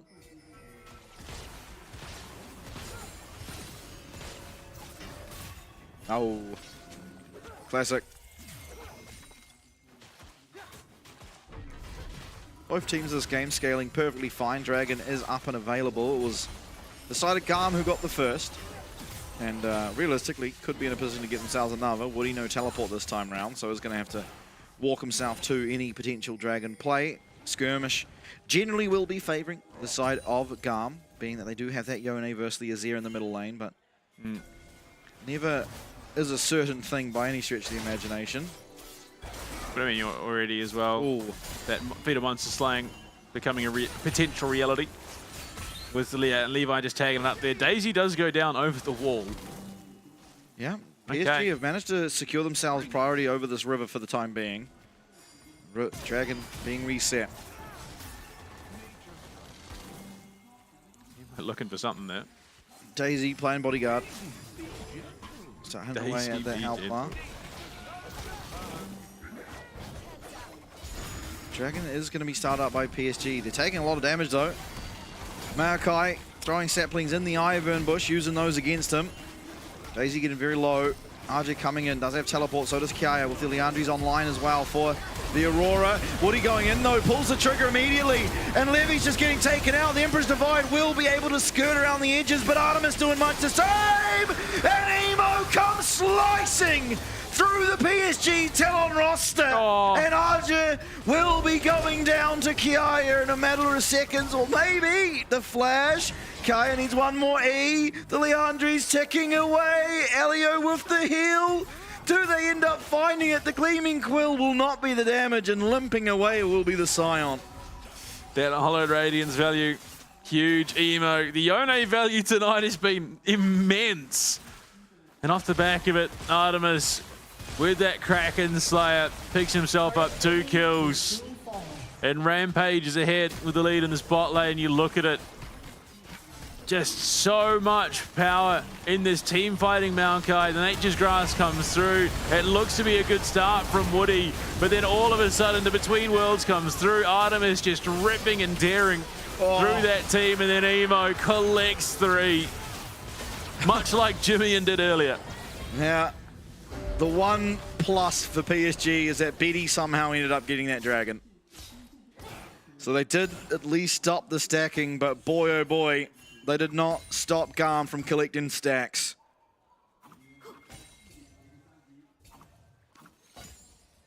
And does he get it? No, not quite. Missing the grass back there. Just too much distance created by Arja. Oh, the life of support's so hard. Yeah. Maple getting caught at a minion there. The animation a little bit rough. Emo just, I mean, he knows he wins this if Maple even dares walking anywhere near that minion wave. And he is getting a little big for his boots, but Carson's here. That redemption is up and available as well. Yeah.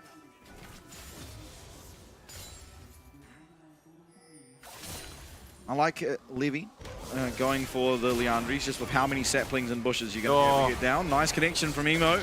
Going flying back into that tower. Is just going to be able to snap back, of course. All the while, Gerald should be going down, and we might finally have a game of Yunara on our hands. Yeah, and this will be Noxian Blessings. A single point of monster slaying claimed by Talon off the back of Betty taking that dragon. Cole finished up as well for him, but he's still 800 gold down off the back of some brilliant play out of this Yunara in the hands of Artemis. Yeah, it was very much beginning to feel like a potential sunk cost fallacy for the Yunara. We've played it a couple of times. It's new, it's good, it should be strong. And, well, maybe this is the payoff that they were looking for. Yeah, very ahead on the other side of GAM. Everyone just edging out slightly. I'm surprised that it's only 300 gold in the jungle, considering 3 assists and a plethora of CS. Yeah, no towers. Seems odd. It does. 400. I mean, even then. Like, it's nearly 30 CS, 3 assists. No. Big jobs. Big jobs indeed.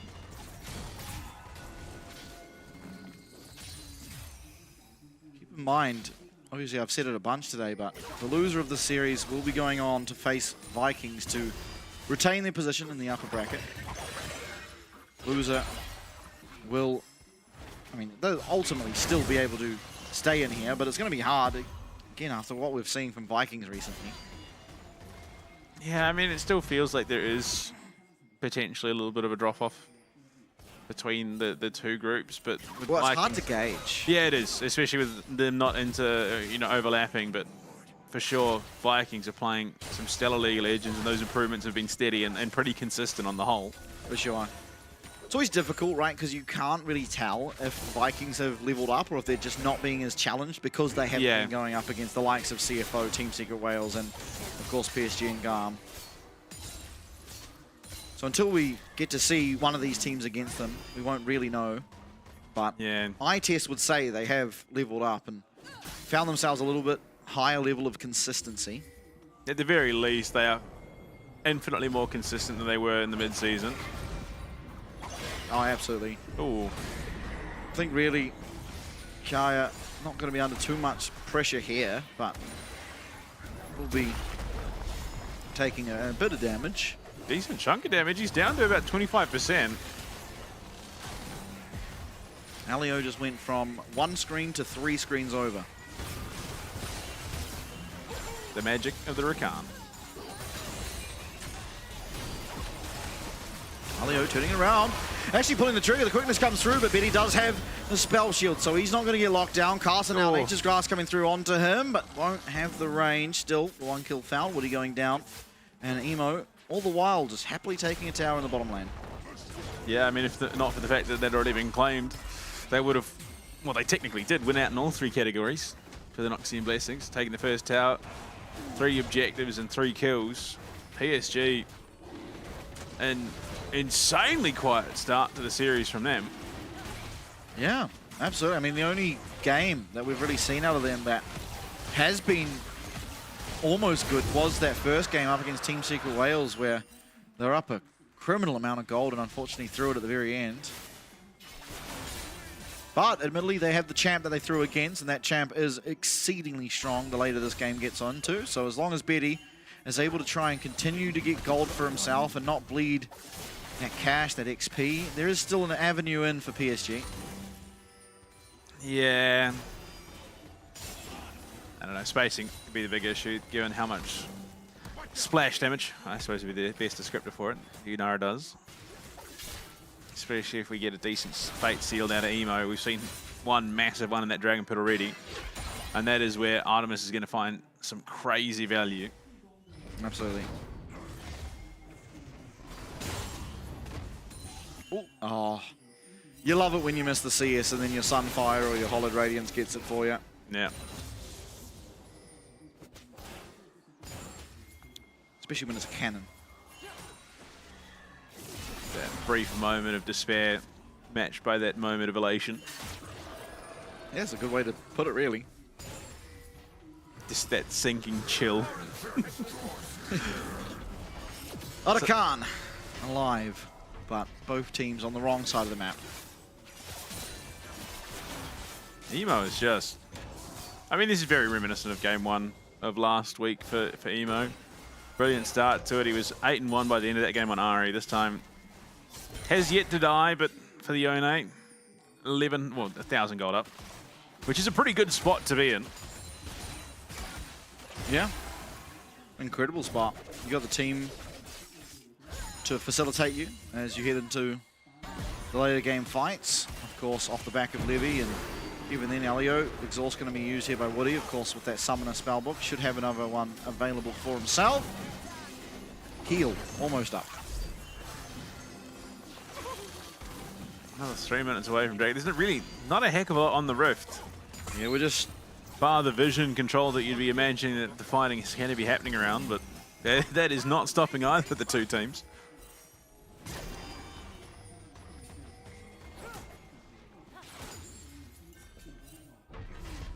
Second online for both these AD carries, but working our way to a third for Artemis. Maple still not quite at that Rylai's. Not really at that point where Azir is hidden too hard.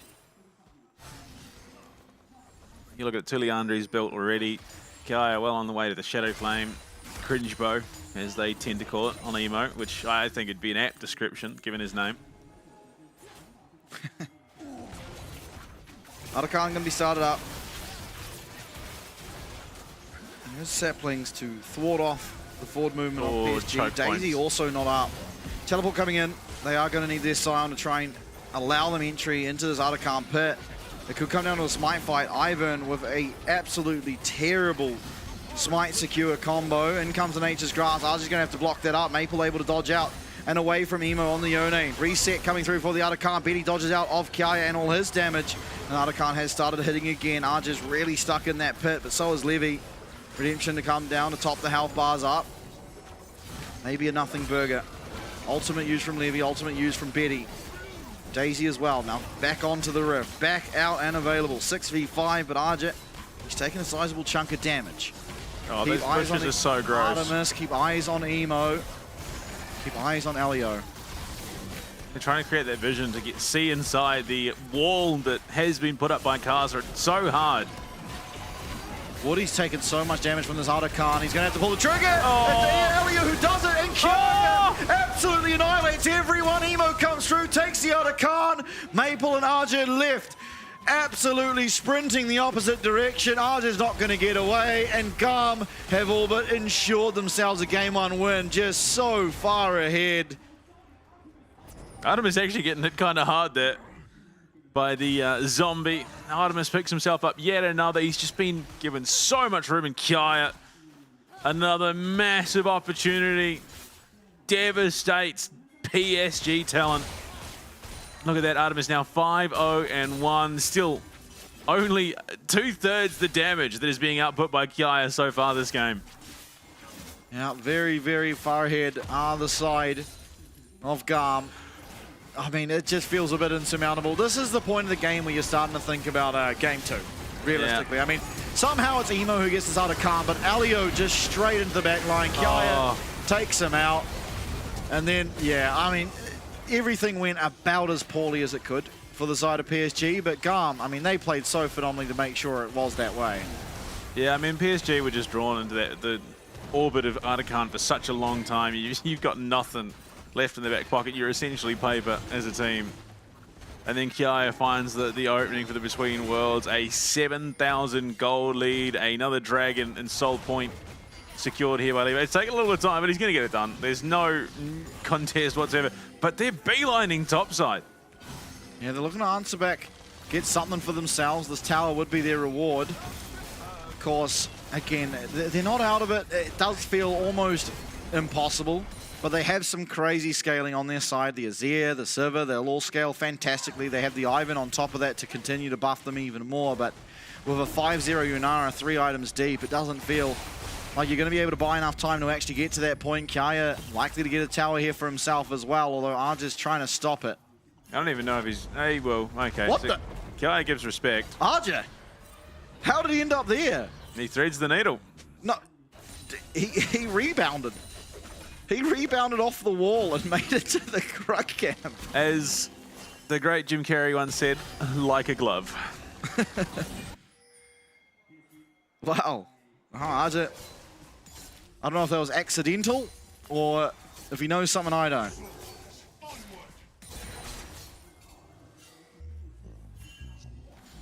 Wild.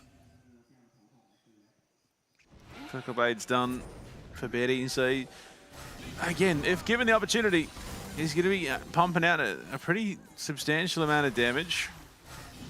But again, much in the same vein as it was for Slater in that last game of the Chiefs series, just struggling to find the opportunities and longevity to make those, well, get those ricochets bouncing. Absolutely. Oh boy. Arja getting ulted. I mean, he isn't realistically going to be taken out here, surely. Guess the redemption, maybe only because of the redemption did he survive. And the sidestep. That was, yeah, that was crisp. I mean, yeah, really fighting for their lives are PSG to try and get any gold, especially into the pocket of the Sivir. Down 2k against his counterpart in Artemis on the Yunara. Poor Red Buff. Imagine being locked into an animation because Ivern's trying to free you and then Sivir comes in and boomerang blades you. You can't do anything about it. Yeah, that's fine though. It's a hard life. Ivern then freedom, it's all good. He just walks into 3 saplings. Bloodlet is cursed, yeah, on top of the Leandri, so Magic Resist is going to be a real issue going into these team fights. Daisy on the job. Emo looking to take Daisy out. Oh my god! Emo finds the perfect angle and Betty's headed for the hills, but Kiaya claims him. Down goes Ivan. Timber, the most apt saying possible, as down not only go PSG, but the Nexus with it. Oh yeah, look, what now, haters? Emo is just making the Yone look so darn good. No Baron needed at all to crack the PSG base. And that might just be game. Woody's the next up, but he's 6 seconds away. Beyond that, it's Casa and Betty, and it's still 15. An absolute domination. Not a single kill garnered here by PSG in this opening game of the series. And on his return, things are looking bleak for what at one point was the herald of the PCS. Absolutely. GAM come out with a statement game. They were 1 tower and 1 dragon away from a perfect game against PSG Talon. That is not something I expected coming into the series, but GAM have shown up. They've shown up big. The sign there, it's GAM time 2-0. It's looking like it might be. Yeah, I mean, look, you've got statement games like the Vikings coming in and thrashing Chiefs in the 3rd game of the series. You've got statement games like GAM 14-0ing PSG Talon.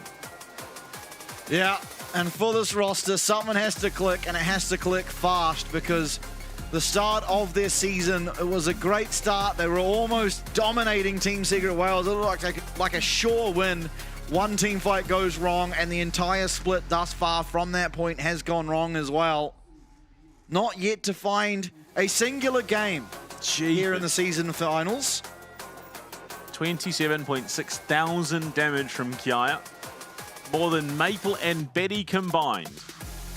Yeah. Just not able. Betty, again, in much the same vein as Slater was, and again, I'll go back to that series between Vikings and the Chiefs. Betty was not allowed to play team fights because Emo was on his case. Yeah, the game starts. It's like a little dicey. It doesn't look too bad. Arja committing to come up here, and it's Kiaya who comes from Fountain. That's topped up, full mana, full health, and ult to boot, and just completely shuts them down. Emo, first blood will be picked up here. Yeah, from the catch, flash into Fate Sealed, between worlds. Oh, this is about to be cinema. Another Yona masterclass comes in. I mean, again, Artemis, look at him just play this outskirts of this fight to perfection. And no one even looking his way. Again, multi-man, Fate Sealed. And it was, he really embodied the Yone ultimate in this game. Sealing fates indeed. And Elio on this Rakan. Every facet of this GAM roster looked so unbelievably clean. Here it is, boom. Betty just clipped. Just clipped. Like, Woody didn't even get touched by the Fate Seal. I cannot believe how absolutely one-shot Betty just got from Kiaya. Yeah. Just completely one-shot. Yeah, it was, I mean, there is just, I don't think there's anything bad you can say about that game for GAM at all. No. It was just so unbelievable. They were about as synchronous as you could get a team in this competition. Absolutely, but I think you've got something for us. I do. Actually, it's not even me. It is, of course, the LCP English Twitch channel. If you subscribe, you can get yourself some pretty cool rewards. Right now, until the 28th of August, you get yourself the Pengu Garen. Bring it emote. You can spam that in every single game mode in League of Legends right now. Let them know that you are a League of Legends esports fan. Style on them. Let them know. If you kill them, drop it. If you die, drop it. Whatever. Just let them know. And then, of course, after that point, we get those regional icons coming through. The Ramus Dance one with the LCP tattoo. Support the LCP.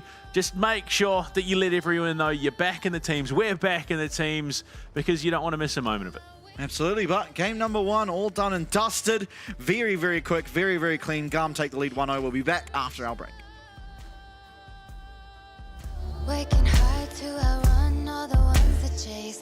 I can't run fast enough, can't pick up the pace. People run towards love, kamikaze craze. Let's be real, some true lovers really just a face. Heard it all before, y'all just need a score. Don't want it anymore, can't take it no more. Love her I adore, yes and I am sure. Because love is war, over and over, baby.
Do you remember 17?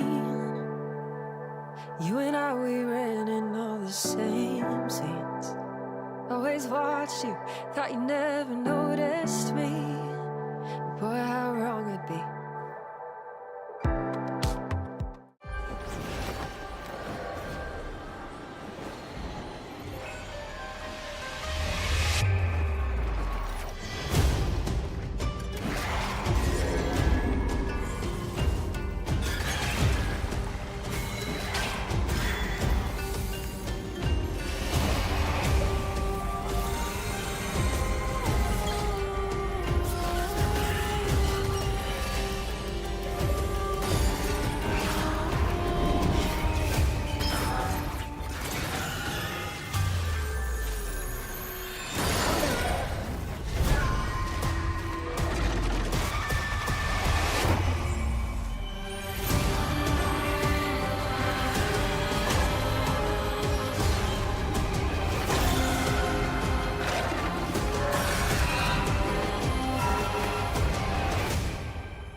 One v one side selection showdown. Here's how the game works.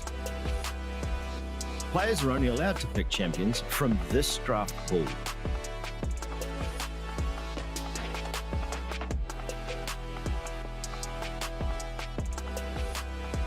The ban phase is out. No champions will be banned. Only champions from the draft pool can be selected. Each champion can only be picked once per team throughout the entire regular season. Teams must now strategize their picks carefully, setting the stage for dynamic and diverse 1v1 matchups. The match ends when any of these conditions are met, when a player is first to 2 kills or is first to destroy the enemy's turret. Sudden death kicks in after 7 minutes. The winner is decided by first kill or first turret destroyed. And watch out, the ring of fire closes in fast. Fall to it, and your opponent claims victory.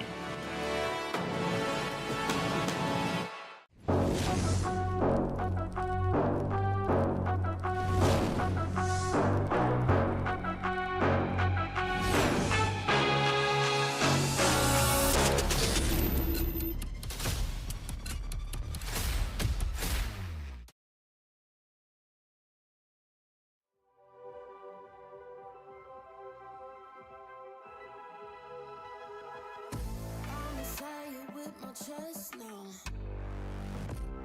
I got you figured out. It's something that you got, babe. It has me going wild. It's the way you say my name, the way you touch my face. It's like our bodies move so easily, like a movie, like a dream. A dose of dopamine, more than ecstasy. Between you and me, like a movie, like a dream, a dose of dopamine, more than ecstasy.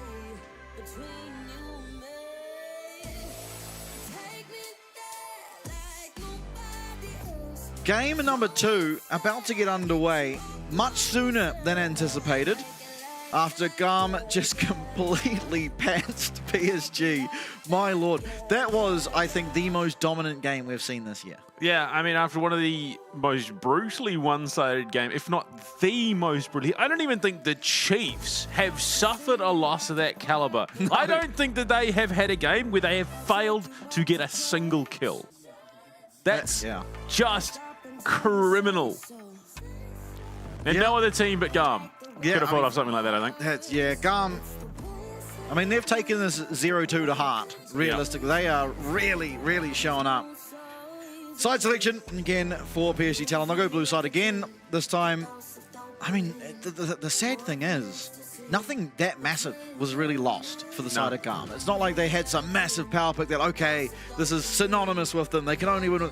They played a bunch of champs, and it's like, okay, yeah, I mean, sure, they can play it, but it's like, first win too. It's kind of like their team comp was sort of what you'd expect when you get to like game 3, you know, game 4, you'd see that bring it out in game 1, absolutely trouser them, and now it's like, well, they have everything still available. Like, it was that one, like, you know, super niche Marvel team that comes out like once in a blue moon for some big mission, then just fades into non-existence. Like, yeah, cool. They've been a part of other big teams, but together they've just never really shown their face.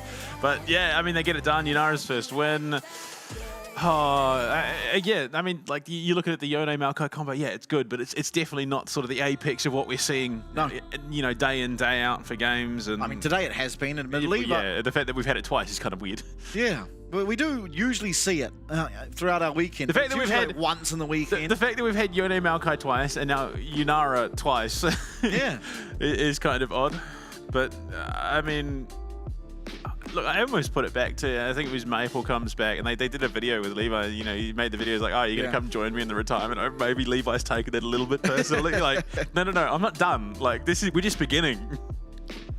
Yeah, I mean, great performance from him on the Maokai. I mean, as good as a Maokai performance can get. There's not too much technicality out of it.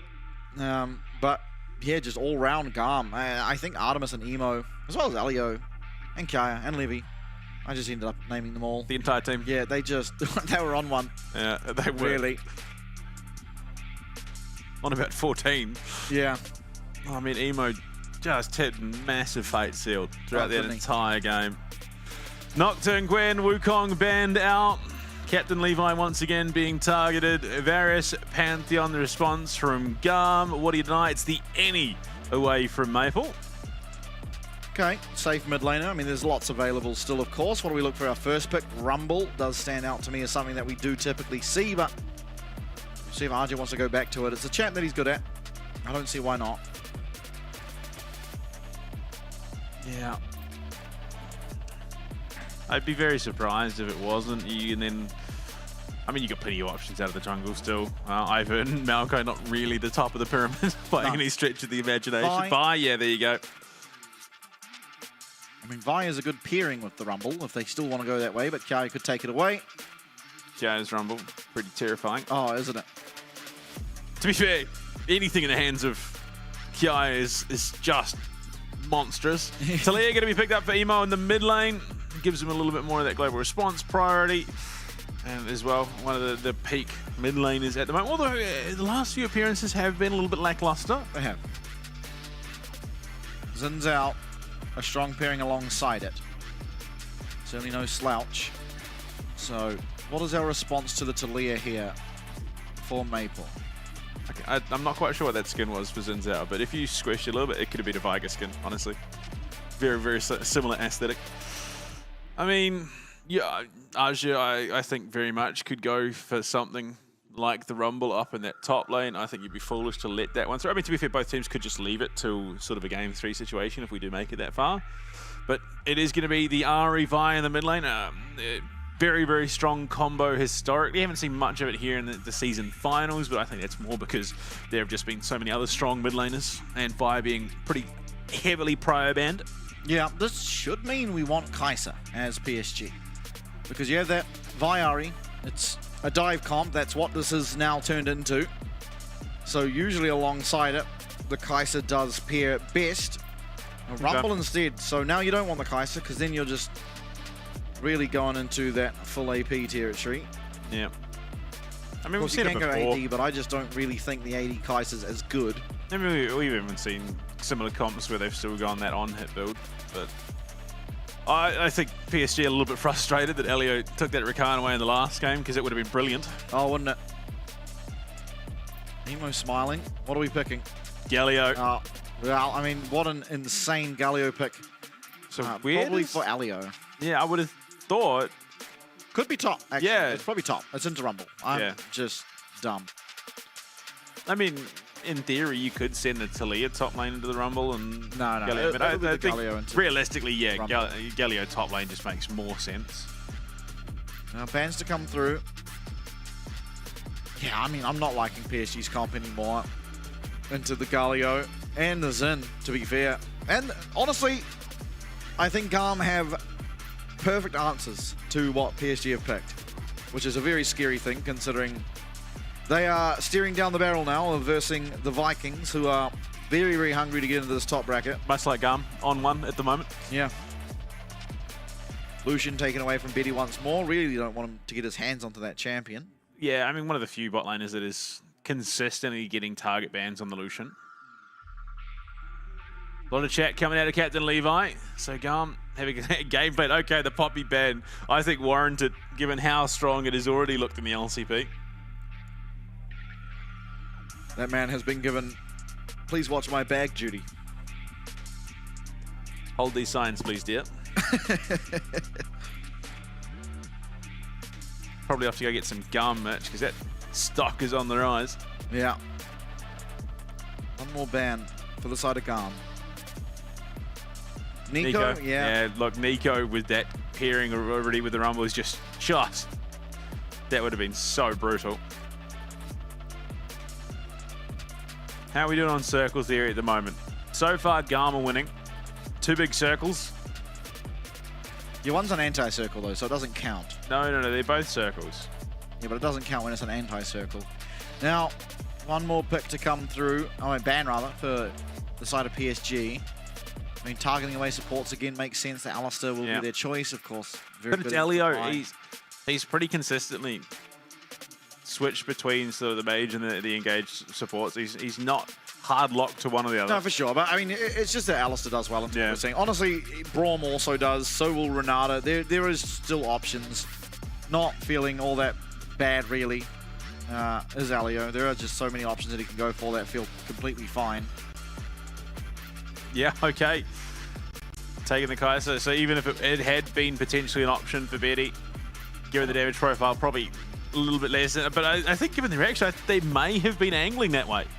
Yeah, possibly. I mean, it's just a bad damage profile both ways in this case, because Kaiser, again, with the Talia Galio, that's a lot of magic damage. Will almost certainly go AD, but still, it doesn't perform as well for my money as it does when you do go that on-hit or the AP. Corky's going to be response, so a strong laner, going to make this lane a little bit more tough for Artemis to navigate through. Yeah, but I mean, you're looking at PSG, none of these champions so far are wanting to build all that much magic resist, so I still think you do get a decent amount of value. So the Nautilus coming through as well for Woody, very strong. I mean, they've got a crazy amount of lockdown with this Vi Nautilus combo, so that equalizer should be getting value on at least one, and then Brom comes through as well. Yeah, the Brom makes a lot of sense. Yeah. I have to be honest, this seems wholly unplayable for PSG. So it was that last game? You're angled in for a dive comp where, you're going Vi and Arya trying to blow up someone with a Rumble ult on top of them, but then you're just going into Galio Brom and Talia. And Xin. It's just, it's really, really difficult to play. And again, for the last 3 years, the one thing I've consistently been critical on about PSG have been the drafts. And I think, again, we've kind of drafted ourselves into a hole where you have to be so far ahead to ever dream of making this comp work. Yep. Yeah, unfortunately. We'll see. Sometimes you can just get that far ahead. Sometimes things happen in the game that allow you to get that far ahead. Still Maple fans in the arena. Justifiably so. Such a historic player. Oh, I mean, I just have to give it to IG Kaiser, but it's a close one this time. It's a very close one. Yeah. Elio, fortunately, not going the correct skin for Brom. Grill Master, of course. I don't know. Pool Party's not too bad. It's not bad. No, don't get me wrong. None of the skins are bad. It's just Grill Master and Glizzy Neferi. Which we just have not seen. We did once. We saw it earlier on. Guri played the Glizzy. Yeah, no. Neferi, this split, the season finals. Yeah, we haven't seen this. To be fair, it fell off pretty consistently throughout the mid-season as well. Yeah, just keep getting hit with nerfs. Still is strong and solid. Hitting it with the spray bottle. Yeah.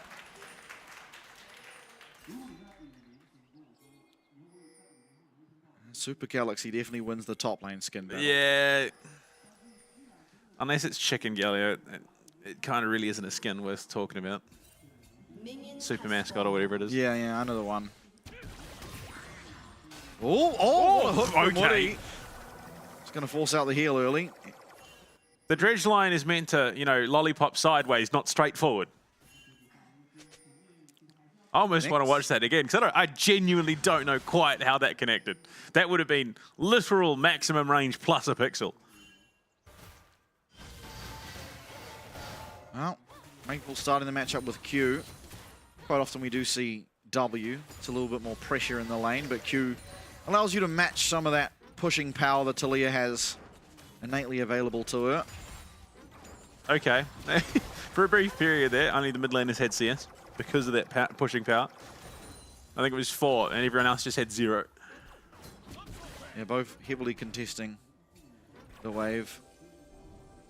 PSG, of course, have a very good lane for themselves down here, while the Braum is good against the Nautilus. The Corki is just very, very strong in comparison to this stage of the game, Kai'Sa. Although, as the game progresses, of course, Kai'Sa will feel perfectly fine. And on opposite sides of the map, lanes are pushing in. Kiaya up to Aja's turret already, whereas Betty and Woody up to Artemis and Elio's. You're not expecting a heck of a lot early, barring a pretty significant misplay, but... Good CSing. If I'm that Rumble, I'm missing literally every single one of those. To be fair, every lane is doing a good job. We're seeing some pretty consistent CS numbers. Yeah, the lane isn't the issue, unfortunately. The lane is not the point of the game where this is an issue. It's as we go to those skirmishes, it becomes increasingly difficult for the side of PSG. I mean, until ults are there, you're relatively okay. But I would hate to be Vi going into a Braum. Or a Galio for that time. Out of caster, though. Yeah, pretty impressive. Another hook from Woody landing onto Elio, just chucks out the door.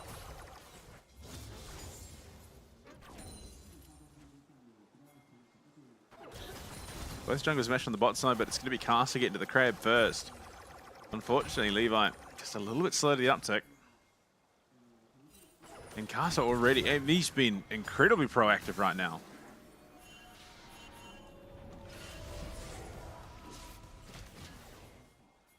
There's a very real shot at a dive. Yeah, there is. Low mana, low health. Heal not up for Elio. Going in, they're going to find it. And PSG Talon, just like that, find their first kill of the series. Ooh. Unfortunately, this is only a level 3 Kai'Sa. So he's never really going to find much off the back of it. But yeah, I mean, we often see that mismatch dive onto the top lane of it for the first time in a long time. It is just going to be a straight dive onto the bot lane duo of GAM. Yeah. A successful one. And the first kill for PSG Talon in the series. Yeah, yeah, exactly. It was good identification from Kai'Sa. I mean, it is just a very hard lane to navigate when you are the Kai'Sa into a Corki. And so, realizing that, he passed to his bot lane. There's an avenue for a dive. They are able to take it. And I think especially after they got that heal level 1, they knew it's almost a sure thing as long as there's aggressive trades happening down there. Unfortunately, for the side of GAM, Levy went to the top side. So, not able to react. So, it is going to be the on-hit Kai'Sa. It is, yeah. It's going to be Kraken Slayer. You can still, theoretically. But it should just be. No one is building on that much magic resist, so I think you're not going to lose out too much on that on-hit build. Ooh, just missed it by that much.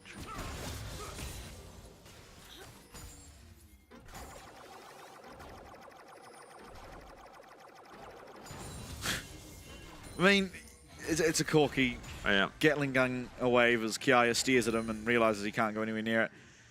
PSG, off the back of their first kill of the series, looking for their first dragon of the series. Actually, no, Betty got one.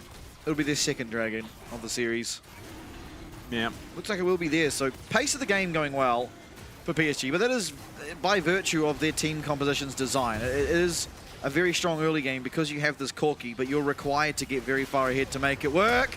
And maybe they're looking to do it even more. Kia flashes away, but still gets caught by that auto attack from Woody as Levy comes barreling in. Maple trying to catch up to the team. And this looks like a fantastic fight for PSG. Knocking Emo back, charming him up. Betty's going to be able to slide on in there, get that kill. Feat of Warfare claimed. And another one to boot for Maple. Yeah, I mean, just an absolute shellacking. Realistically, all stemming from that heel being blown at the very, very start of this game. It transitions into that priority down on the bot side, gets them that control over the Dragon. Kia just holding that flash for way too long. And you look at it, I mean, realistically, they shouldn't have contested. Yeah. Kia should have just backed off at this point. They were looking for the angle onto Betty, but he gets caught, absolutely demolished by the Vault Breaker, and he's just sticking around too long, waste the flash. In fact, there was so many flashes wasted by GAM in this team fight for absolutely nothing. Yeah, look, there's Emos, that's number 2, and then Elio's about to do the same for flash number 3. Yeah, all of them. Well, 2 of them flashing into a wall, 1 of them flashing into Casa's queue. Yeah. But business as usual for Casa. Again, I think their team comp is going to get rough to play, but they're in a very, very dominating position right now. And off the back of a mistake out of GAM, the first, really, they've made this entire series. Unfortunately, it's in quick succession, leading to sizable gold leads. I mean, just really no right contesting that. You saw Emo use his ult to come in and then just had no mana. Yeah. It's awfully reminiscent, if you remember, of the fight PSG had in the top side of last game, where Betty uses all his mana and then they commit to a fight and unfortunately goes pretty poorly. Yeah. Yeah, no, just an odd call. An odd call to be contesting that for GAM. Suddenly this is looking like it is gearing up to be the polar opposite of game 1. Yeah, for the time being. But again, GAM, they do just have a stronger comp, and Corki generally relies on getting pretty far ahead to be as useful as champs like Kaiser. And unfortunately for Woody, he goes a little bit far forward, and it will not be a repeat of last game as GAM do claim 1 back. Yeah. Taken out, not realizing that Levy could be in the area. Ping's going down on the grubs though. Casa, by right, should be able to steal the 1. He gets 1, but I don't think he should be able to get any more. We'll see. Woody is back on the map. GAM's bot lane didn't really use all that much to make the play happen, but Maple is topped up. He's got his flash, he's got his Spirit Rush, and Casa's looking aggressively with that ultimate available. Levy's going to be jumped on. A lot of damage coming back. Elio should be going down. Maple sliding in there with that Spirit Rush, and Artemis with nowhere to go is just going to go down to Betty eventually. The Valkyrie adding a little bit of extra damage. Double kill for Betty now. 2-3-0-3 actually on the Corki. Weaver's Wall. I want to see what happened with the Weaver's Wall, because nothing, realistically. That seems a bit odd, because Emo half HP. So I'm wondering if maybe... He might have used it to escape, because that was a really bad fight. Yeah, but he wasn't even there. He was in the mid lane. Oh, we'll see. Maybe. Here we go. So in the mid lane... Okay, so it comes through the pit, and he just stands there and... runs away. Gets his ass beaten by Woody. Like, that's all it was. He just got beaten down by a Nautilus. It's a runaway. What a weird game. I mean, PSG have done very, very well to capitalize on the errors of GAM, much the same as GAM were able to do last game. But now it does lead to Betty being up 1k gold against Artemis. Almost the exact opposite of what was occurring in game 1. Now back to regular lanes with top laners in the top lane and AD carry support down here. Dragon spawning very soon. It's a little perplexing with how fast GAM are trying to play the game, considering how easy these team fights are to navigate, assuming they go in even. But you can see this game, oh my lord, that phosphorus bomb. You can tell by that alone that this game is anything but even for the time being. Yeah, I mean, just looking at how comfortable it is, Betty has not used Flash yet. Because he's just not been threatened at all. Yeah, and everyone that has flashed away from him was still in range. Yeah. Maple as well. He's having a great game for himself. He is. He's been everywhere he needs to be at the right time with a lot better conditioning than Emo. Emo often turning up late or turning up with no mana or no health. But Maple constantly there, right place, right time. Oh dear. Kaya, far from the situation he wants to be in either. I don't think we've seen a hero's entrance yet. No, but much the same, we haven't seen Arja involved either. It's just top lanes being on their island. Could be a possible way for the side of GAM to look for something. Can they get Galio down here? Sidestep from Maple, flashed away. And Charm connects onto Levy, but he does have the ultimate there. He's going to take a lot of damage, and in flying goes Casa onto Emo. He's going to go down. It is a 1-for-1. Woody very low. Flash! Oh, they do connect. Woody's going to go down, but the Charm connects as well. Betty flashing away, but Artemis, the thrill of the hunt going in. Killer instinct indeed. And GAM, they fight back, and they fight back hard. Arja now having to leave as Artemis and Kaya try to chase him down. Yeah, I mean, with that equalizer burnt, there is a potential for them to take the drag, but they're not even going to bother. Not with the timings. Arja figures, oh, I'm down here, I suppose. I'll just collect this wave and go from there. Try and take something out of this awful situation. A 4-for-0 for GAM. Accelerates them right back in. And for a game that has been pretty bleak for Artemis, that is a much-needed injection. And you look at it, boom, it flashing into a chump. I am very familiar with that situation, but the amount of damage it soaks and denies. Levi survives so long in the middle of that, and you look at the damage coming out. Woody, that was really the best option he had, sadly. Yeah, there's just no hope that Betty has to be able to challenge Artemis. Has that Braum passive on him and is taken down in pretty quick fashion. Artemis retaining his flash off the back end of that fight as well, meaning he will have it if they choose to contest this dragon. By the looks of things, they're pretty happy to let it go. In fact, there is still one grub available on the top side if Levy wanted to use the time to do that. Doesn't look like they will, though. Still, bodies coming now down towards the dragon. It is still very low, and Casa will get it for sure. Yeah, potentially a bit of waste of time there, unfortunately, for GAM, but far from the end of the world. Ocean Soul, up and available. Yeah, 2 dragons early on. Yeah. For the side of PSG, meaning this Dragon Soul win condition well and truly a factor. Oh no, sorry, Mountain Soul. Yeah, Ocean Dragon. Yeah. There's too many of them. Too many dragons. Yeah, like as soon as it goes past one hand, I kind of lose count. Back in the good old days where it was just like, what, 150 gold, and that was it? 190, I think. It was 190, but yeah, that was it. And games used to go for 50 minutes minimum because Baron also did not buff your minions. Yeah. Just gave you a lump sum of AD AP, called it a day. There we go. He's found it. Now Levy going to be able to get that one for himself. It's which is crazy. one of the stacks to because if play. Casa had been able to find that, that would have been Noxian Blessings, but we're just going to stall it out a little bit longer. Yeah. Tower is what it's... Well, I mean, it could just come down to the next dragon, but... Oh! What a charm. What a charm. Maple looking a little bit more locked in. Good to see. Just in the nick of time. All that time spent out of the retirement home, he's starting to get his faculties about him. Meanwhile, Arja's just not had much of an impact on anything. A little bit late to that last team fight. Oh, okay. So that Noxian Blessings to Maple's just absolutely demolishes Emo. And then says, hey, yeah, whatever. Job done. Yeah, well, I mean, PSG doing well so far. Gold is relatively close, but the big point of the map to look out for is, of course, those dragons, where they do have that 2-1 lead, or 2-0 lead even. 14 seconds on the Rift Herald.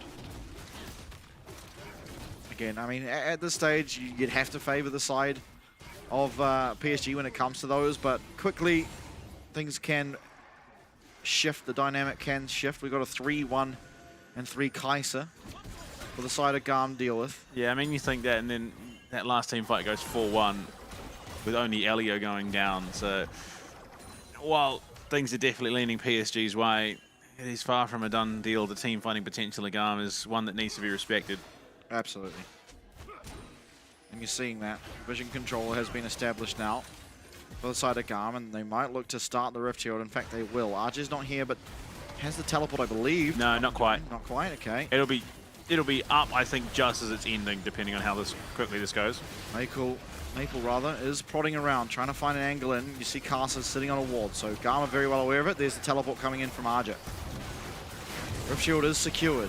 Woody going in, does find his way onto Alio, finds a knock-up as well onto Emo, but not a whole lot coming down onto him. Artemis is going to claim their first kill of the fight. 4v5 now on our hands, as in will go Casa, and Alio goes straight away. Artemis going with that killer instinct. Oh dear, it's a disaster, and PSG Talon are getting absolutely nailed. GAM, very low health bars, and down will go Alio. Maple, can he make the play? He gets one more reset, but GAM have made it out. A little bit better for PSG this time around. It's only a 3 for 2. So they do at least get something. Unfortunately, more cash injected into Artemis and Emo, accelerating things all the more.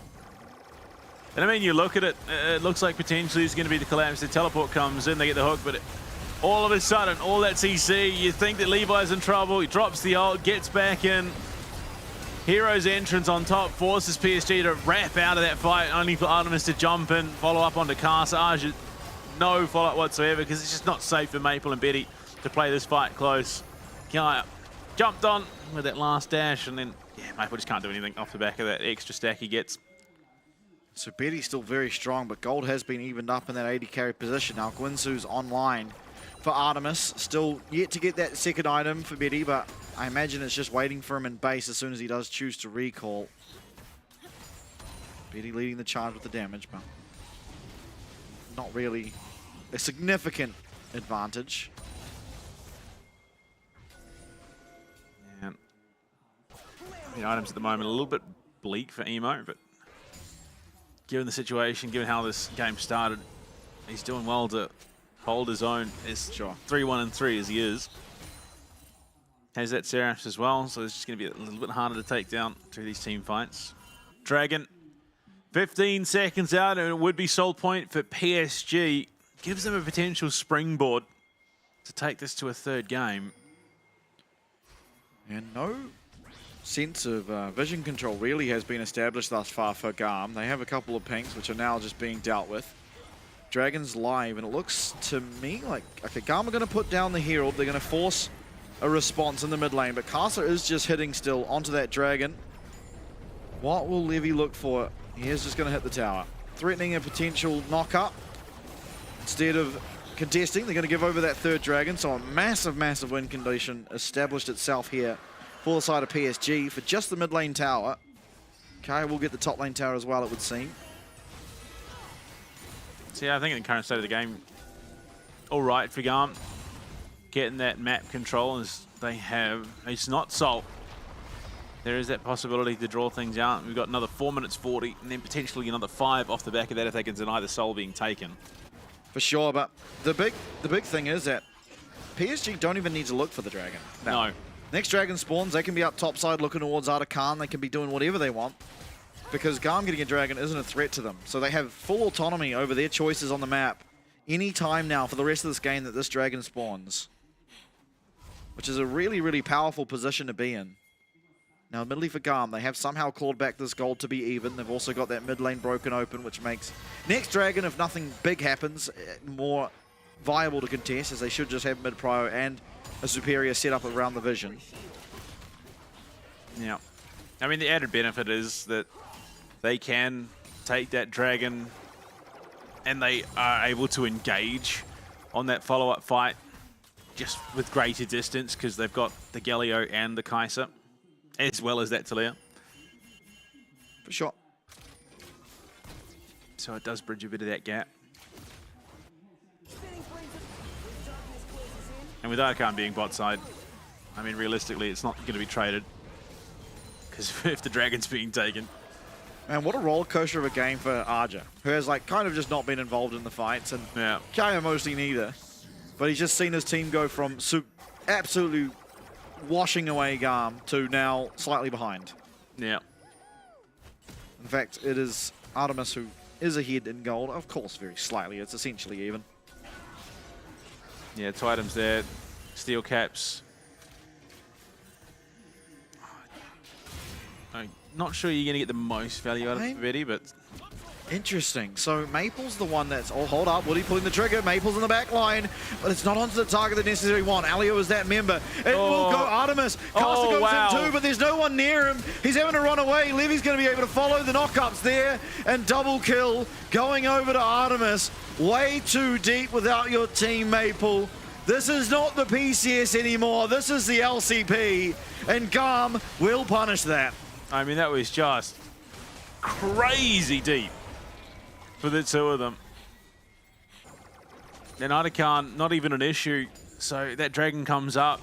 GAM can just manhandle away, not losing anything. Naja trying to make the best of a bad situation. I think he should just get that tower down, but you look at it. I mean, yeah, I don't know what possessed him. So the depth charge goes in. Unfortunately, just not respecting the fact that, I mean, one, they've got a Brom, two, they've got a Galio. Yeah. And what a fadeaway glacial fissure from Elio. I mean, it was Emo that manages to land that seismic shove onto Maple that shuts that play down immediately. I mean, realistically, if Woody could have waited just a little bit longer, get Caster in a position where he's threatening Emo, not allowing him to have so much freedom to just stop Maple, that could have been a whole different look, but what could have been doesn't really matter. Now it's GAM who lead almost 2k up from an absolute disastrous early game too. Terminus as well now done for Artemis, so he is just murking anyone that he sets his sights on, weathering that very rough matchup into the Corki, now rendering it all but irrelevant. Yeah, and I have to say, this is unfortunately the limitations of a team comp, where they just always are going to struggle to ever try and find a way with their dive champions through the Braum, through the Galio, and through the Talia.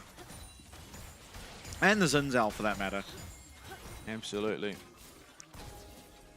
Absolutely. Casa. I'm a little perplexed by the Black Cleaver this game, but nonetheless. Well isolated. I mean, I don't know. If you're going to invest in anyone, invest in yourself. Captain Levi, 2025. I mean, it is still going to get some value. Yeah, a little bit. You could always, I think against a team comp that PSG is showing, you could literally just go second item Steerax. Nice charm from Maple, finds a little bit of damage, but Alio's quick to respond to deny as much of it as possible. They've located Casa. They've located Casa. They've located him, and he has no flash. He's knocked aside. He's stunned up. He's trying to find a way out, and maybe he's able to do so, but Artemis is going to shut it down immediately. It's going to be a Vi going down. Unfortunately, trying to get a little bit too freaky with those flanks, with the looks, trying to find for the dragon. Not able to do so. GAM are going to stop the stacking, but PSG being proactive. They take that mid tower. They're able to hit out. Yeah, Kai goes to answer, denies them, potentially shoving down a second. But Dragon stacking stalled out for another 5 minutes. Unfortunately, it's feeling like GAM is well in the driver's seat, strapped in, ready to go with a full tank of gas. Yeah. Oh boy. So they're deny conceding at tier 2 in the mid lane and might even get themselves a tier 2 in the bot lane. Yeah, tier 2 will be going down. Unfortunately, with it, a lot of the hopes that PSG have will too. Of course, they just have the Dragon Soul win condition for the remainder of this game, but GAM are very firmly ahead. Even if they get it, I don't know that it's actually going to be the win condition they need it to be. It will, but it's going to be very difficult for them to get it. I mean, even if they could go for the 50-50 smite, I think GAM, even with that soul at this point, is still winning that fight. And if they do go for the smite attempt, realistically, that fight's going pretty poorly. Now, they do have an incredible power to try and look for picks. They have the Ahri, they have the Vi. But GAM, I think, realizing that, are just not even remotely entertaining that idea. They've always got a unit. Everyone's always protected by either the Galio or the Braum. That ward is always just such value. Yeah, every time. And it never, I mean, to be fair, they've got the Scuttle Crab as well, so it's... Yeah, but it completely reveals the play. That there was an attempt at a death brush there from GAM. I mean, the amount of disaster, or, I mean, initiation it is enabled is crazy. Oh, he's spoiling. You see posturing towards the Baron. Not likely to actually be started up. And if it is, it could be PSG's ticket back in. GAM are going to start it, but it is known. They walk over the vision. It should be known by the side of PSG that this has been at least hit. Yeah, I mean, they've got vision on both sides. Those same wall, similar wall on the top side. Another ward that's going to be a little bit hard to scout out. Baron stopped.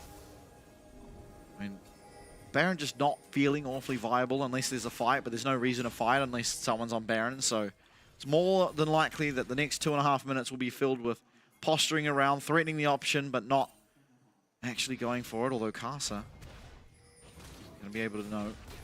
Okay, if he's going for this is dodgy. Kai actually has to flash away. I think it's just smart, but he probably could have walked it out, but why risk it in this situation?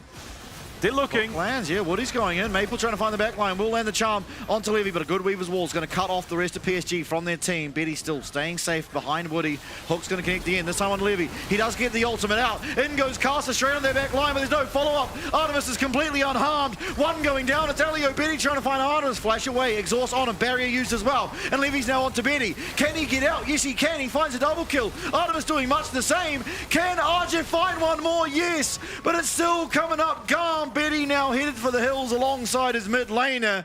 Triple kill for Artemis. Yeah.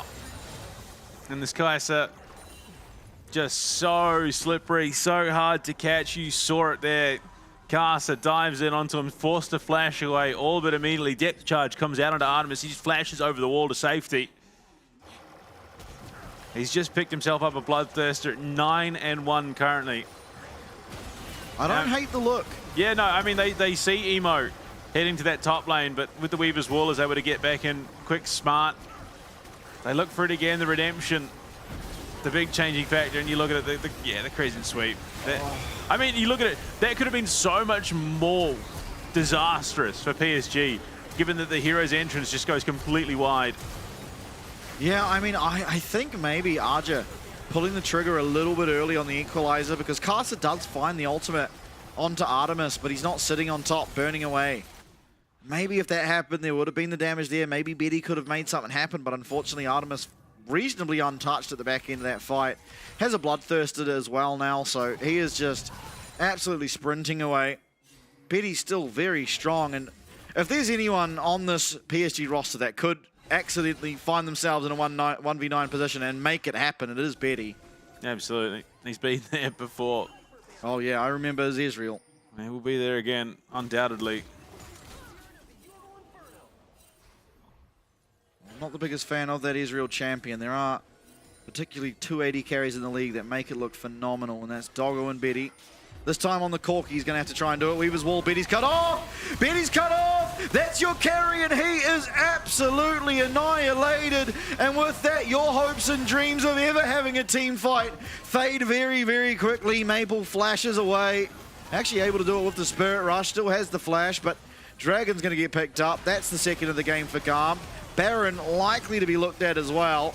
Yeah, I mean, you just look at how quickly that Dragon drops. They're immediately transitioning into the top side, completely ignoring anything that might be available to them in the mid lane. They know full well that they've got this by the seat of the pants, and unfortunately PSG hoisted undies and all being drug along. Yeah, Baron will be taken out. This is going to be all GAM. And unfortunately, again, I don't like harping on about the same thing, but it is just so hard to play the Vi, the Ari, into the Braum and the Galio. All of these fantastic peel tools. And you're seeing Casa just punish time and time again. Anytime he tries to do anything, he is just completely annihilated here. Goes on to Levy. Of course, Betty's blown up on the top side, and then he just can't move. He doesn't get to input a single move command, and he's dead. Yeah, I mean, even if not for the CC, he was just hemmed in by two very, very bulky units. Would have all but certainly been body blocked there. Yeah, look at it. Up to 2.3k, now down 6,000. So a swing of about 8.4 on the high end. Oh my lord, 10-1-7. Yeah. It's still game to play. This could be a new kill record if Artemis finds 4 more. Yeah, I mean, there's There's probably one fight left in it. Actually, GAM are taking this Baron push very slow. So we could finally see that 13 kill curse broken. But I'm not gonna... I don't know what Emo's aiming at. He's just checking no one's in the bush. Checking there's no Sly Vi, there's no Sly Nautilus there. Instead, they're in this bush. Maple's gonna show. Sweeper will reveal Casa. Rapid fire cannon now for Betty. Death cap for Maple. There is damage items there. 4 items on the Corki. Nothing to scoff at, but it's just so hard to play. Yeah, without that flash, we saw it in that last fight. Just so hard. Elio did commit his to make sure that Betty went down. I think maybe not realizing that there was no flash on the Corki, but so he's not going to have that flash glacial fissure if he does look for it. Depth charge. Depth charge onto Artemis. Caster's found his way into the back. This could be the angle for PSG, but Artemis is full HP. He's going forward. Woody's down. Caster's down. RJ, a matter of time. That's 3. That's 4. And at best, we tie the record, but GAM will take the series 2-0. Yeah, okay, no. GAM are recalling. Ooh. I think they still end it. They're just getting the health back on the 2 members with the teleport. So coming back in, Wave's going to crash. Woody, sure, he's spawning in 15 more seconds, but GAM, they probably end it before that. Emo even flashing over the wall. Inhib down, Minion Wave marching in, and Betty, he played a valiant game of Corki, but the team composition just fell apart. It's much the same. 13. If Woody goes down, he's hooked in. Get him. He's hooked in. Can we get the new kill record? Oh, yes! we do! 14 kills has been reached in the LCP. We get there. It only takes in the season finals. We touched on it several times. We hit 13 again and again and again, but Artemis sets a new kill record off the back of avoiding disaster in the group, and PSG Talon, what a fall from grace. Absolutely. And what a way to have got that kill record. This game started, I think it was 5-0 in favor of PSG. And finishing up the game 14-1 on the Kaiser. What an absolute performance from Artemis. A truly world-class AD carry with a world-class performance. Making sure that they avoid taking on their brothers in the Vikings and force PSG to have that unfortunate fate. Yeah, I mean, the crazy thing is, so the top 3 kills in a single game are held by Vietnamese players. I'm just not surprised in the slightest. Artemis, Style, and Insulator. There you go. Kaya happy as can be. Levy, there it is. Big grin on his face. Emo with a great performance as well. There he is, Emo. What a great Talia. I think there has just been so much doubt.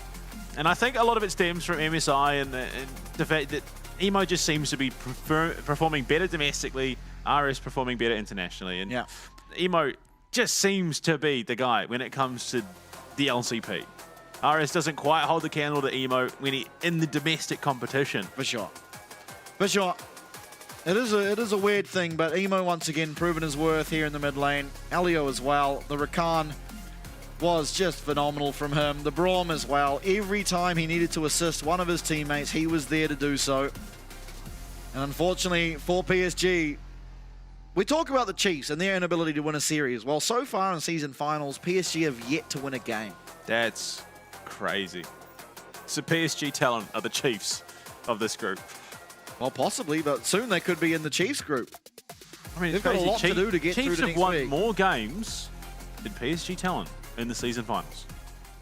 That's not something I ever expected to say. Definitely an asterisk around in the season finals. And, Absolutely. And again, like, we can't say too many bad things about PSG because in reality, out of the top group, the only new player to come in, actually, no, there's Pun as well in Team Secret Wales, but Maple's the other one, of course. And to come into the top group as a fresh player is going to be a lot harder than to come into the bottom group as a fresh player. Because you look at Team Secret Wales, you look at CFO, they have just been so phenomenal and world-class, same as GAM, that the learning curve is just so much steeper.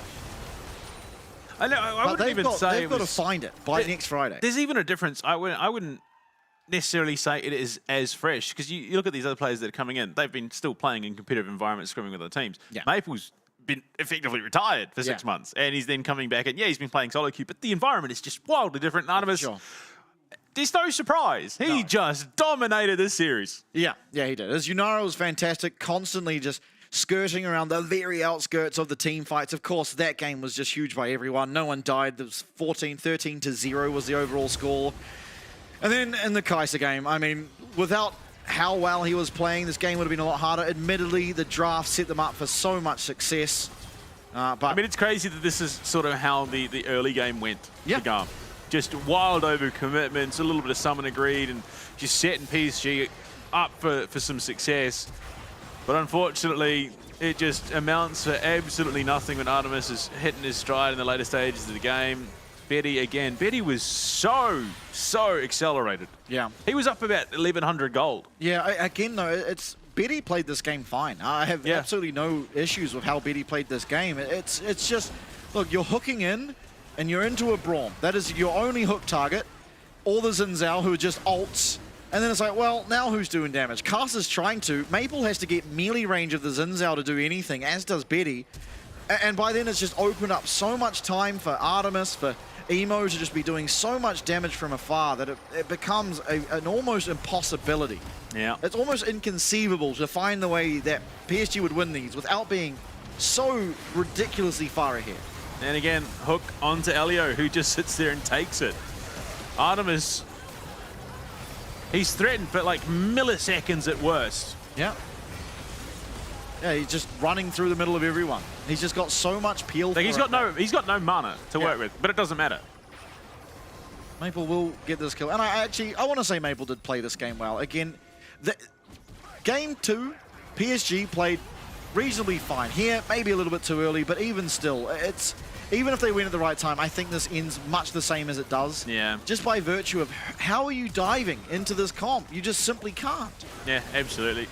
It was a brilliant draft from Archie once again. I mean, this guy really is so integral to the success that GAM find, pairing that with a team that is just ridiculously capable on the Rift. Exactly, and as you point out, it's always important. Oh, look, boom. Great by Levy. Xin Zhao. It was, I mean, if Levy doesn't do that, there's a really good chance he does get blown up, but again, he gets the timing right. But as you said, it touched on, you got to give the coaches compliments when it's earned as well, right? Like, it's very easy to see, wow, Artemis played this really well, wow, Emo played this really well, or whatever. But you've always got to come back to, okay, this game is so easy for them to execute on because of how good the draft kit was out of Archie. I mean, you just look. It hits a certain critical point in the game, and then just GAM steamroll over PSG because it is just so easy to execute. Absolutely. And look, Daddy Archie, he had his birthday coming into the tail end of this year, and he's been rewarded ever since. Daddy Archie, eh? I mean, he's got that dad energy, man. He does. He's a very, what is it, threatening pose on the stage, you know? Now that Poltron's gone especially, he seems to tower over everyone, so... Today's results, of course, on your screen. No surprises whatsoever. Chiefs went to 3 games and unfortunately were not able to get it done. Game number 2, PSG will remain with 0 wins, as you see here on your screens. And it is GAM who narrowly avoid having to go up against the Vikings, who, much the same as GAM were today, are just absolutely on one. And then, of course, I mean, Team Secret Wales, CFO... They are 1-1 in the regular season. They are. If I had to guess, I'd say CFO are probably going to win it. I think now more than ever, I think Junja is just leaps and bounds above the competition. This guy is truly one of the best junglers in the world, and he is a very dominant force. And I think that is not something we've seen Team Secret Wales deal well with someone that can control the pace of the game no matter what. We've seen it time and time again. I mean, the most obvious one to me was Game 5 finals against GAM, where literally nothing happened the whole game because Junja's just slowly farming away, slowly getting items on the Mundo until eventually it's like, well, we're just going to win now. And then Honky goes and gets the first kill and the game's pretty much over from there. Yeah, no, I'm excited. I do really like the Team Secret Wales matchup in the CFO. I think there's a very good chance it is still a blowout that goes CFO's way, but Dire in the mid lane, it is just inarguable. Could be in contention for the best mid laner, and I think the only reason that he's not comes down to Junja's impact in the mid lane. He sets up Honky for so much success, whereas Dire finds a lot of it on his own. Yeah, just naturally. But, of course, that is a tale for tomorrow. Tomorrow's matchups, we do have the big one. The battle for first in the upper bracket. It's CFO up against Team Secret Wales. And we also do have the LJL Derby, the battle for second in the lower group. It is SHG up against DFM. Thank you so much for joining us today, and we will see you tomorrow.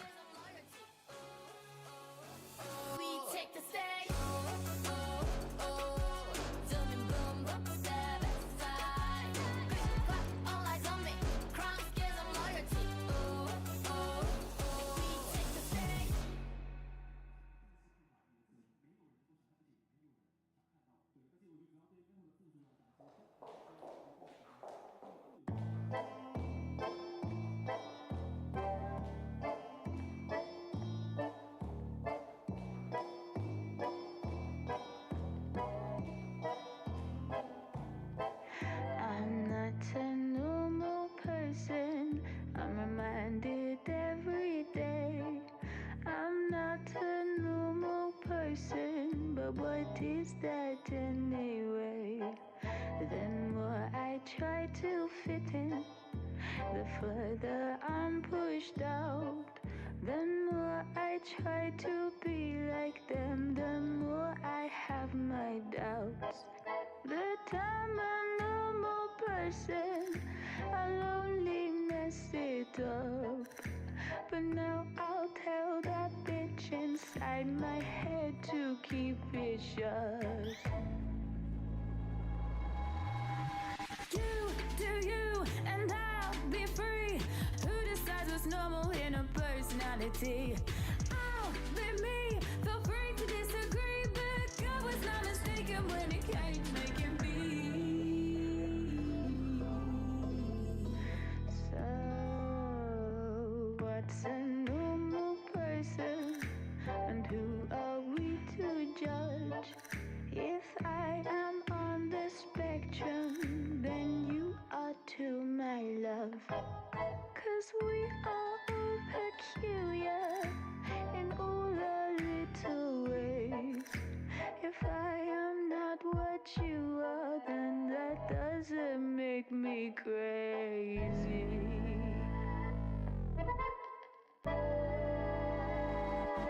You do you, and I'll be free. Who decides what's normal in a personality? I'll be me, feel free to disagree, but God was not mistaken when it came to making me. You do you, and I'll be free. Who decides what's normal in a personality? I'll be me, feel free to disagree, but God was not mistaken when it came to making me.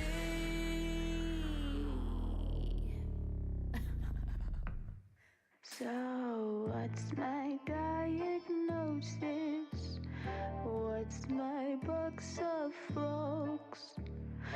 Label my psychosis and then throw me to the dogs. Mic drop.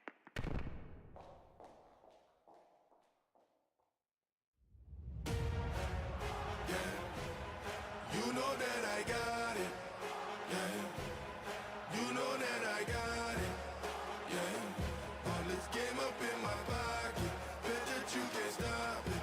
You know that I got it, yeah. You know that I got it, yeah. You know that I got it, yeah. This game fits in your pocket, guaranteed to watch it. You know that I got it. Came through stunting with the moves you ain't never seen. Handle so dirty, jump away, so I keep it clean. Hand down, man down when I come through dripping. Back turn on the oop, I'ma catch him slipping. Yeah, no look, don't look. Nay, dancing in the sky, boy, no hook. Serving up a big plate, what I just cooked. Yeah, that line got 8, pride got took. Yeah. And now you on a poster, they can't even court you. I did it for the. I no look, don't look. Nay, dancing in the sky, boy, no hook. Serving up a big plate, what I just cooked. Yeah, that line got 8, pride got took. Yeah. And now you on a poster, they can't even court you. I did it for the culture. Yeah. You know that I got it. Yeah. You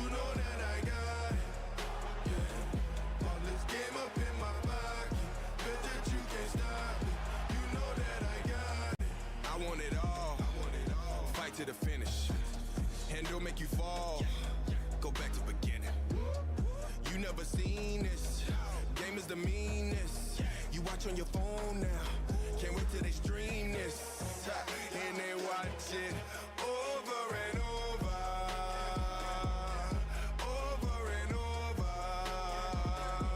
Reporters can't approach ya. Your teammates wanna roast ya. I did it for the culture. You know that I yeah, you know that I got yeah.